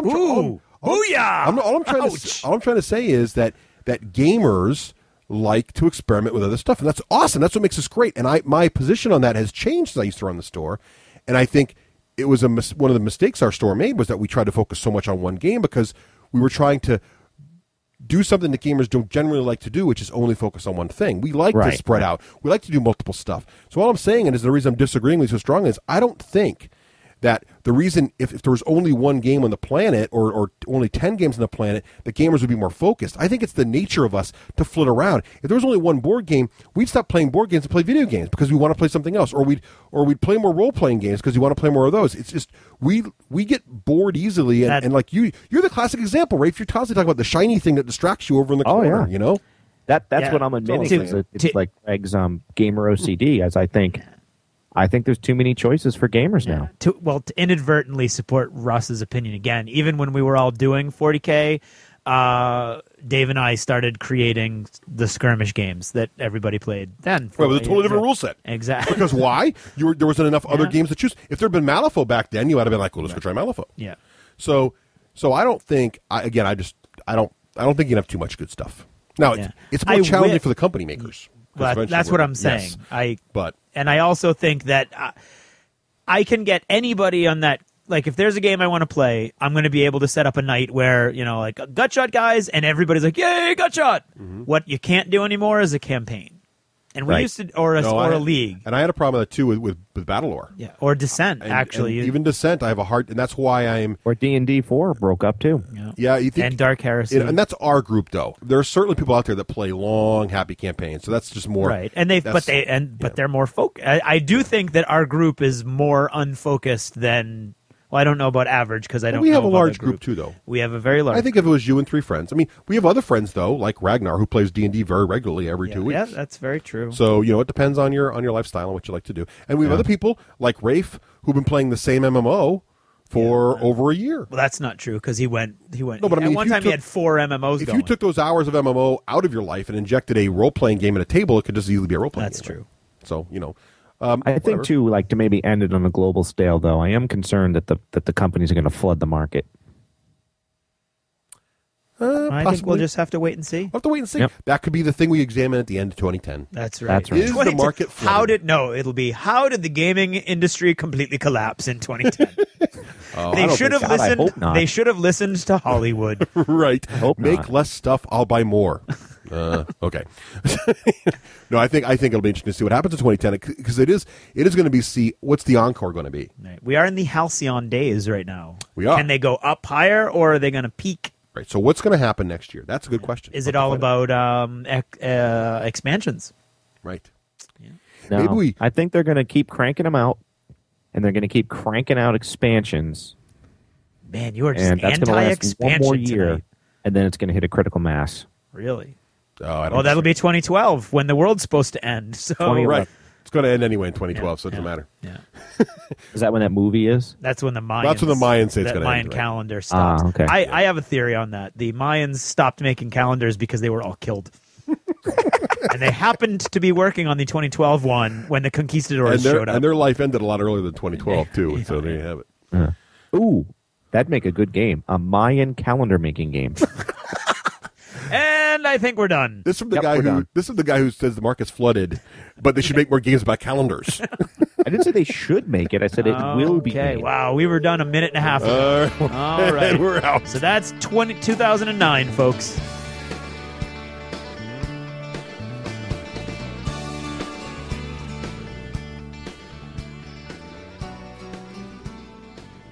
This edition of Jever Notice is brought to you by Rick from Joondalup, Perth, Western Australia, who tries hard not to be a stupid gamer, unless it's on purpose. Good on you, Rick. We should all strive for a little less stupidity in this world, unless, indeed, it's on purpose. Do you ever notice that you can never seem to find the kinds of novels you're looking for when you're looking for inspiration to strike? Trying to get geared up for your guard army, but you can't find any good sci-fi grunt-style infantry books? Trying to gear up for your Flames of War game, but the unit you're really interested in doesn't seem to feature in any book you can find? What if you're really looking forward with optimism, up from guarded optimism, by the way, for the latest Space Fleet Battles game, and you want to get all geared up, get those juices flowing, inspire yourself to greater heights of hobby mastery? Well, I'm here to help you with just this problem. Never fear, there will be a grumpy gamer rant towards the end. I'm a bit bitter and I'd like to share that with you, but first, the good news. Okay, I give in. I'll start with a mini rant, how's that? Paying for good writers is often way out of the budget of most game companies, especially new game companies. Often the fluff or background parts of rulebooks are written by friends of the people starting the company or writing talent they've been able to find on the web. Sometimes, like with Weird Miniatures Malifaux, serendipity takes a hand and someone like Red Stripe comes along and kicks the fluff into a whole new world of coolness. But quite often the rulebooks of newer companies are severely lacking in any engaging fluff at all, and if the effort is made, it's not done well. For the record, I'd prefer someone writing history book dry style background info on the forces involved and wait to write cool fluff until a decent writer can be enticed into the project, but that's just me. See, as an English teacher, I've got to say that I read too many poorly written works already. Half by my students and half by the authors the anti-dead white writer lobby in the American educational system is forced upon me. I cannot stand poorly edited writing coming from a company. I get that you can't afford a writer, but dude, if you can't afford to pay some poor English teacher a couple bucks to go over your books and your website, shame on you. And the more blatant the errors, the more offended I become. It's an offshoot of this that causes me to cringe at the mere thought of fan fiction. Now, I've written my share, and it's out there for people to find if they're curious, and I'm not saying it's any better than anyone else's. I don't edit mine much more than most fan fiction writers, but seriously, most fan fiction are badly masked retellings of very obvious and recognizable stories with the race, character, ship, planet names changed, sometimes not even very obviously, and with little thought to plot, pacing, character development, consistent speech patterns, behavior, or so much as a nod in the direction of correct grammar.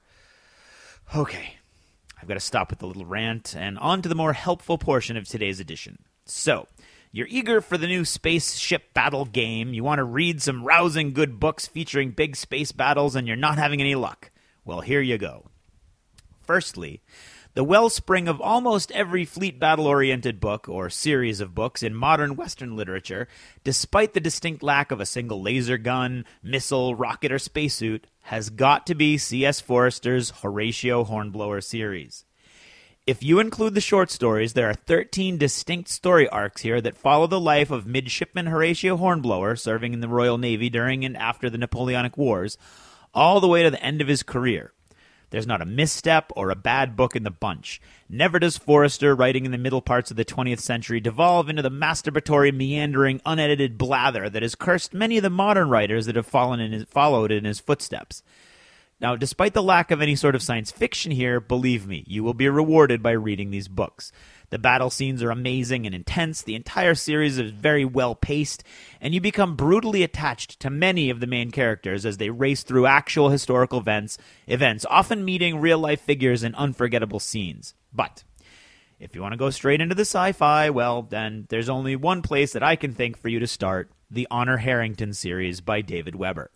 Using Horatio Hornblower and the real-life stories of Admiral Nelson as its launching point, these novels are great for good plot, interesting characters, and rousing space combat. At least, the first batch of books are, at any rate. The primary story arc currently contains 11 novels, with the most recent having just been released in 2005. Weber has since then added 2 additional story arcs to what most readers call the Honorverse, to mixed critical and reader reaction, which I will get to at the end of the segment. For now, if you want some awesome space naval combat, you can't go far wrong sticking to the original 11 novels of the basic series. Yes, they get repetitive towards the end, and I've taken a skimming whole pages of math calculations and missile attrition figures and so on, but when the calculations are over and the final sum of missiles hitting their targets strikes home, it's great. But what if you're already aware of the Honor Harrington books? Where else can you look? Well, my friend Pete and I have done some digging, both in our collections and online, for more space fleet-oriented books to indulge that particular craving. First, there's Ender's Game by Orson Scott Card. More of a psychological thriller, coming-of-age story, long on character development, and seriously short on the actual descriptions of space combat, it's still an amazing book. And there are a couple good battle scenes in and amongst the other goodness. Beyond the first 2 novels, however, now published as a single book called Ender's Game, Orson Scott Card leaves all fleet combat behind and delves, as he often does in his books, into religious and philosophical territory that may not appeal to many readers, and certainly not to those eager for more starship-on-starship violence. Believe it or not, actually, if you can find the old Wing Commander series of novels and don't judge them based on the god-awful movie, you're going to be very pleased. It's fluffy and light, but there's lots of very cool space combat in there, and it'll definitely scratch that itch.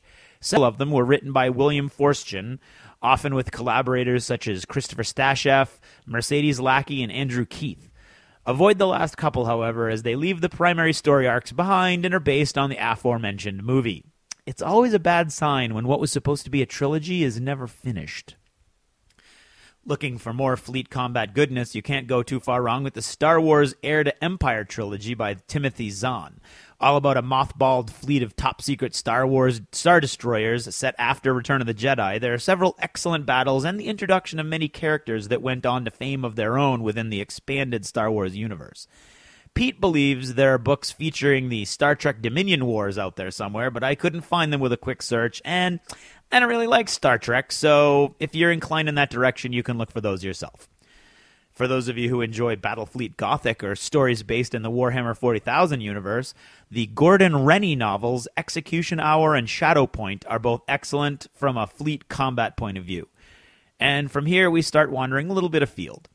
There's the Conqueror series by Timothy Zahn. I don't remember much about it, but it made it onto the shelves in the pub, so it's got to be good. mainly based around space fighter pilots, I believe. But trust me, there are over 400 books in my collection that didn't make the cut to the pub's shelves, so that's a pretty good recommendation right there.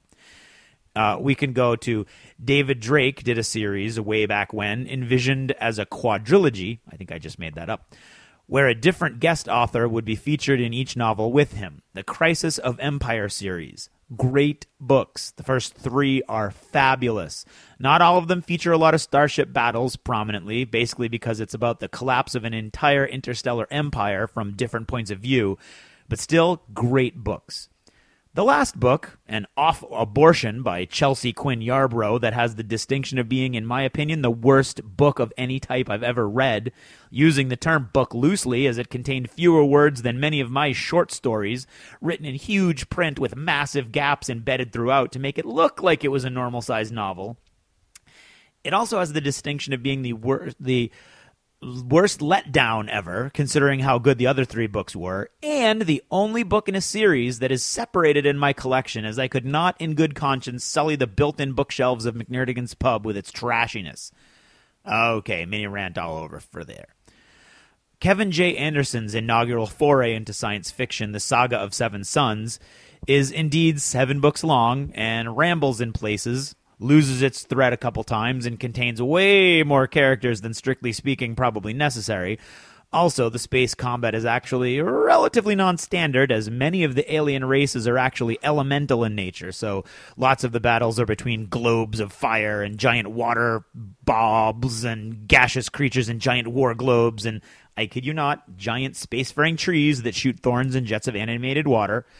It's not as bad as it sounds, but if you're looking for massive spaceship on spaceship, space opera type combat, it's not going to be in that book. The Uplift War by David Brin is a quite good series, has some very interesting space battles in it. In fact, I'd be very surprised if someone at a certain British small gaming company hasn't read the series, as one of the races in it are actually Earth dolphins, helped by humans, uplifted, if you will, as a client race and given spaceships that they can fly themselves. Remind you proto-fans of Firestorm Armada of anybody? And finally, back to David Weber. He's done several other series completely unconnected to Honor Harrington, where spaceship combat with admirably different technologies and ship designs, etc., have featured prominently. With Steve White, he wrote a series of 4 books starting with Insurrection that have some great combat scenes in them. And then there's the Mutineer's Moon series by Weber alone, which were the first books of his that I ever read. I loved them. The space combat's a bit odd, as all of the ships really are moon-sized spheres that zip all over the place on drives that pretty much ignore physics, a far cry from his attention to detail in the Honorverse.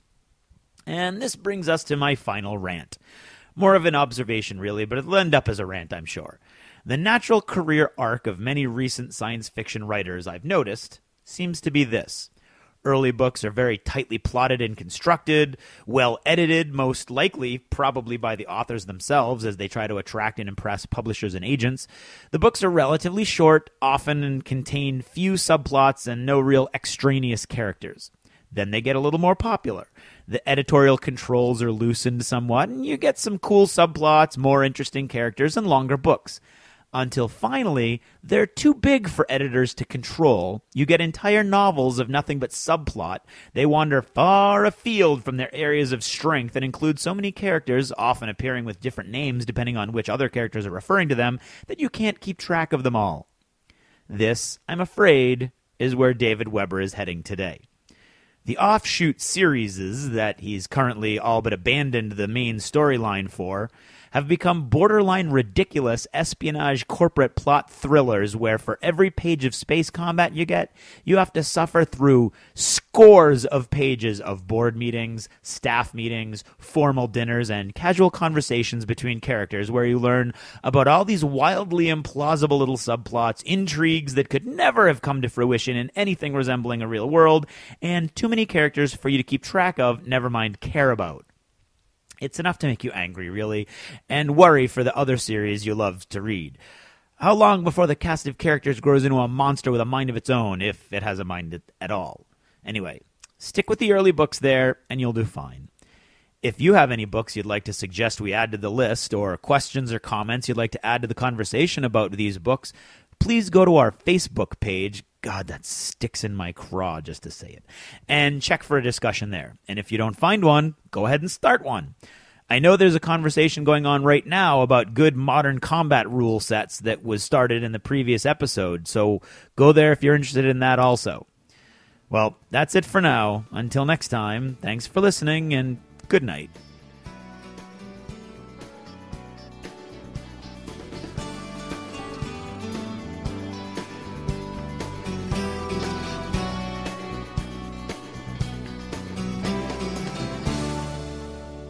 Achievement unlocked!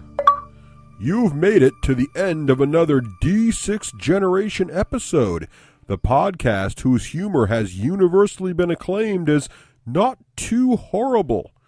Please let us know what you thought of the show by either emailing us at info@d6generation.com or by posting in our official D6G episode thread at the top of the DACA Discussions Forum on DACA.com. If for some inexplicable reason you actually enjoyed this show, you can help others find out about it by leaving positive reviews on iTunes. See you in 2 weeks. Thanks for listening, and happy gaming. The theme from Total Fangirl comes from the soundtrack of The Last Night on Earth, the zombie game, courtesy of Flying Frog Productions, and is a composition of Mary Beth Magalanes. To all the games I've loved before, who've traveled in and out my door, I'm glad they came along. I dedicate this song to all the games I've loved before. Oh, to all the games who've came my way that ended up on my eBay.